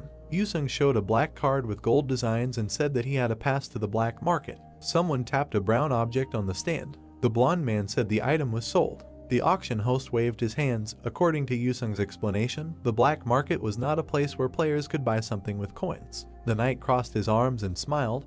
This was a secret market where invited participants could purchase items exclusively for real money. The main character leaned back in his chair and thought that the Tower of Trials had become a reality and now people began to hold such auctions. And he just needed items to pass the boss of the 3rd floor, so perhaps he could buy a lot of good things at the secret auction for the rich. The guy looked at the system window and was surprised that his actions were already being discussed. He presented a website that posted a video of the upcoming raid. It was uploaded to a new channel by Unknown, and it featured the Unknown Masked Man, Teresa, and the leaders of the other guilds. There were 4 people in the still image from the video. Since Jinhak edited the moment from Maine, no one spoke badly about the guilds. And in any case, it was unprofitable to conflict with large guilds. There was a man in a mask on the screen. People in the comments admired him and asked to show his face. The main character imagined himself with a dagger on his shoulder and thought that people reacted predictably, showing interest in the masked player, who confidently declared in front of the heads of other guilds that he would go on a raid alone. There were red numbers in the corner of the screen. The main character was pleased that the video had 50 million views and expected to receive 50 coins for it, taking into account a commission of 90%. He smiled, looking at the screen, and thought that although the commission was simply incredible, the amount was still not bad. Jin Hyuk yawned and told himself that this was all clear. The guy was sitting on the podium among other people. He couldn't wait for the tournament to end. In the arena, opponents crossed swords. The dark-haired girl blew a pink bubble. The tournament organizers selected 24 players of rank AA and above. What was happening was filmed because after several failed raids on the third floor, the Association of Awakened and large guilds wanted to show the population the strength and greatness of the best players. The main character pursed his lips and thought that a show was happening before his eyes and that it was a good way to defuse the situation. He remembered how Yusung showed him the black card and said that he would give him the pass to the black market right away if Jin Hyuk agreed to the fight. The guy closed his eyes, raised his hand and said that he had not yet reached the rank of AA, so he could not participate in the tournament. Yusung on the other side of the screen ignored him and said that the winner of the tournament would be able to choose a replica relic from the National Museum. With a serious expression on his face, the guy on the screen said that the winner could invite a player who did not participate in the tournament to fight with him. The main character felt anxious. He pointed at the screen and shouted that this time he would defeat him in front of everyone. The guy smiled, waved his sword, told his friend that this was his limit and offered to surrender. His opponent replied that he was deliberately fighting half-heartedly so as not to harm him. He raised his head. Anubis stood behind them. The tournament participants could not believe that the summoning had happened. The players scattered screaming. Other participants in the tournament were caught in the fire. There was a fire burning above Jonu's palm. Someone said that these two were not bad either. Guild representatives in black suits sat on the podium and discussed which player they should recruit. A blonde man, the head of the Black Fortune Guild, named Dokpyo, said that he only liked one. The man pursed his lips and thought that the guy in black clothes was gorgeous. Yusung swung his sword. Watching him, Dokpyo thought that he had control of the battle, a wide view and most importantly many types of attacks. He remembered how the assistant opened a suitcase with gold. The head of the guild invited the guy to join them, but he refused, saying that he was not interested. The man frowned in irritation and thought that it was the first person who refused to join his guild. This ambitious guy was different from the rest. Blonde Dokpyo thought that he couldn't watch the tournament anymore because he was too nervous. Another man adjusted his glasses and said that if he had participated in the tournament, he would have dealt with everyone present and forced the one who refused to join the guild to bend the knee. The man took off his glasses and asked the head of the guild if he was right. His name was Doan. He had the rank of AA and was a member of the Black Luck Guild. He put his glasses back on. Dokpyo said that he should think less about the tournament and focus on the interview because he was invested in for a reason. The player replied that he had nothing to worry about because he knew how to shine in front of the cameras. Doan opened his mouth wide and yawned. The head of the guild thought that the guy had every opportunity to rise to the S rank in a couple of years and that if everyone knew that he had raised a rising star, then the prestige of the guild would greatly increase. The fight in the arena continued. The guy in the green hat turned around. The long-haired girl arched her back and screamed in pain. Yuri put her hands in front of her, protecting herself from the air currents. Jonu fell to the ground and screamed from the pain in his back. Yusung held a sword in front of him. The host announced that they had a winner. There was a live broadcast of the tournament on the phone screen. Someone was surprised that the winner had been announced and asked to let him watch. The two girls watched the video and discussed Yusung's appearance. The interview with the winner was broadcast on the big screen. The guy said that instead of a line he was choosing the right to choose an opponent. People in the square were discussing his choice. Someone suggested that he wanted to fight a master from some guild. Yusung raised his sword. People were eager to find out who he would challenge to a duel. The guy pointed his sword in the direction of the podium and demanded that the enemy come out. Doan smiled widely and said that he approved of this choice. He froze in confusion. The guild leader put his hand on his back, demanded that he sit down quickly and said that Yusung did not choose him. The dark-haired guy frowned. Dokpyo drew his ward's attention to the fact that the tip of the sword and his gaze were directed slightly above them. The dark guy looked at the arena in confusion. He did not understand why the winner of the tournament did not choose them, because no one except him and Dokpyo could become a worthy opponent to him. Behind Doan, someone slammed his hands on his knees and muttered something irritably. Jin Hyuk stood up and told Yusung that he was good at annoying people. The guy lowered his sword. People could not believe that he chose an unknown player. Kwanwoo opened his mouth and began to quickly type something on his laptop. Another man asked him to punch the main character through the bases. Information about Jin Hyuk appeared on the screen. People were surprised that he was an F-rank player. The main character jumped into the arena. Watching him, Dokpyo thought that if Yusung challenged an AA rank player, the fight would be spectacular, but for some reason he chose an unknown guy with a low rank, but there is no benefit to be gained from this. The blonde man frowned and assumed that the winner of the tournament just wanted to publicly mock the weak. Jin Hyuk closed his eyes and asked Yusung to give up if he lost this time too, because it was time to learn to admit defeat. The opponent frowned and asked how he could be so sure of his loss after seeing him win the tournament. The main character gave him a thumbs up and said that he had definitely become stronger and asked if he had trained hard. The swordsman clenched his teeth and said that, without stopping for a second, she did everything to catch up with him. Yusung waved his sword and said that in order to get a pass to the black market, Jinhyuk must fight at full strength. The system notified that the player was using the sword soul skill. Blue streaks appeared when the guy activated the second stance sword soul technique. He gritted his teeth and activated the blazing swordsman soul technique. The main character tiredly closed his eyes and thought that Yusung had taken up his task again. He raised his hand, summoning fire magic, and said that he was ready to fight. Jinhyuk spread his arms to the sides and shouted that Yusung was a stalker. White clouds floated across the blue sky above the city. The beam pierced the roof of the building. The blue sky was visible through the hole. There were blocks of ice in the arena. The guy was surrounded by smoke. There were holes in the swordsman's clothes. He annoyedly asked how many skills his opponent had. Exhausted, the guy fell to the ground. The main character got down on one knee and began to look for something in Yusung's pockets. He believed that he was simply taking what was his since the enemy promised to give it back. He clutched the black and gold card and said that he would gladly take advantage of the invitation to the black market. People in the stands were discussing the battle that had taken place. Jinhyuk used a huge ice projectile and with some kind of beam smashed the ceiling. The audience doubted that there was a person in front of them. The main character sat down in front of Yuri and John and said that they had not seen each other for a long time. The girl pressed her hand to her chest. The old man said that this was their first meeting after the museum. The guy smiled, said that their first meeting was a little rough and suggested leaving everything in the past. John and Yuri were told that they don't want to be his enemies. Jinhyuk squatted down and said that since they decided to live peacefully, he wanted to ask for Yuri's phone number. He handed her the phone and said that if she didn't want to, then she didn't have to do it. The girl thought that in that case she would refuse. He opened his mouth and said that everything is not so simple. The main character turned the phone towards her and said that Yuri should be confident that she can cope with the consequences. She squeezed the black phone in her hands and thought that this was a request only in words, but in reality it was blackmail. The people in the stands screamed in fear. Someone jumped down behind Jinhyuk and said that it was amazing. He didn't expect an F-rank player to be able to win.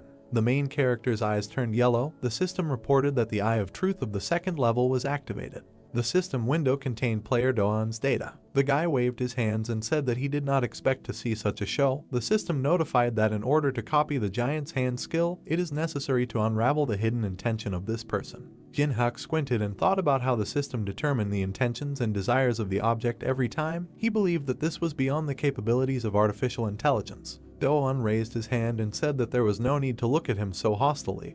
Because he didn't come to fight, the main character asked why he came in that case. The guy smiled and said that they have the same field of activity and most likely they will see each other often.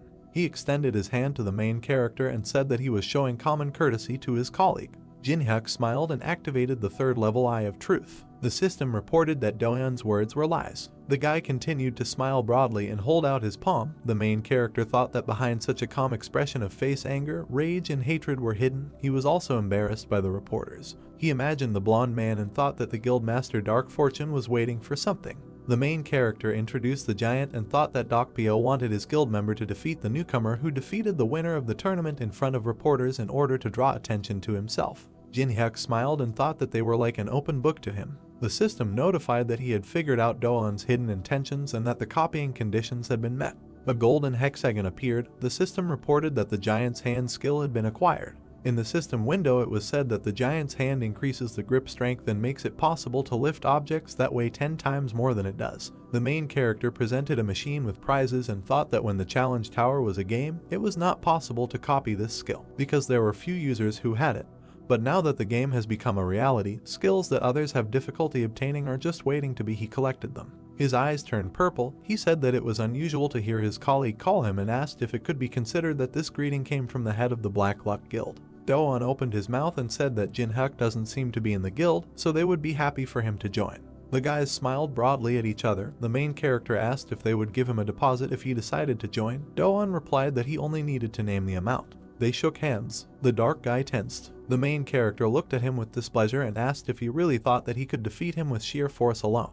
Doan smiled brightly. He stuck out his tongue and said that it goes without saying that the system sent an alert that Doan had activated the level 5 giant's arm. The guy opened his mouth wide and said it was obvious. They continued to stand holding hands. A purple silhouette of a woman with scales appeared behind him. The system reported that Anubis's court was activated. Doan could not understand why his skill did not work. The guy frowned. He got down on one knee and screamed in pain. Jin-hyuk said he had to admit he was holding up well. The main character's eyes became their normal color. He said that Do-eun seemed confident in his strength, asked if he was ashamed to writhe in pain like that and why he forgot about his pride. Purple discharges surrounded their hands. The guy opened his mouth wide and screamed in pain. Golden lines appeared between them. Do-eun asked Jin-hyuk to stop. The main character hit the guy in the stomach and called him wretched. Something came out of his mouth. The strong blow sent Do-eun flying backwards. The protagonist clenched his hand into a fist and said that this was because he pretended to want to make friends. He squinted and looked at the red smoke. A pit appeared in the arena. The eyes of the main character turned yellow. The system reported that the Eye of Truth was activated. Red smoke came from the hand of the head of the Black Luck Guild. He was outraged by it. That Jin-hyuk dared to beat one of his best players and said that he put in a lot of effort for this day. The system window contained information about the player Dokpyo. The system reported that in order to copy the ability to the energy of bloody rage, the main character must break the man's pride. The guy pressed his hand to his chest and said that he understood that the head of the guild was angry, but he should have behaved more restrainedly. Dokpyo's face contorted with rage. He assumed that Jin-hyuk was scared. The main character looked at his palm and said that he simply did not plan to defeat the guildmaster yet. The man's eyes were black. He jumped up and called the protagonist's names. The system reported that the energy of bloody rage was being activated. The man extended his hand forward and shouted that it was impossible to defeat the guildmaster. Jin-hyuk raised his hand. The system notified that he was using the daylight ability. The spectators covered their eyes with their hands, protecting themselves from the blinding light. They could not see what was happening in the arena. A dagger appeared in the protagonist's hand. Dokpyo clenched his fingers into a fist. The system notified that the power surge stat was being activated. The system window said that 99 points were used. The difference in level was reduced by 33. The man winced and thought that Jin-hyuk reflected his energy, although this was impossible. He imagined the white and gold armor and thought that in the raid of the boss of the second floor, the Divine Warrior, he was the leader of the Vanguard, and therefore a guy with an F rank could not even entertain the thought of competing with him. Dokpyo opened his mouth wide and told Jin-hyuk that he was just being ridiculous. The guy turned his head. Someone told them to stop. The body of the guild leader was enveloped in green smoke. The system announced that the 4th level arbiter was activating. The main character pursed his lips. Someone said that in a tournament that most of the population is watching, they must show that they deserve people's trust. Someone came down to the arena. There was green smoke coming from the man's hand. It was the head of the association, Sanjin. Jin-hyuk squinted and thought that in front of him was the head of the unification of all awakened Koreas. The man with the scar on his face looked at them disapprovingly. Dokpyo pointed at the guy and told the leader that he came on time because Jin-hyuk had just beaten up his guild player. The man turned his head when Sanjin said that they were at a tournament, not a show, so there was no need to worry about getting hurt. He approached Jin-hyuk, introduced himself and said that he was glad to meet them. He remembered sitting at the table in his office and said that, to be honest, 20 minutes ago he had no idea about the guy's existence. But the director in charge of the tournament contacted him urgently. A man sitting in the stands was talking on the phone. He told the head of the association that he had to come as soon as possible, because something incredible was happening in the arena. Sanjin introduced the man with glasses and said that he rechecked his test results due to the fact that there were many inconsistencies and found out that Jin-hyuk influenced the examiner. He looked closely at the main character and called his name. The association representatives bowed, congratulated him on receiving Korea's 16th S rank, and apologized for the association's mistake in giving him the wrong rank. Spectators jumped up in the stands upon hearing the news. People ran into the arena, eager to see the special player. Do-eun continued to lie on the ground unconscious. Dokpyo gritted his teeth and thought about what was happening, because this tournament was supposed to glorify the Guild of Black Luck, but it simply trampled them. He opened his mouth and asked them to wait when he decided he had to take control of the situation.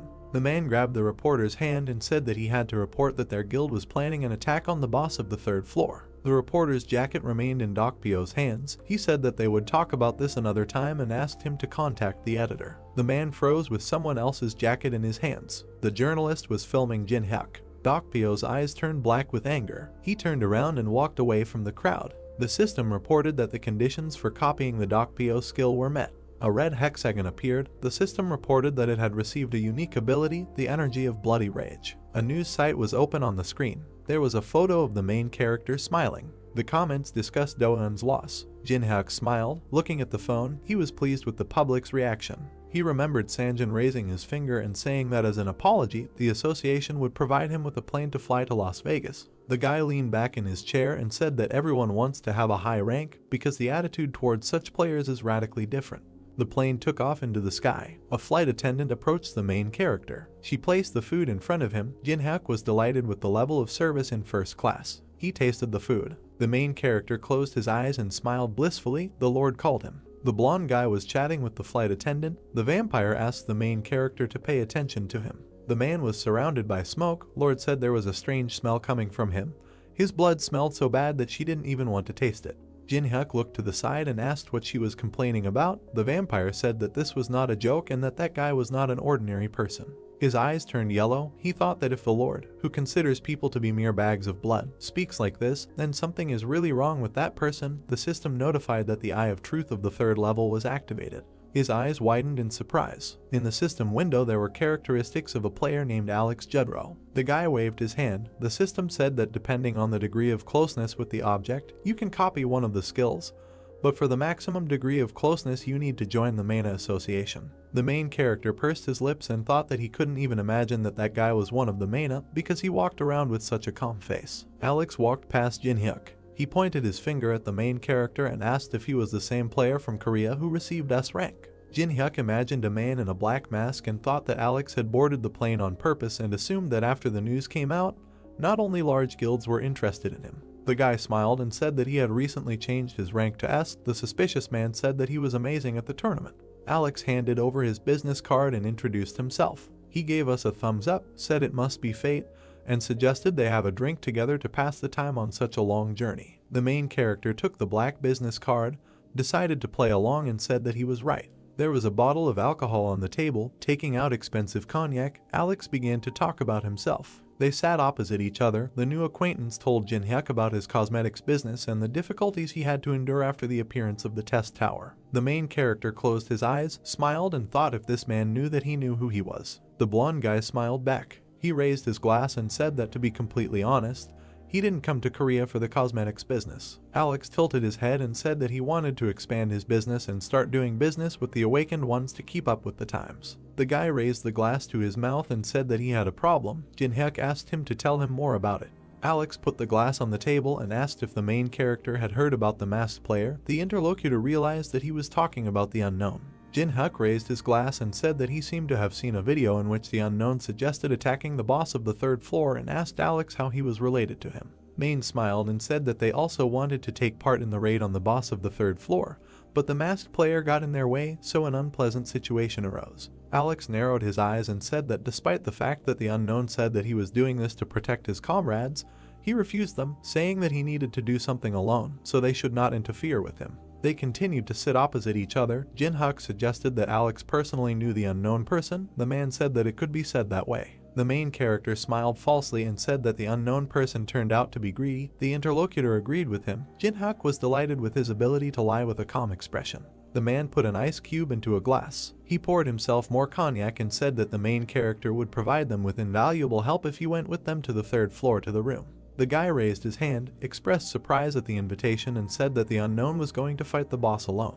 Alex handed him a bottle and said that S-rank players are given the right to freedom of action, so that no one will touch them and they will be able to get items from the 3rd floor. The main character closed his eyes, thought that even the large guilds allowed the unknown to go through the floor alone and agreed to block the entrance to the boss's room and assumed that the main wanted to get there with his help. He opened his eyes and said that Alex's request was too serious because he had just received rank S and his new acquaintance wanted him to go against large guilds. The man smiled and said that he was a businessman and that he not only asked a lot but also offered a lot. A vial appeared above his palm. Main said that there is a medicine that helps with incurable diseases and even with cardiac arrest. His eyes lit up and he showed the main character a bottle of elixir. Jin-hyuk's eyes widened in surprise. He took the bottle in his hands, said that his interlocutor's offer interested him and thought about how the Manga Association was able to get such a rare thing. Alex hid his hand under his jacket and said that many people wanted this elixir, but he was ready to give it to a new acquaintance as an advance. He put the contract on the table and asked Jin-hyuk to sign it. The system reported that Main would activate the contract with the 6th level dead man.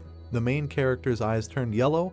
Main Alex said that such a chance is rare. The main character extended his hand to a piece of paper and thought that visually this agreement was no different from ordinary ones. He imagined a dagger surrounded by smoke and thought that the violator of the terms of the contract would be overtaken by a mortal curse. But if he didn't sign anything, then there was nothing to worry about. The guy closed his eyes and said that he could not sign this because he was very reasonable and was not ready to confront large guilds. Alex raised one eyebrow, said that it seemed that the valuable elixir was not enough, expressed regret about his decision and said that he was counting on him. Jin-hyuk clutched the bottle to himself when Main said that now he had better forget about the elixir. The man looked at him irritably and asked what he was doing. The main character showed the bottle and repeated his words that he is very reasonable. Jin-hyuk's eyes glowed purple and he said that he is also very greedy and always gets what he wants. Alex clenched his teeth and said that he was talking nonsense. Passengers inside the plane began to shake. The man grabbed the armrest of his chair, thought about what the main character was going to do with so much mana and assumed that he intended to blow up the plane. The board lit up. The pilot reported that the plane had encountered sudden turbulence and asked all passengers to take their seats and fasten their seat belts. Jin-hyuk closed his eyes, asked if Alex heard the alert and said that he should return to his seat. The man clenched his teeth and asked if he really knew from the very beginning which association he belonged to. The main character replied that he guessed and praised Main for her good game. Alex opened his mouth, said that he did not advise him to irritate them and that the unknown would make him pay the appropriate price for this situation. Jin-hyuk turned his head and said that Main had a good sense of humor and that it was stupid to claim that he was on the same side as Unknown after they were kicked out of the Olympus meeting. The man's eyes widened in surprise. He was wondering who this guy really was and whether he knew the Unknown. He put his hand on the armrest and thought that it might just be a bluff and that the big guilds could share information with him after he was given the S rank. The guy waved the vial and said that it was possible to share information about the Unknown if Alex behaved well.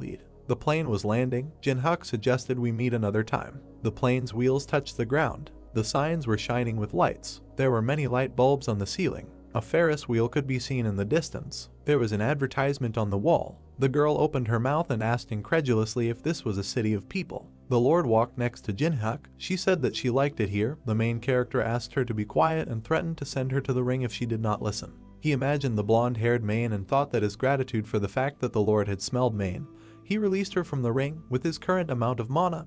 Her height was 150 centimeters. Golden rectangles appeared. The main character evoked memories of the world. A red hexagon appeared. The main character united the Eye of Truth and the energy of Bloody Rage. Another red hexagon appeared. The system reported that the merger was successful and he received the Greedy Look skill. In the system window it was said that the Greedy Gaze allows you not only to view the status of any player, but also to share vision and read thoughts. The system reported that due to the characteristics of the Blood Devil energy, the personality of the skill owner can be changed if used frequently. In addition, the separation of vision and mind reading can only be used on players with a lower level. The protagonist imagined a blue hexagon and thought that he wanted to combine this skill with a safer spiritual skill, but he urgently needed the Greedy Look. The guy clenched his hand into a fist. Someone called him. The Lord showed the casino and asked if they would go there. The main character reminded her that they did not come here to have fun.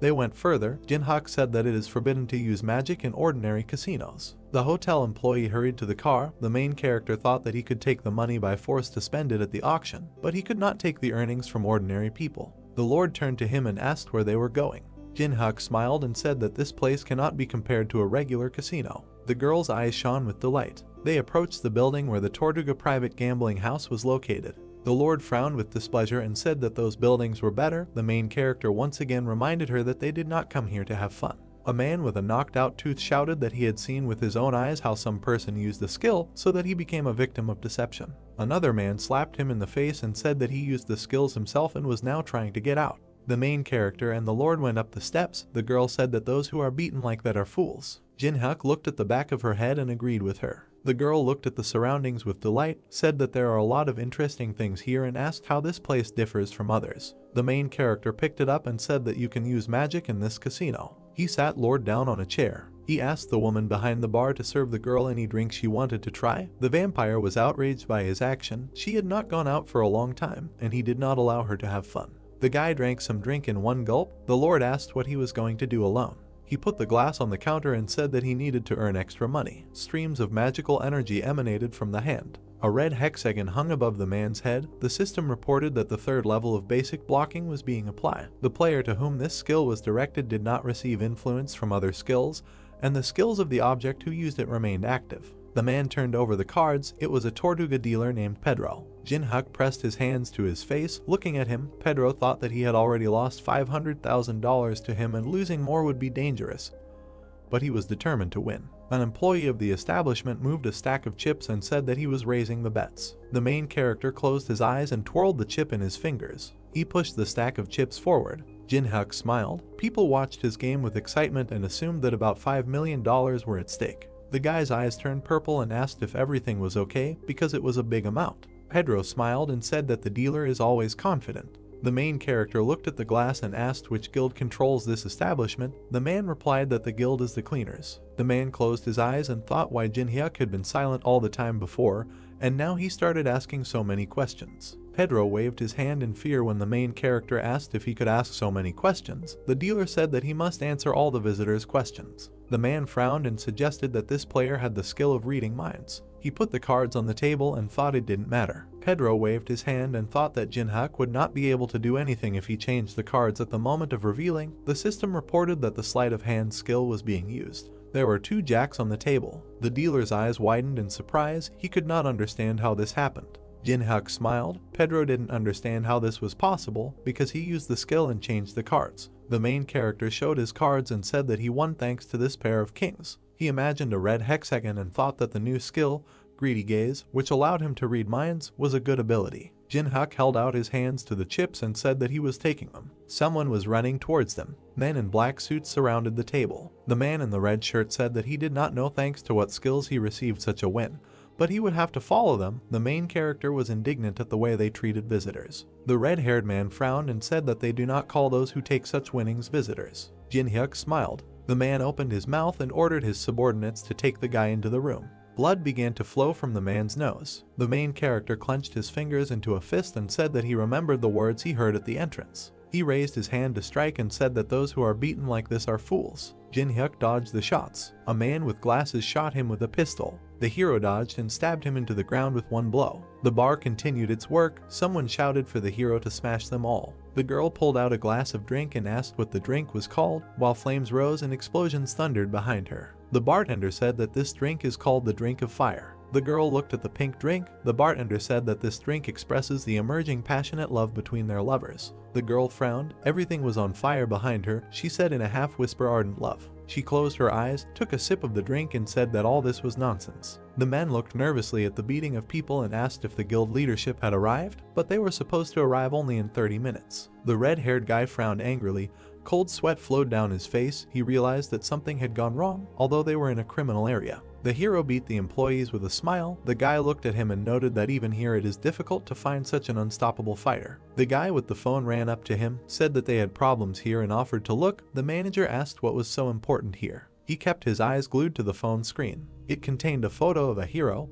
He was informed that he had recently received an S rank in Korea. It was the player Jin-hyuk. The manager looked ahead anxiously, thinking that even in America there are about 20 representatives of this rank, and now one of them is right in front of him. He imagined a city on fire and a crazy hero above him and thought that if the hero continued to rage, he would simply destroy the casino. All the men froze. Someone asked everyone to stop. The manager unbuttoned his jacket. He sat down on his knees, still wearing only his shirt, and asked for forgiveness for not recognizing the hero and acting tactlessly.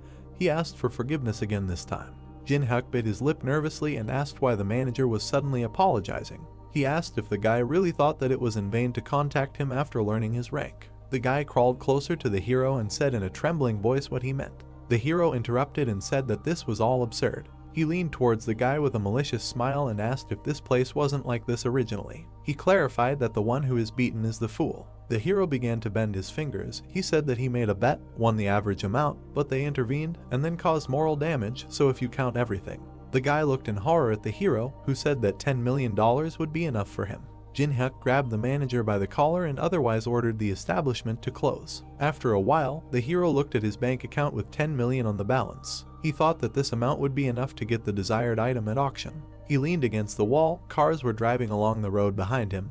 He reminded himself that it would soon be their turn.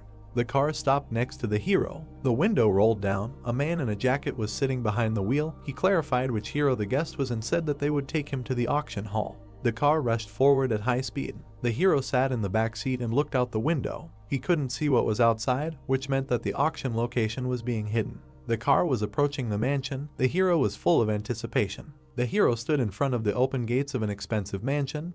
They wished him a good time. The hero's pendant began to smoke red. He asked if the hero had forgotten his promise. The guy asked to wait because he was going to an inconspicuous place on purpose. The demon began to hurry the hero, but he nervously asked him not to be capricious. Alice incarnated into a human body. She was wearing a white shirt, smiled and said that she liked being outside. The hero smiled and asked if she really liked it that much. The girl said yes, and this place is suitable for someone as noble as her. The heroes began to rise. Alice asked if they were going to the auction now. The hero asked not to attract much attention to himself, and the girl asked why. There were a lot of people inside the mansion.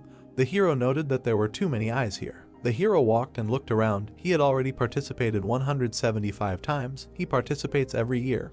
But now he was more worried than usual. He was interested in objects related to the tower. People drank wine and smiled at each other in anticipation of the start, and according to rumors, this time the heart of an ichthyosaur will be presented at the auction, which was made possible thanks to the appearance of the tower. Thanks to magical energy, many lost ancient jewels are being revived again. People were all waiting and wanted to at least take a look. Alice felt a foul odor. She grabbed her nose, which surprised the hero. An unknown man with a cane decorated with a skull approached the hero. An ominous smell emanated from him. An old man in black clothes appeared in front of them. He called himself Julius Cedric and said that he was the teacher of the worthless fool behind him. The hero looked at the gloomy blonde, seeing that he had been given a good treatment, because he returned without results and elixir. The hero used a greedy gaze. He looked at the smiling old man covered in a purple aura. A window of characteristics of this person appears. As the hero expected, the man had amazing abilities, necromancy, and his abilities were perfectly combined. With minimal mana expenditure, he could use a lot of magic, so everyone wants to get this skill.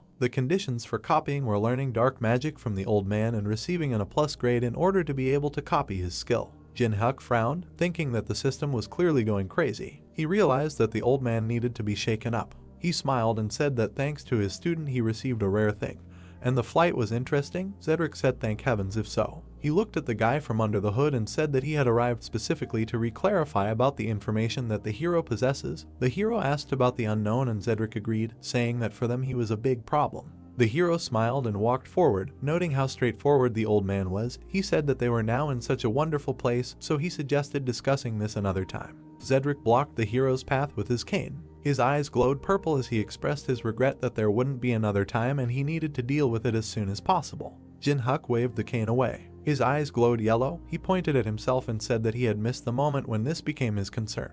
He and Alice went ahead. She stuck out her tongue. The blonde was terribly angry, calling him a bastard. Cedric put his hand on his shoulder with a smile and asked him to leave him, saying that there were still ways. Jin-Hyuk was annoyed, but Alice was amused and said that smelly people annoy her. She suggested getting rid of them. Jin-Hyuk asked her to leave them as there is no need to make a fuss here. They went out into a large hall where people were already sitting in their places. The guy said that he would just buy the desired item and that's all. The host on stage drew the attention of the ladies and gentlemen to himself. He said that everyone had been waiting for this for a very long time. The hero decided to hurry. The presenter raised the gavel up and said that they were starting the 175th black market auction. The screen showed a smoking meteorite that fell into Arizona, USA. The hero kept his hands in his pocket, thinking that this stone was now emitting strong magic after the tower appeared. The man pointed to the crowd and said they were starting at $100,000. The heroes sat down in their places. People began to inflate the price, and other, higher prices began to outbid them. Jin-Hyuk smiled. At the moment there was no craftsman who could process the meteorite, so this item cannot be used in any way. Now there was an opportunity to buy it cheap.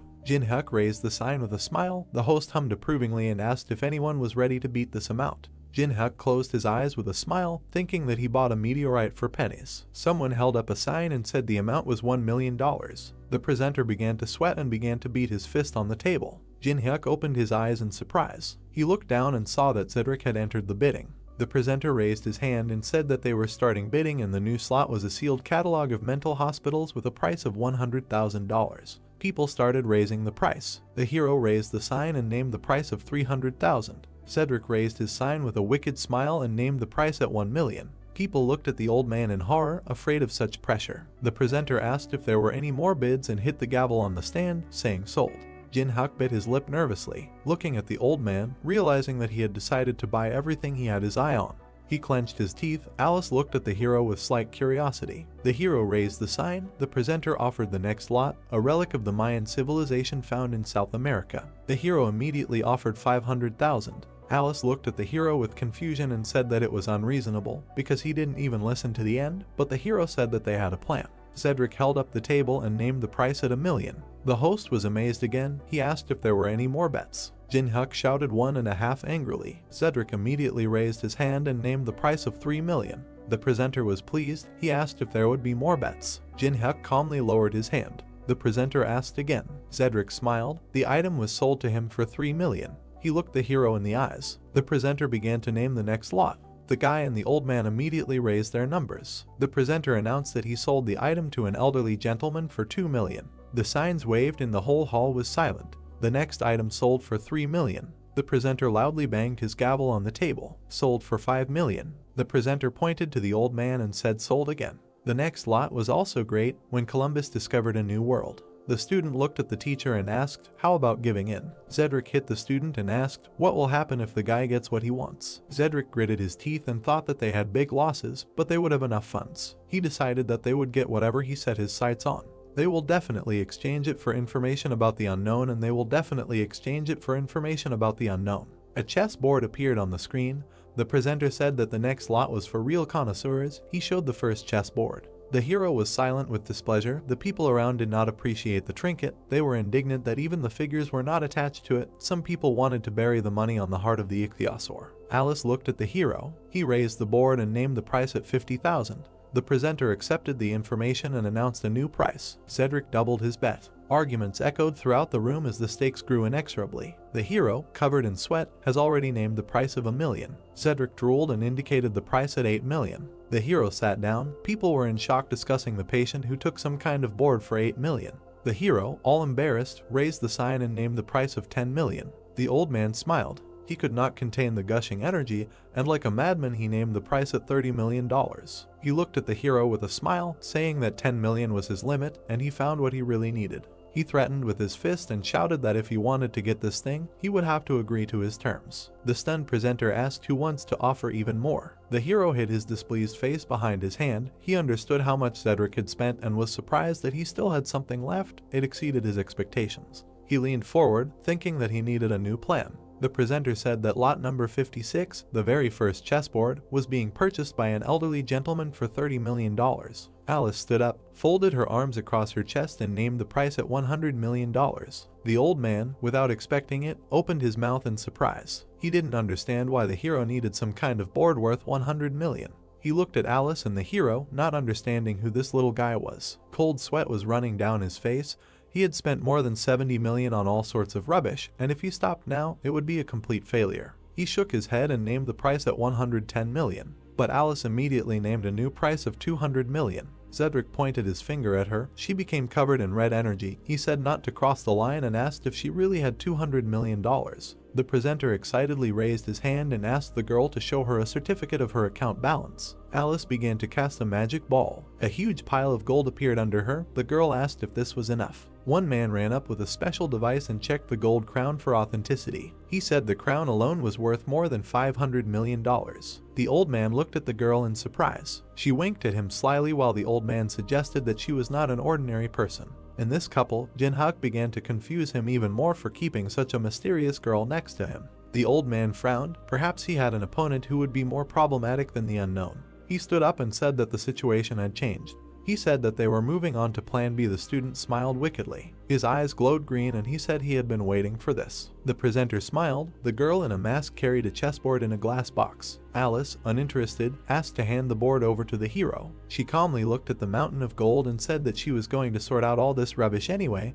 and more importantly, she can't stand to see how these fools are looking high at her contractor. The hero exhaled, looked at the girl and thought that she knew how to speak words worthy of praise. There was an explosion behind the hero. Everyone began to take cover from the flying debris. The roof over people's heads began to crumble and fall. Auction employees began escorting people out. People ran in panic and pushed each other. The blade of the sword waved. Someone asked where are people in such a hurry. The student, enjoying himself, killed one person after another. He called people victims who he needed as raw materials. Alex used melt magic. A magical rune appeared above his hand. The floor under people's feet began to crack and emit light. People's skin turned gray. One man grabbed his head and said that it was torn. People fell to the ground. The little boy was crying and calling for help. The hero was covered in energy here. He looked at Alex and said that he was crossing all boundaries.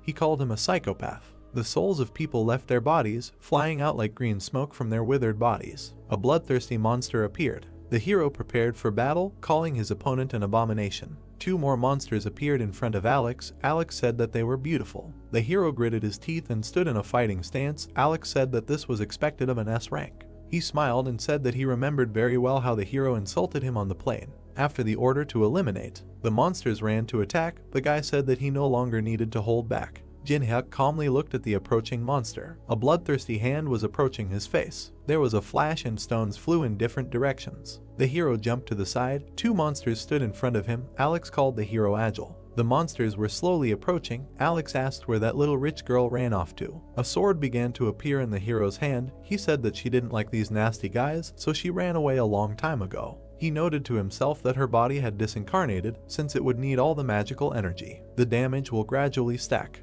Jin-hyuk frowned. Monsters, covered in flames, ran to attack the hero. He understood that there was no point in wasting time and decided to end the fight as soon as possible. He took off. The sword graveyard has activated. The hero ended up behind the monsters, inflicting a bunch of cuts on them. The monsters disappeared in 2 black flashes. Alex looked at the hero in admiration and said how amazing it was.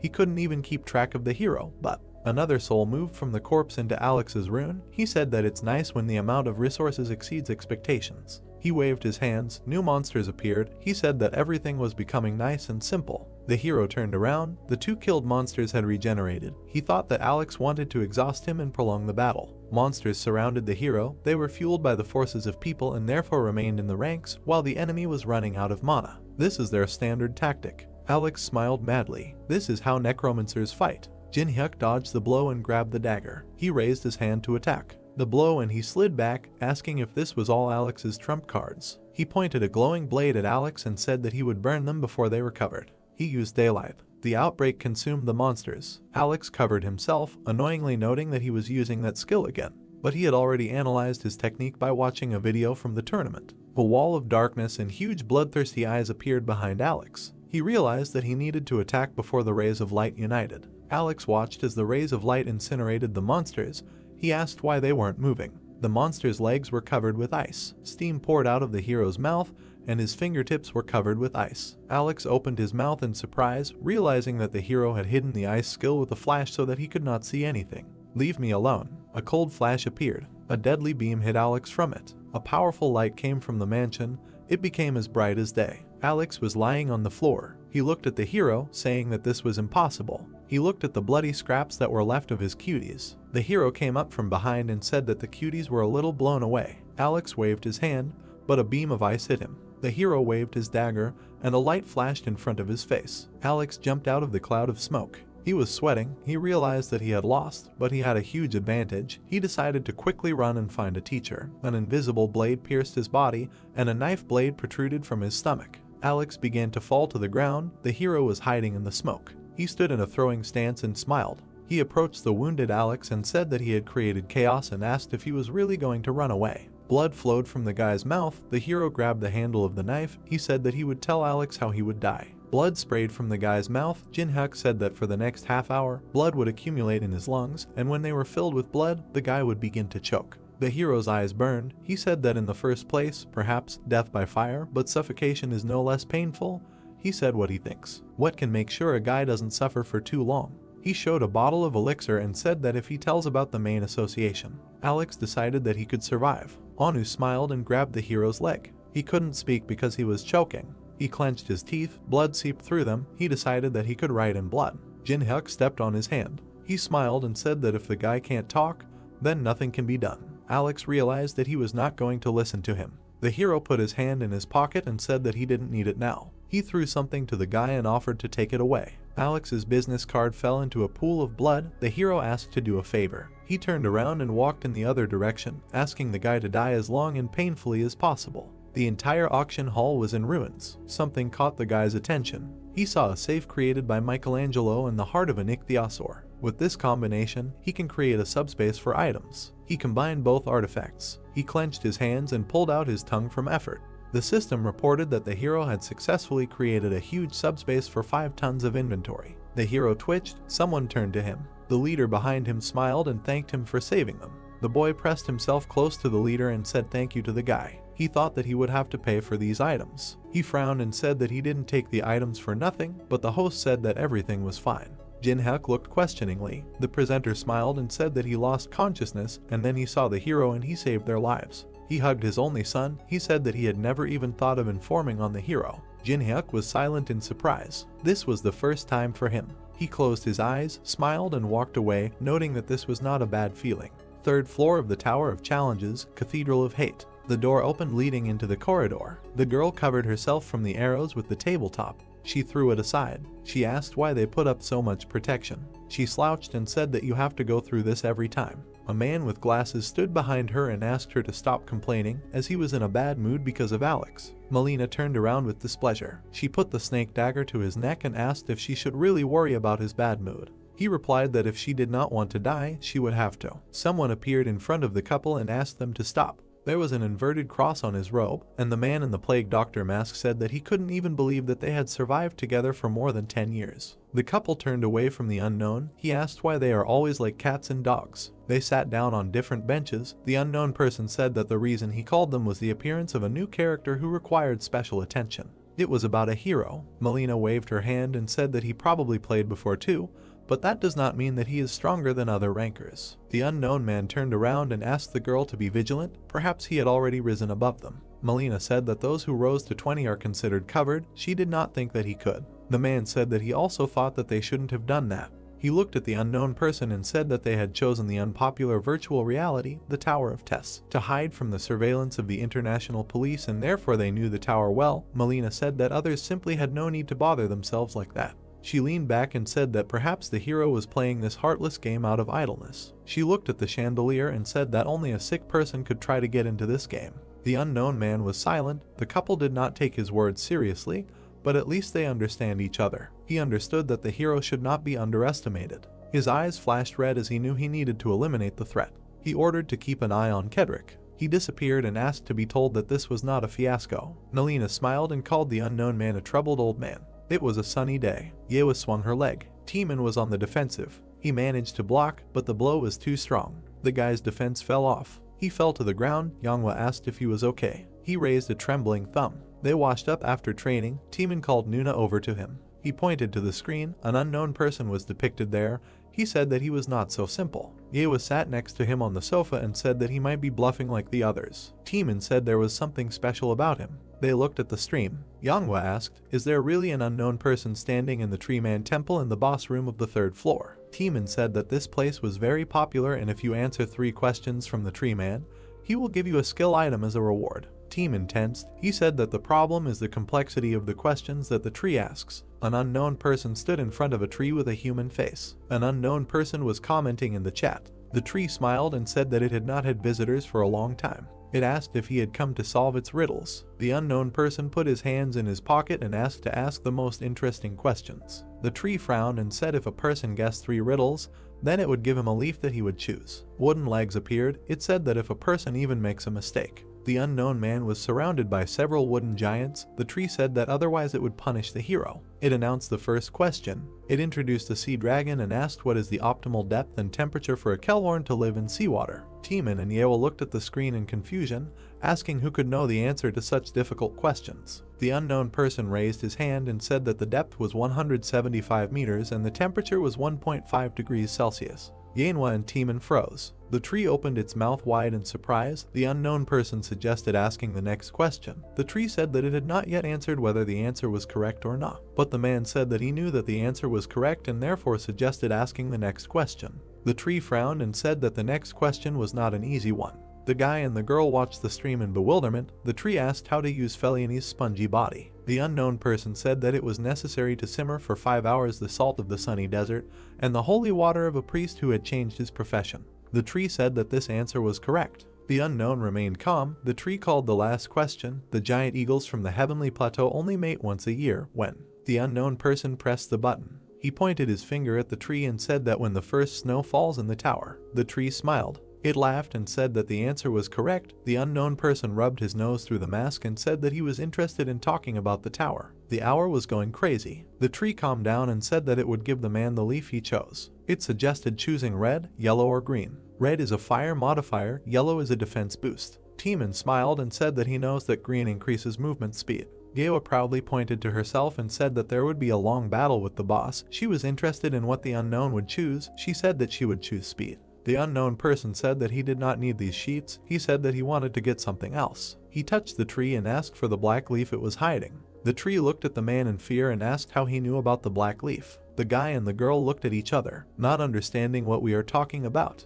The tree smiled and said that it couldn't give it to the hero, but agreed to give the hero an extra green leaf if he chose red. Wouldn't it be beneficial? The unknown man turned around and deliberately said that the great and venerable tree man said that for the correct answers he would give the leaf he wanted. He said that it would charm his teeth. He extended his hand and asked to give the black leaf under the threat of calling the tree a dishonest liar. The tree was oozing tree sap from excitement. The unknown person asked what the managers would think about this. All the leaves fell off the tree. The system reported that the spirit had kept its promised word and the hero was receiving a well-deserved reward. The hero received 1280 black leaves. The unknown person squeezed the piece of paper in his hand and thought that the last element of the puzzle was ready. He asked if it was time to start. He took out a lightning dagger, looked at the tree giants and said that he would deal with them first. One guy turned to the other and asked if he had heard. 2 guards stood in front of the portal and one said that the unknown person had already started a raid on the boss of the 3rd floor. The second asked, is it really so fast? They told him that they could sit here and go home. There were still soldiers in front of the guards. The guard asked if there was any point in protecting the entrance. Will someone come? Only crazy. The second guard said that they were ordered, so they are on defense. He ordered them to do what they say. The guy smiled and said that they had a plan of action, and if he bothered too much, nothing would work out. The soldiers in front of the guys turned into purple smoke. Their weapons fell to the floor. Black circles appeared under the guards' feet. Purple lines wrapped around the guy's legs. A man appeared. The guard was wrapped in ribbons. The unknown person ordered to absorb and conserve all the energy since they need everything and they have no time to hesitate. Zedric stood in front of the portal with his sect. Zedric said that he had already started. Leaves were flying over the temple. The unknown man turned around. Behind him a headless giant fell to the ground. Chat admired the unknown's battle. The camera followed the hero. Someone in the chat expressed skepticism. The hero said that he didn't care whether they believed it or not. He said that he already had enough problems, so he asked them not to bother them. The chat was surprised that the unknown approached them. This idea began to refute this theory, saying that the unknown would not communicate with the audience like that. The unknown man looked at the camera and said that he was telling this to them. He said that if they want to watch, then let them watch.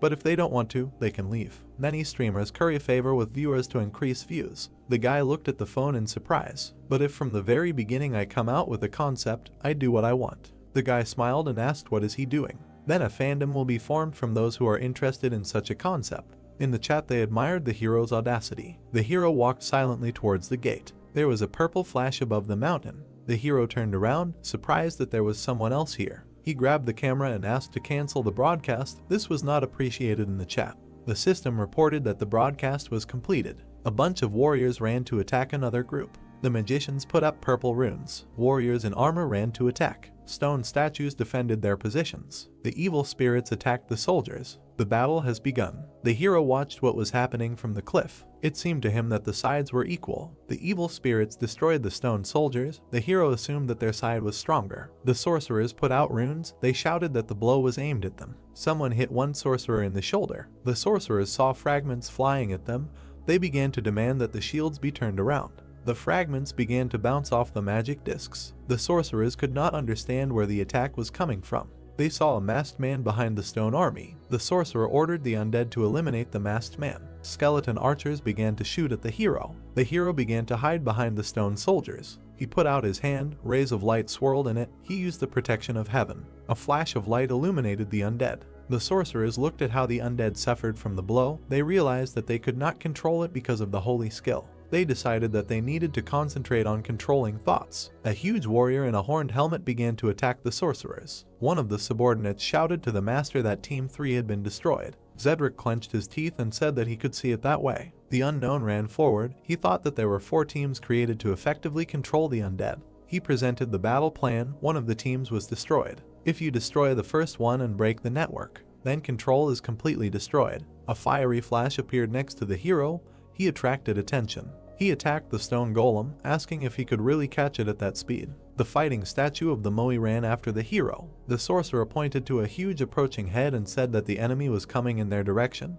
He was ordered to stop him. The unknown person found himself behind the sorcerers. Moe jumped. The sorcerers looked in shock at the approaching death. The statue stuck into the ground with a roar. The sorcerer shouted to the master that the first team was destroyed, and if this continues, they will be surrounded. Cedric said that he knows all this. He shouted furiously and asked what kind of enemy they were facing. He said that he throws ash into the cooked rice porridge every time. He held out his staff and began to activate the Pyramid Guardian. They shouted to him that if he used this skill, he would have no mana left to attack the boss, but he ordered him to shut up. His eyes glowed and he said that he would concentrate all his power and kill him. He ordered to wake up. Ghosts and bandages began to appear around the necromancer. These were the guardians. Exhausted, Cedric fell to the ground. They asked him if he was okay. The old man replied that he was a little overtired. He turned around and ordered to come closer. He grabbed the sorcerer. He looked in horror as the master's hand began to suck out his life. In an instant he withered away. Cedric regained his strength and said that if the guy twitches, the pain will only get worse. The unknown dodged the attacks, noticing how Cedric absorbed his own comrade.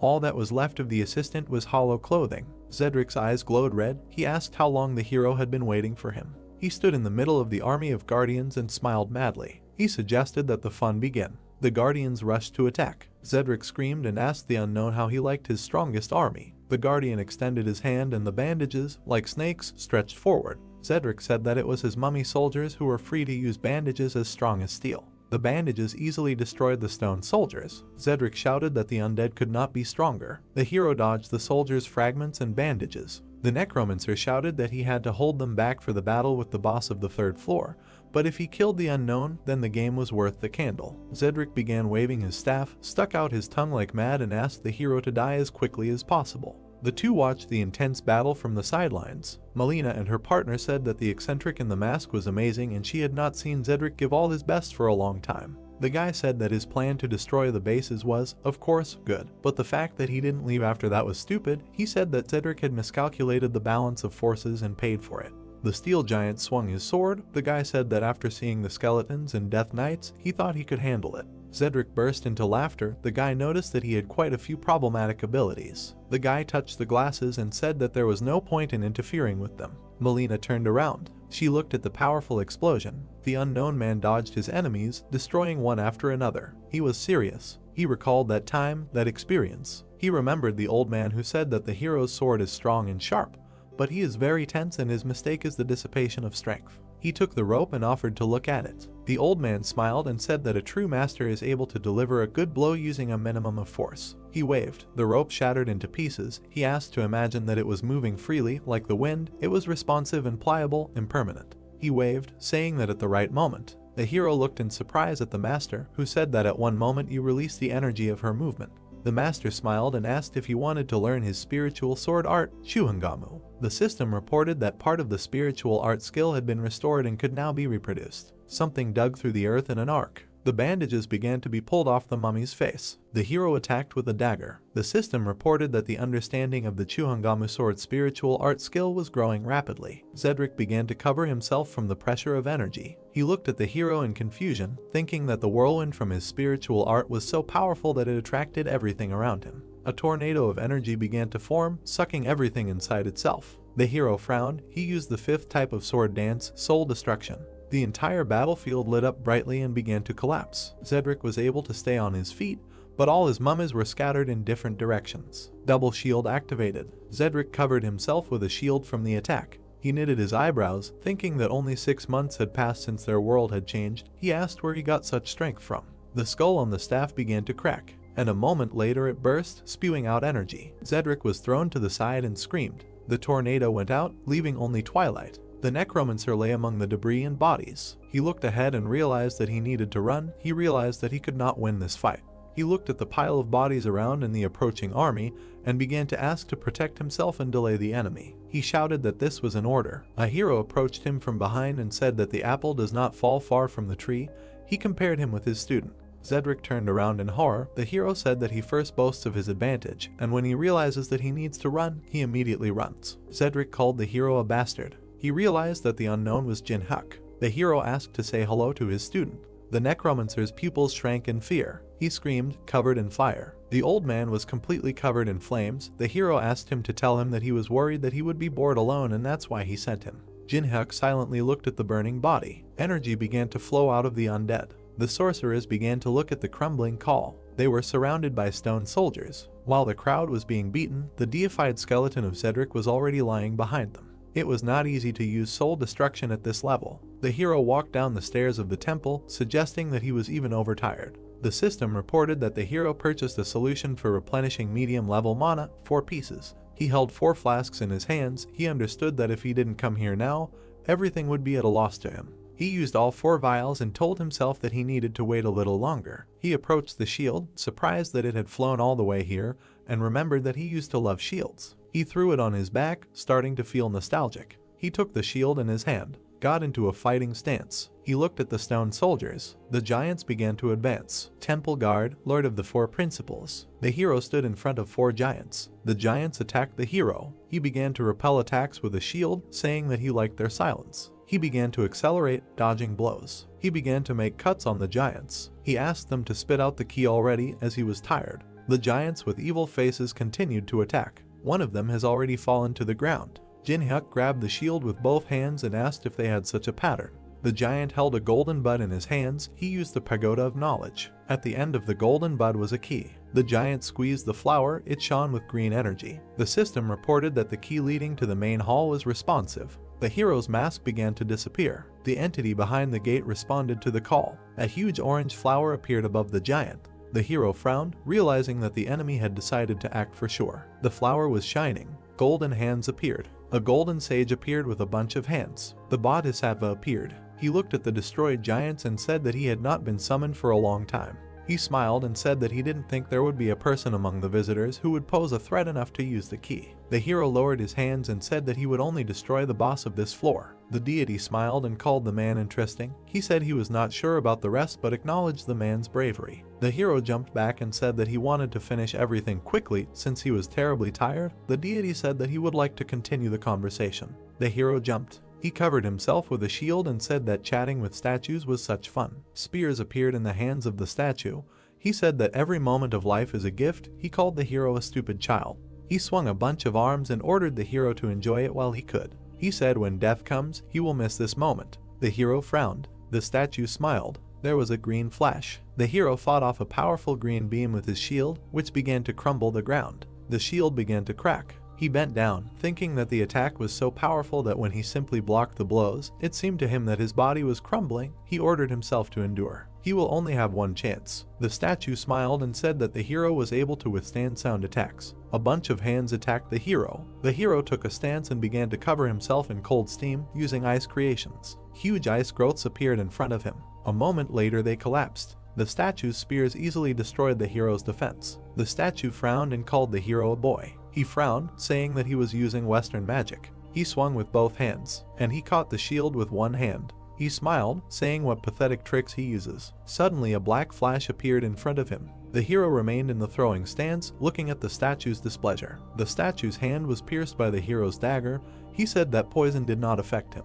The hero clenched his red fist and said that it was called blood energy and said that if you wound once, you could deal damage continuously. The statue tore off its own hand and said that it did not matter, and such a trick would not work twice. The hand fell to the ground with a crash. The statue asked what the hero would do, because he only took away one hand. The hero leaned on his hand and said that he was right and one would not be enough, and he said that he knew that he did not use the same method twice. He pulled the pearl from the statue's hand and said that he had received exactly what he needed. The statue frowned, realizing that the hero had been aiming for the hand with the gem from the very beginning.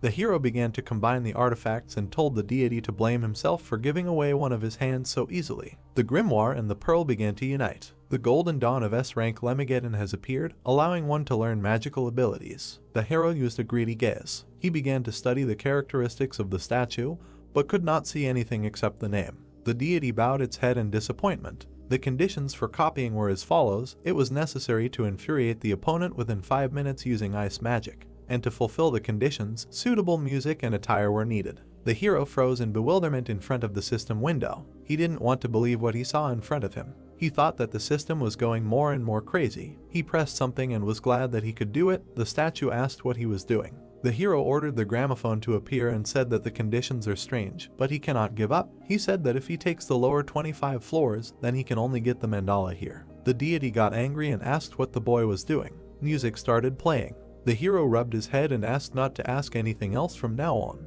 He created a woman's wig for himself. He said that he was also not happy with what was happening.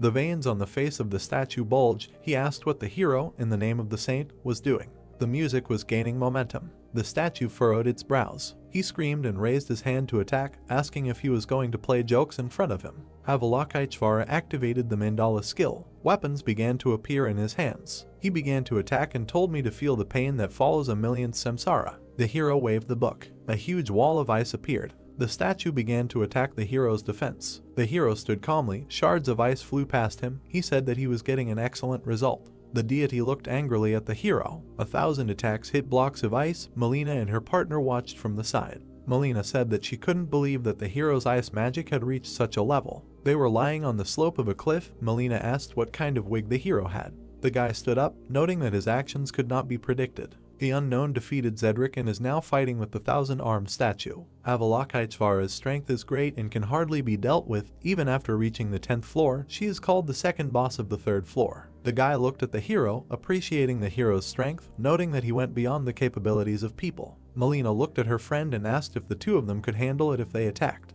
The guy said that it would be difficult. The girl turned around and offered to retreat. She said that they could not cope unless they received support from management. Lichao said that they could not leave because then their place in the hierarchy, which they so stubbornly defended, would be at risk. Melina asked what to do then. Is he really going to die for the position? A coin appeared between the guy's finger and he said it was time for this. Melina smiled. A purple flash appeared on the hill. The hero turned around, noting that the mains had not only sent Zedric. He continued to dodge the statue's attacks. He closed his eyes. The statue attacked and said not to dare turn away from it. The hero sat down, his hand caught fire. He used the element of fire and apologized to the statue. The grimoire flipped through the pages on its own. He straightened his hair so he couldn't concentrate. Ice creation activated. A pile of ice shards rushed towards the statue. The hero said that thanks to him he even worries. The statue screamed furiously and attacked again. The hero used ice magic. The ice blocked every attack from the statue. The statue called the hero a fool. The barrier trap was activated and the green dome covered the statue and the hero. The deity waved one of his hands and asked if the hero could really only defend himself. She asked where the confidence went. The statue jumped and attacked again. The blows began to ricochet off the dome. The hero fell into a trap from a pile of golden cuts. He used ice magic again.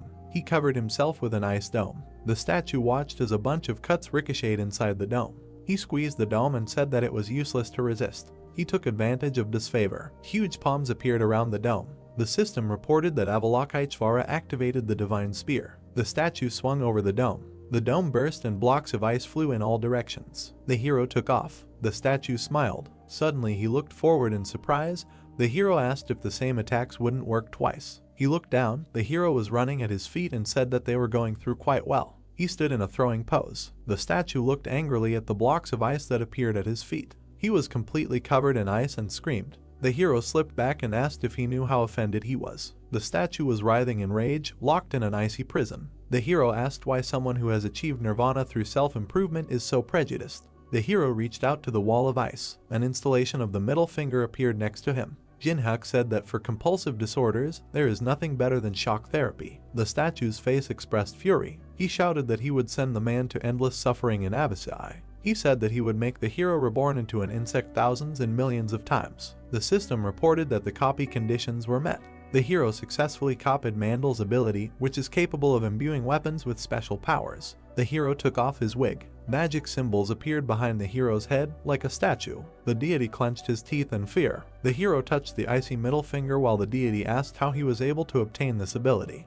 He said that it took an eternity of meditation before the mandala revealed itself to him. How could a simple man like him use it? The hero raised his hand and said that he would make sure that the potential of his skill did not go to waste. He ordered the statue to disappear. The middle finger pointed at the statue. He rushed forward into the ice prison. The statue was pierced by the middle finger. He looked in horror at his fate. There was a bright green flash. The statue was smashed into many pieces. The system reported that the hero's level has increased. Jinhyuk sat on the ruins of a 1,000-armed statue. He held the golden key in his hands and rested. The key allowed the hero to summon the 3rd floor boss on the 3rd floor. He walked away from the ruins of the statue and warmed up. He said that it became more difficult than in the game. He walked past the corpse of a necromancer. He said that he was overtired. He looked at his characteristics. I scrolled through and thought that I needed to spend my stats on mana. His mana increased to 77. He warmed up, saying that next time he would need to prepare something for mana regen. Suddenly he remembered something. He still had some things to do. The test tower is a place with a special atmosphere. He introduced a bunch of monsters. As night falls, the temperature quickly drops, and the aggressiveness and strength of the monsters grows. The players ran towards the portal. As night fell, most of the players did. Someone stopped hunting and looked for a safe place. The hero lit a fire, and in front of him lay a night forest and a starry sky. He cooked food over a fire. He took a huge juicy shrimp. The mask disappeared from the hero's face. He took a bite. He smiled, thinking that this was a taste that he couldn't enjoy.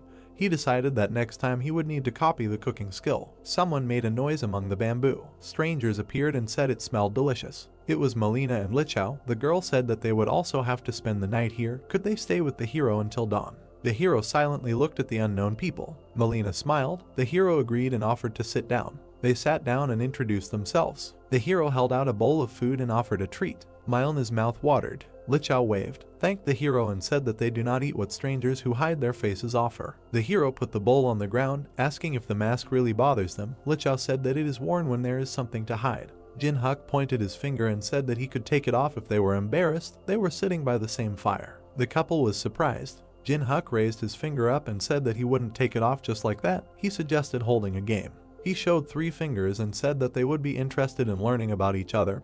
He suggested asking 3 questions, and if they answered his questions, he would take off his mask. Lichao looked at the hero, thinking that the answer to the question does not necessarily mean the truth, because you cannot know the truth of the words. He didn't know what the hero was up to, but it certainly wasn't a disadvantage to them. He nodded to the girl. Jinhuk gave a thumbs up. Melina tossed the coins and began to catch them. She smiled and offered to decide with a coin who to start with. She chose obverse. With the help of magic, an obverse appeared. She grabbed the coin and said that they were the first. The hero thought about barely noticeable magic. Caligula coin. Choose a target and pour magic into the coin for 5 minutes, and you can influence the mind of your opponent. Melina thought about it. She decided that if she asked the name or guild, the hero was unlikely to answer. She smiled and asked if any of his comrades were here. The hero noted that this is a practical question. He looked at the couple and said that he came here alone. He said that now it was his turn to ask questions. He said they were hunting the boss and asked why they were only watching. It was clear that he was fighting.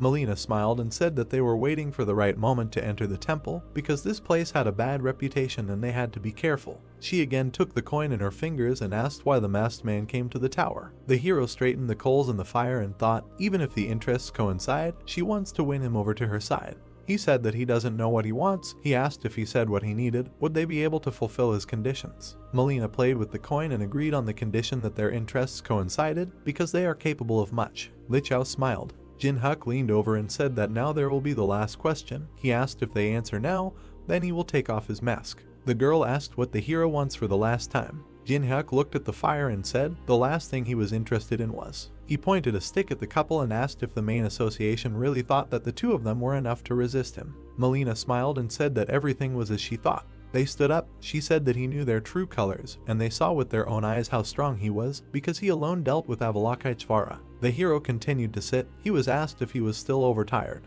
They realized that he was very weak. She raised her hand and said that 2 of them would be enough. She pointed a coin filled with magic at the hero. They looked at each other silently. Melina looked at the coin in surprise and asked why it didn't work. Lichao asked what the girl was doing. The hero took the bowl of shrimp and said that the Caligula coin was fine. A purple scale appeared behind the couple. The hero said that she couldn't use it now. The Judgment of Anubis was used, which reduced stats by 50% and blocked abilities for a minute. Lichao shouted that they had been discovered. He demanded that the girl use the skill. Melina said that not one skill works. Jinhuk placed the bowl on the altar, saying that the couple was so confused. The system reported that the temple gods were pleased with the offering. The system offered to select a subject to conduct the court of Anubis. The pillar with the furious face glowed blue. A great commander has been chosen by the enemy. The second pillar shone red. The afterlife commander was chosen by the enemy. Melina and Lichao looked in horror at the 2 stone statues they had never heard of. Guardians of the Earth, great and afterlife commanders. They were approaching the couple. Lichao remembered the shrimp sacrifice.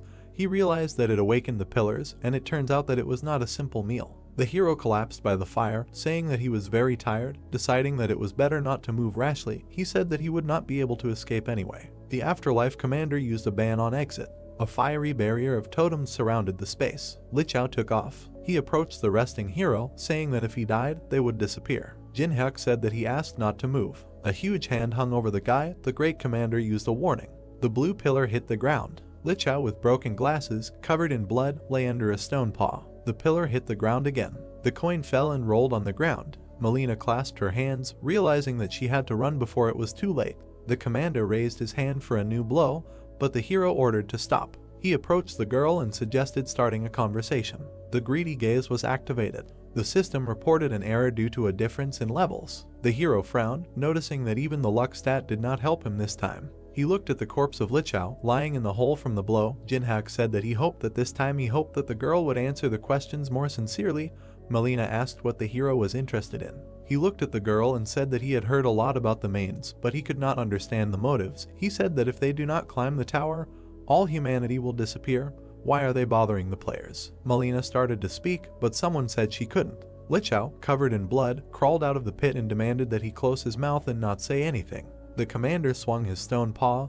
Lichao shouted that she would never do anything. Melina looked at her friend in horror. The paw rose, covered in blood. Jin Hyuk said that being true to an idea to the end is cool, but only at the right time and in the right place. Melina turned around in fear. Jin Hyuk said that he does not leave alive those who are trying to take his life, only if she tells him the information. He will save her life. He held a purple dagger in his hands and said that if she gives him information, he will leave her alive, because information is worth a lot, but not as much as life. Melina looked at the hero in fear. She said she didn't know the real names of those sent to kill him. She introduced a man in a plague mask and said that they call them Lancelots. Melina sat on her knees and said that besides him there are 11 more people, but she is in a group of assassins and therefore does not know. A greedy gaze was activated, which confirmed Melina's words as the truth. He sat down opposite and suggested we continue. The girl said that the management said that if he collected the 12 cursed relics of the tower, then even if humanity disappeared, they would be able to survive and would receive a great reward. She looked at the hero and said that she knew nothing more about it. Melina was telling the truth. This is all that the hero could find out. Lancelot and the 12 cursed relics. The hero smiled, thinking that they were even crazier than he thought. The goal of the mains is to summon the devil. They will survive even if humanity is destroyed. It will be necessary to act, taking this information into account. He stood up and thanked the frightened girl for the necessary information, because she would be useful to him. Melina smiled and asked if she could go. The hero said no. Melina began to say in shock that the hero said that he would leave her alive if he left her alive. The hero approached her and said that he would keep his promise, but only after concluding a contract. His hand shone. Melina did not understand what he was talking about. The hero smiled and used the soul brand. He said that the contract stated that she would listen to him. Melina looked at the hero in fear, thinking that this was 100 times worse than death. However, if she can survive. Tears flowed from her eyes. It was a bright, warm morning. Jin Hyuk decided to replace the broadcast of the fight with video. He removed the system window and said that he had lured people with the broadcast and said that of course they would be annoyed. He moved on. There was a temple ahead. The hero suggested starting. He smiled and held the key in his hand. He used the call. A purple beam shot out of it and something began to appear. A purple sphere shone in the air. The birds flew away in different directions out of fear. The boss of the 3rd floor answered the hero's call. A gate appeared and began to open.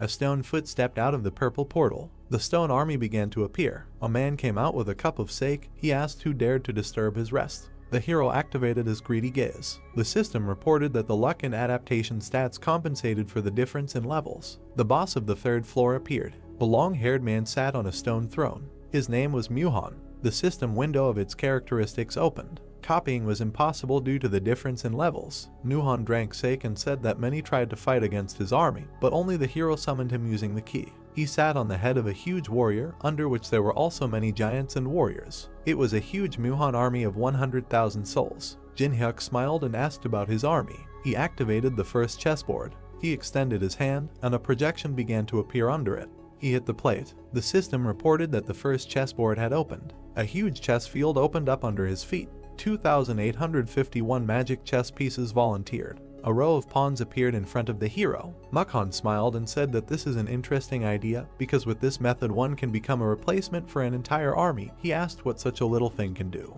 Jin Hyuk smiled and said that he wasn't finished yet. He used enhancement pills on the chess pieces. Pawns turned into knights thanks to strengthening. The knight's eyes smoked blue. Musin chuckled with interest. He hit the ground and admitted that the hero was different from those who came before. A huge chess army stood around the hero. Jin Hyuk smiled. A man was cutting a chess piece out of stone. The old man turned around and asked Yuri to prepare a few more pieces. Pak Hana nervously sought out the figurine and said that since the goal had been set, they would know how much was left, and she did not understand the task of simply making sculptures. The girl imbued the figures with magic, saying that she had no time to think. She turned around tiredly and said that they had already made more than 2,000. If Jinhyuk didn't like it, it would be a complete end. She took the bishop piece, saying that for that matter. She looked at the box of chess pieces and said that it was a plus for them to be on his side. Jinhyuk smiled and said, since he is recognized. He touched the figure and said that to hear recognition from someone who just sits on his third floor and hides behind the servants is bluffing. He mounted his horse, taking a spear. He said that he doesn't care, not nice. Mukhan frowned and asked again. Jinhyuk said that Muhong defeated a couple of weak players and is now showing off, which is why he is stuck on the third floor because he does not have the ability to go higher. Muzan is covered in energy. The monsters of the test tower guard each floor and use the energy of this floor. In addition, not only the players, but they too can climb the tower and increase their strength. Mukhan laughed, calling the hero a nice fellow. He asked if he really thinks that he cannot rise above the fourth floor because he does not have enough strength. The hero calmly said that it was so, because he was tied to the third floor. Muhan stood up, smiled and said that the hero can think as he pleases. He said that it seemed like the hero's plan was to piss off his opponent. His face suddenly became angry and he said that the difference in army size and level of tactics was obvious. He said that it was simply impossible to win with the strength of a hero. First Battalion. The stone warriors put up their shields. They put out their spears and went forward. The hero looked at the approaching enemies, calculated that there were 1,000 statues in the first vanguard. He realized that the enemy wanted to see how he would react. He raised his spear up. The first chessboard skill has activated. The attack and defense of chess pieces on the field has increased by 30%.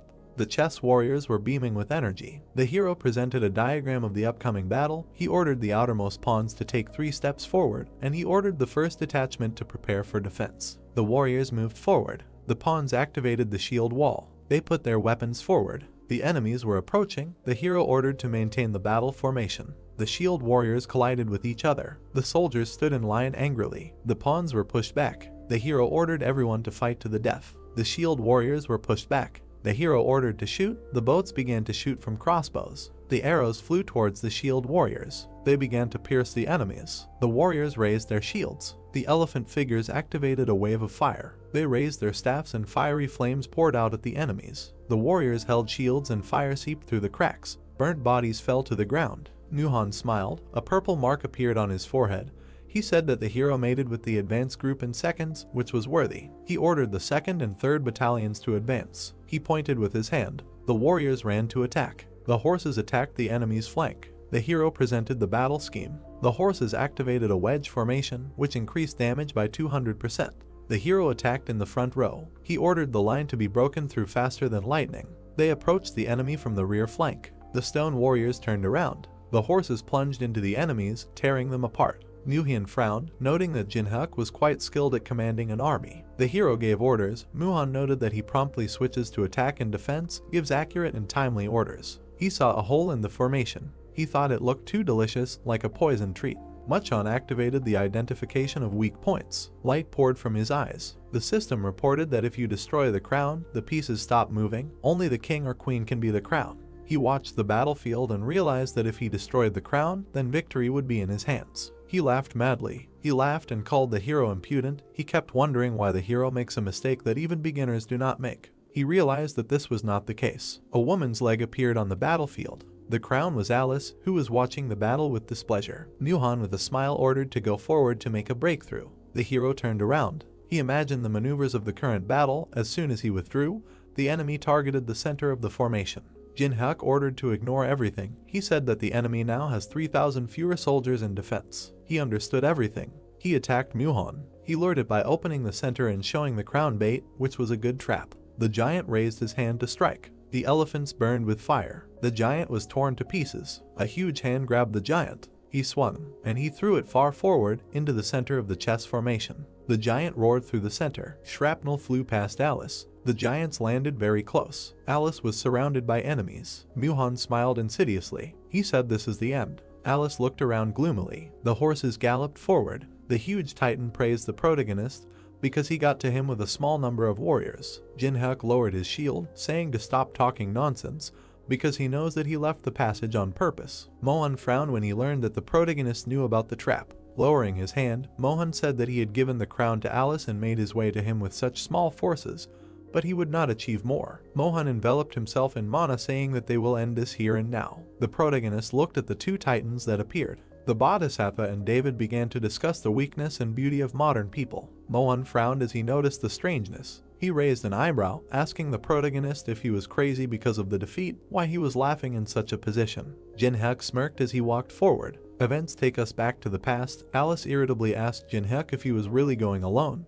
He responded by asking her if she was worried about him. Alice looked at the protagonist, saying that of course she was worried about him, because Mohan was the guardian of the third floor for a reason. Jinhyuk angered Alice by saying that it was the first time she considered someone strong, which means he was stronger than her. She immediately yelled at him, asking him how he dared to compare the Lord of the Night with these guards. Turning away, the dissatisfied girl said that she didn't care about him at all. When the protagonist asked Alice if he could leave this area to her, she looked at him arrogantly, saying that even in her current state she could easily cope. Many guards' hands rushed towards Alice. She, seeing this, waved her hand and formed bloody spears. She screamed sharply, asking them if they even knew who they were trying to kill. Her bloody spears destroyed her attackers. The spears broke off entire parts of the guards' bodies. Only a few remained untouched. But this was not for long. Alice took off, beginning to form a sphere of blood. The system notified Alice of activating a bloody explosion. Alice looked arrogantly at the guards, ordering them to die. Alice sent the sphere at the guards, creating a powerful explosion. After the explosion, she carefully stepped on the guard's corpse. Then she raised her head arrogantly, showing her superiority. A shocked Mohan screamed, asking how such a little girl could have such power. The protagonist, whose spear was enveloped in mana, said that he, thinking that he would defeat the queen, let him get closer, and this was already a mistake.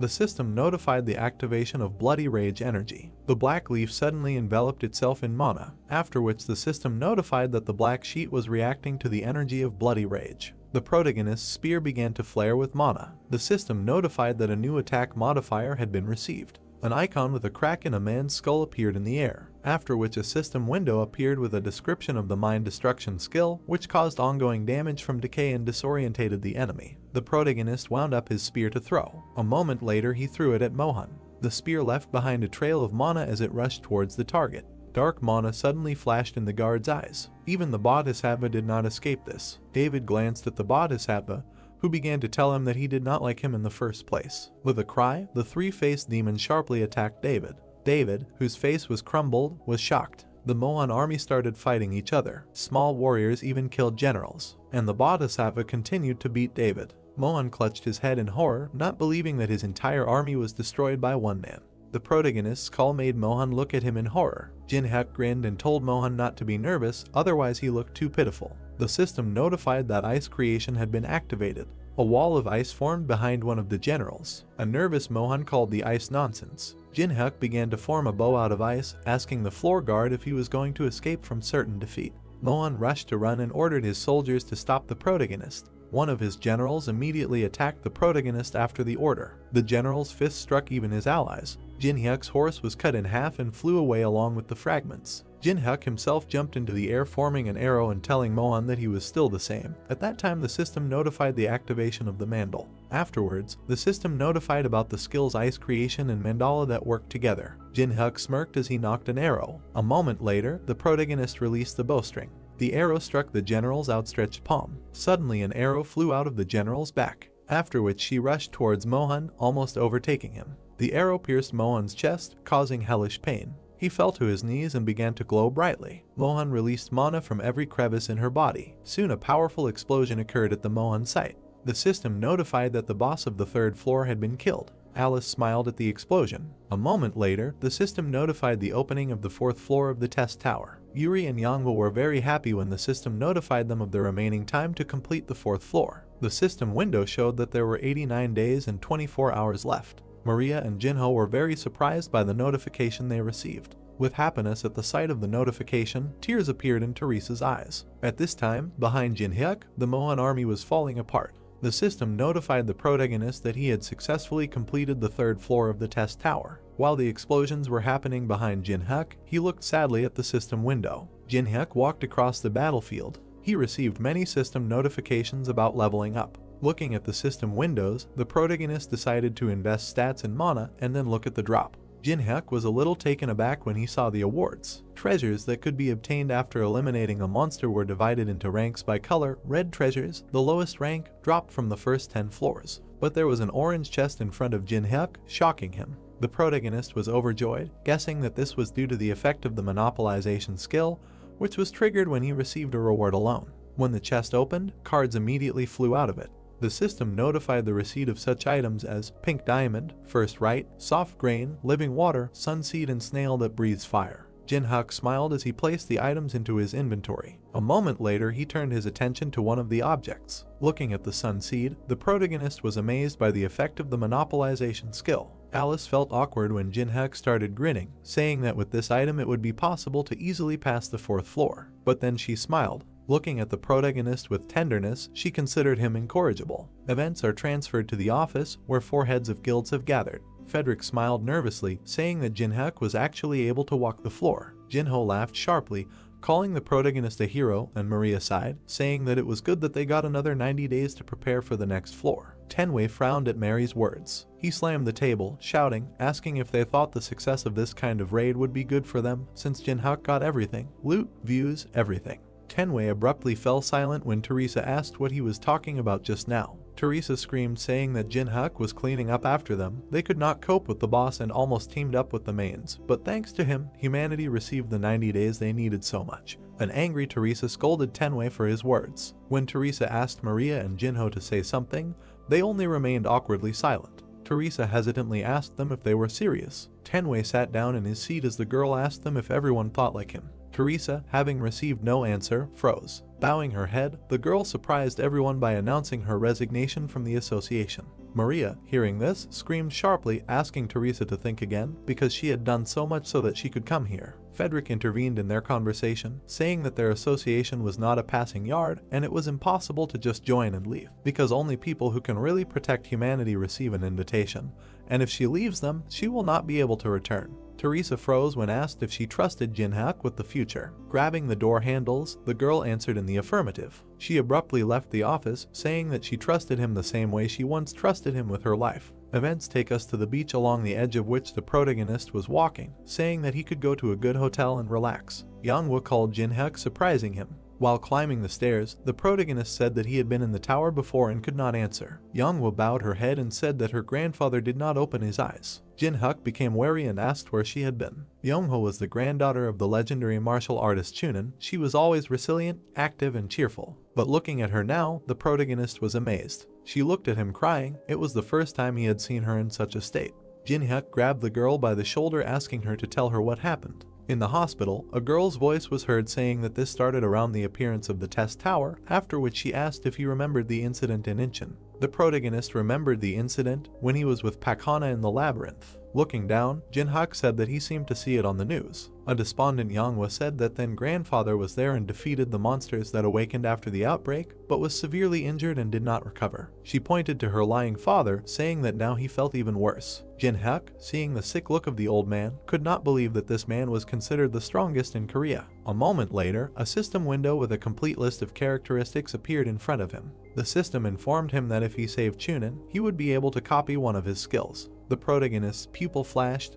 He could not believe that in front of him was a person who had never entered the tower. Suddenly, a doctor entered the room, asking Yongho what was going on here. Entering the room, the doctor said that she left the room too abruptly, coming to a man who could do nothing but fight. A dissatisfied Hojin approached and said that even an S-rank person could not help here. Jin-hyuk turned around, telling Hojin that he came to see if he could do anything for his friend. Walking past him to Chunin, Hojin asked for forgiveness, saying that he was embarrassed when he thought that he, the famous Jin-hyuk, had decided to also become a brilliant doctor. Yangwa made Hojin shudder by saying that she was so desperate that she called a friend who is not a healer, although he is strong. Yangwa shouted sharply, saying that the best local specialists in this field are here, but even so, her grandfather did not recover. Hojin took off his glasses, saying that they are doing their best. A moment later, he put them on, telling Yangwa that even with the help of modern equipment, they have no time to study the diseases that appear due to the influence of the tower. After his words, everyone in the room fell silent. Yonhwa became desperate, asking for forgiveness. The system notified about the activation of the greedy gaze skill. Yangwa glanced at Jin-hyuk, asking him to leave so as not to interfere with the doctor's work.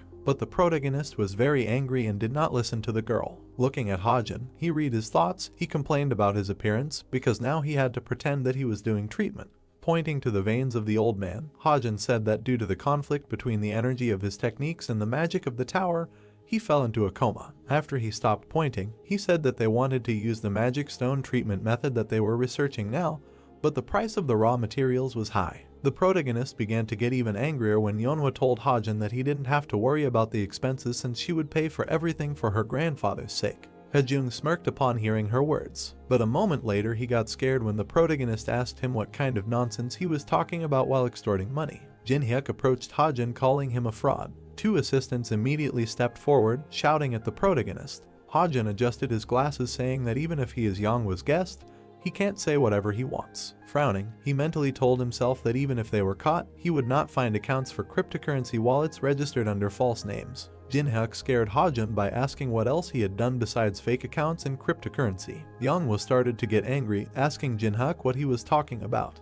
Pointing at the protagonist, Hajin shouted about his lack of evidence. Jin-hyuk read the thoughts of the perplexed guy with his own eye. The protagonist fell into a stupor when Hajin asked himself if Jin-hyuk knew that the Black Fortune Guild was in contact with the Dweller. Jin-hyuk was horrified, not believing that the occupant of the tower had made contact with people. The two groups of people looked at each other. The protagonist tried to understand what the inhabitants of the tower were planning by contacting Doc. Suddenly the heart rate monitor beeped, and Chunin began coughing up blood. Yeonhwa screamed for her grandfather. Hajin looked at Chunin annoyed. Suddenly he began to run out of the room, but Yeonhwa's foot closed the door, preventing him from leaving. The angry girl asked him where he was going to go. Angry and crying, Yeonhwa threatened the guy, saying that if her grandfather dies, he will not leave here alive. The protagonist surprised the girl by telling her to calm down, because the most important thing now is treatment. Chunin clenched his teeth in pain. Hajin shouted sharply, saying that he was about to go get the necessary medicine, but they stopped him, forgetting that it was thanks to them that Chunin was still alive. Jin-hyuk closed his eyes, tired of the guy's lies, and then asked Yeonhwa to hit him once. She jumped up sharply. Hajin was puzzled as he watched the approaching foot. Yeonhwa's punch hit Hajin square in the face. Jin-hyuk approached the old man, thinking that the case was serious, because the overflow of mana was too serious. The protagonist began to form the elixir, telling himself that he could not leave it to die. The wounded Hajin stared at the protagonist in shock. Jin-hyuk smiled, saying that Hajung really knows something since he understood what was in his hand. I uncorked the lid. The protagonist decided not to miss this chance and not copy the Chunin skill, even at the cost of the elixir. Pouring out the elixir, the protagonist smiled terribly. The system notified that the patient had consumed the elixir. Chunin's body began to glow. Soon his veins changed color, and a moment later they disappeared completely. He sighed in relief, no longer feeling pain. Yeonhwa was happy when she saw this. She even cried out of happiness. The system notified that the conditions were met. A moment later, the system notified that the heavenly flower cultivation technique had been successfully copied.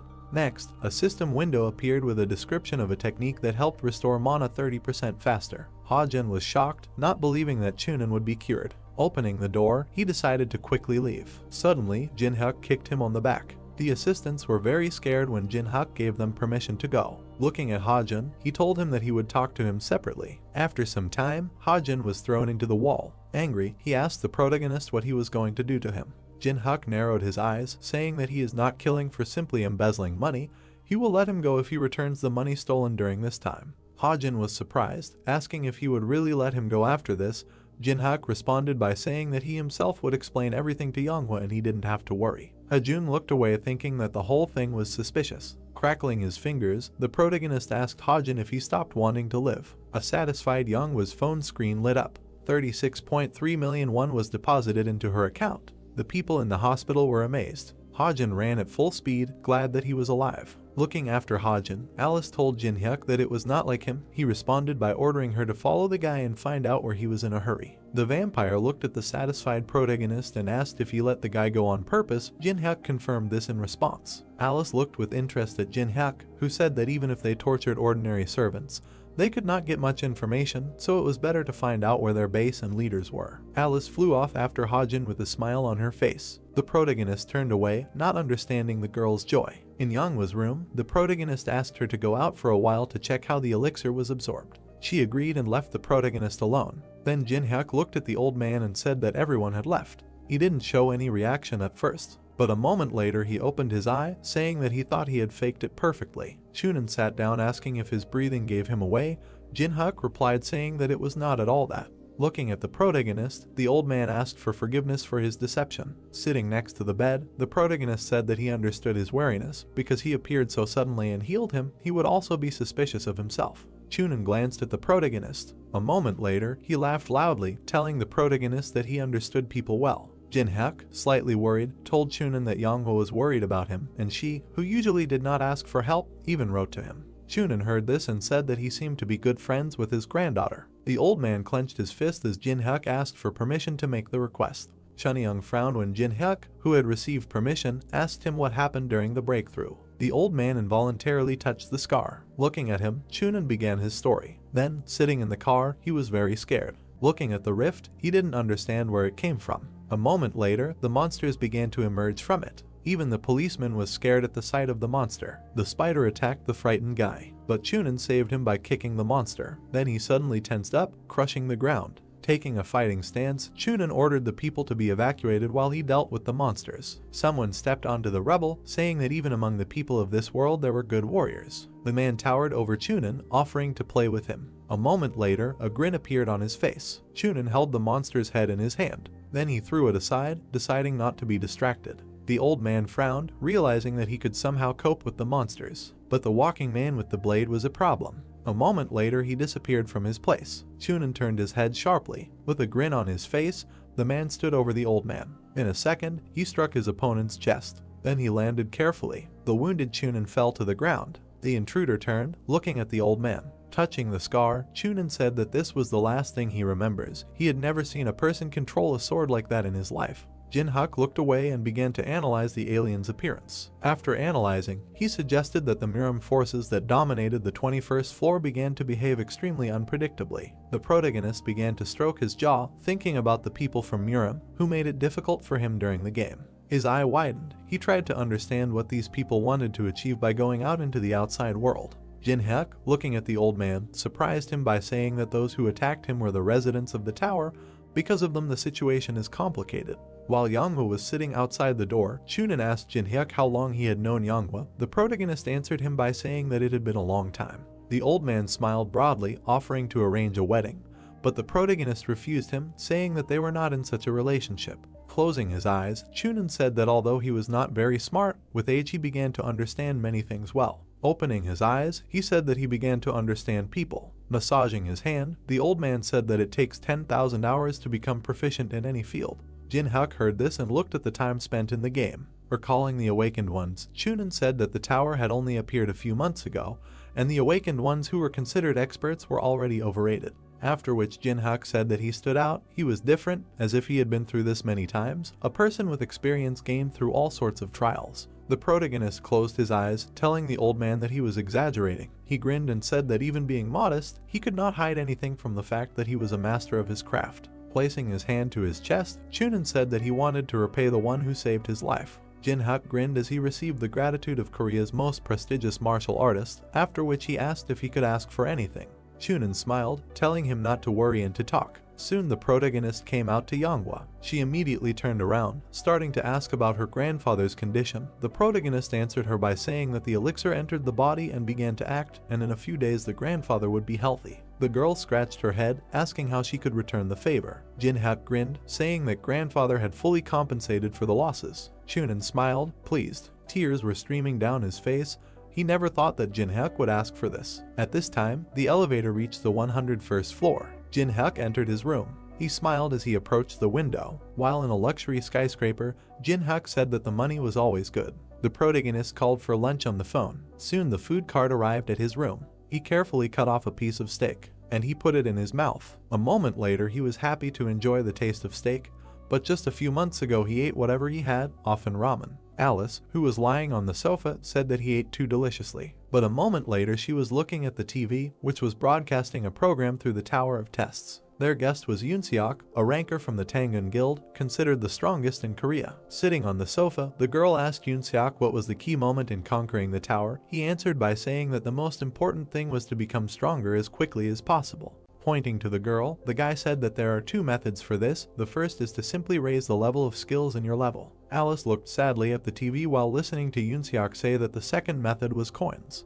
The guy smiled, saying that being able to purchase useful and powerful items through coins was the best opportunity for a ranker. While Yoonseok was talking, Alice glanced at the protagonist and said that he quickly ate everything. Alice sat down abruptly, asking Jin-hyuk where he decided to go. But a moment later her lips stretched into a smile. She took the wine and stopped listening to Yoonseok and the girl. The guy was filmed by several cameras while he said that the one who cleared the third floor first would be the first to get to the fourth. Yoonseok pointed at the screen, saying that the fourth floor was a special dungeon where it was necessary to withstand and clear 100 attacking waves, and the key to clearing was to capture and hold the base. The problem was that if the player who entered was unable to defend the strong point, then the fourth floor was completely blocked for 20 days like an hourglass, without opening a minute earlier. When the image of the unknown appeared on the screen, Yoonseok said that due to the huge risk, even the unknown would not act so rashly. The protagonist turned the shower handle, listening as they began to discuss the threat of the tower on TV. As the water poured out of the watering can, Yoonseok said that a scenario in which humanity would disappear could happen. Jin-hyuk stood motionless in his soul, listening to all this. The interviewer approached Yoonseok, asking if they should have waited a month. Looking at the girl, Yoonseok smiled, saying that if they wanted to boldly enter the fourth floor, they would need a month to prepare. Standing near the car, the guy offered to relax this month with him. When he got into the car, the system window that suddenly appeared puzzled him. The system notified the player unknown, who began passing the fourth floor. Yoonseok's eye widened as the system asked players planning to participate in the passage of the fourth floor to prepare. Next, the system notified about the first wave, which would begin in 8 hours. Yoonseok spun his car around. Ignoring the girl's screams, the guy ordered to gather all the rankers. System messages from players began to appear one after another. Yoonseok was very angry.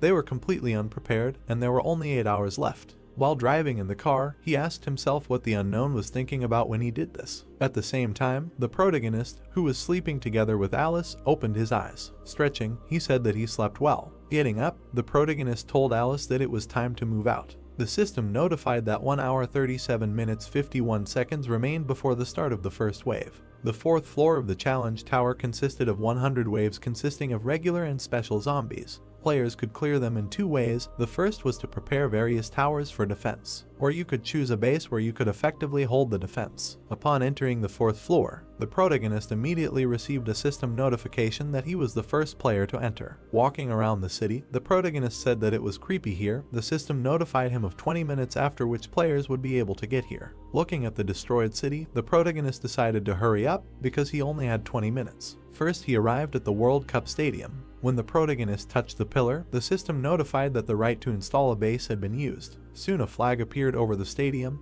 and the system notified that the stadium had been chosen as its base. When the protagonist began to plant and apply various seeds and living water, the system notified about each of them. The system reported an increase in plant growth of 20%.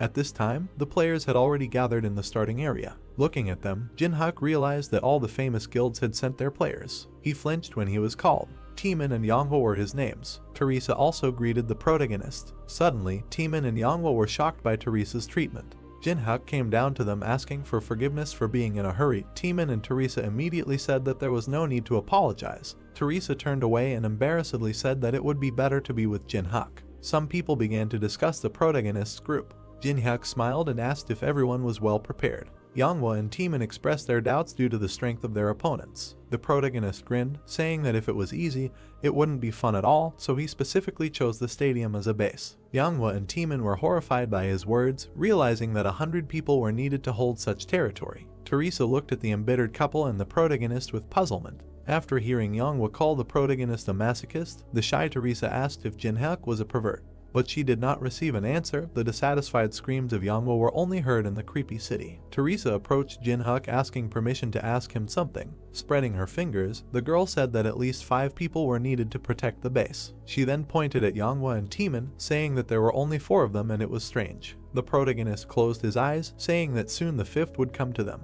Suddenly, an angry Yusung landed nearby. He pronounced each syllable of the name separately, calling out to the protagonist. An angry Yusung took out his blade, telling Jin-hyuk that he would kill him. Some time ago, Yusung was quietly training in the forest. He stood up and began to meditate, but the system window interrupted his training. It was a message from Jin-hyuk telling him to arrive within an hour at the starting area. Yusung frowned, deciding to ignore it.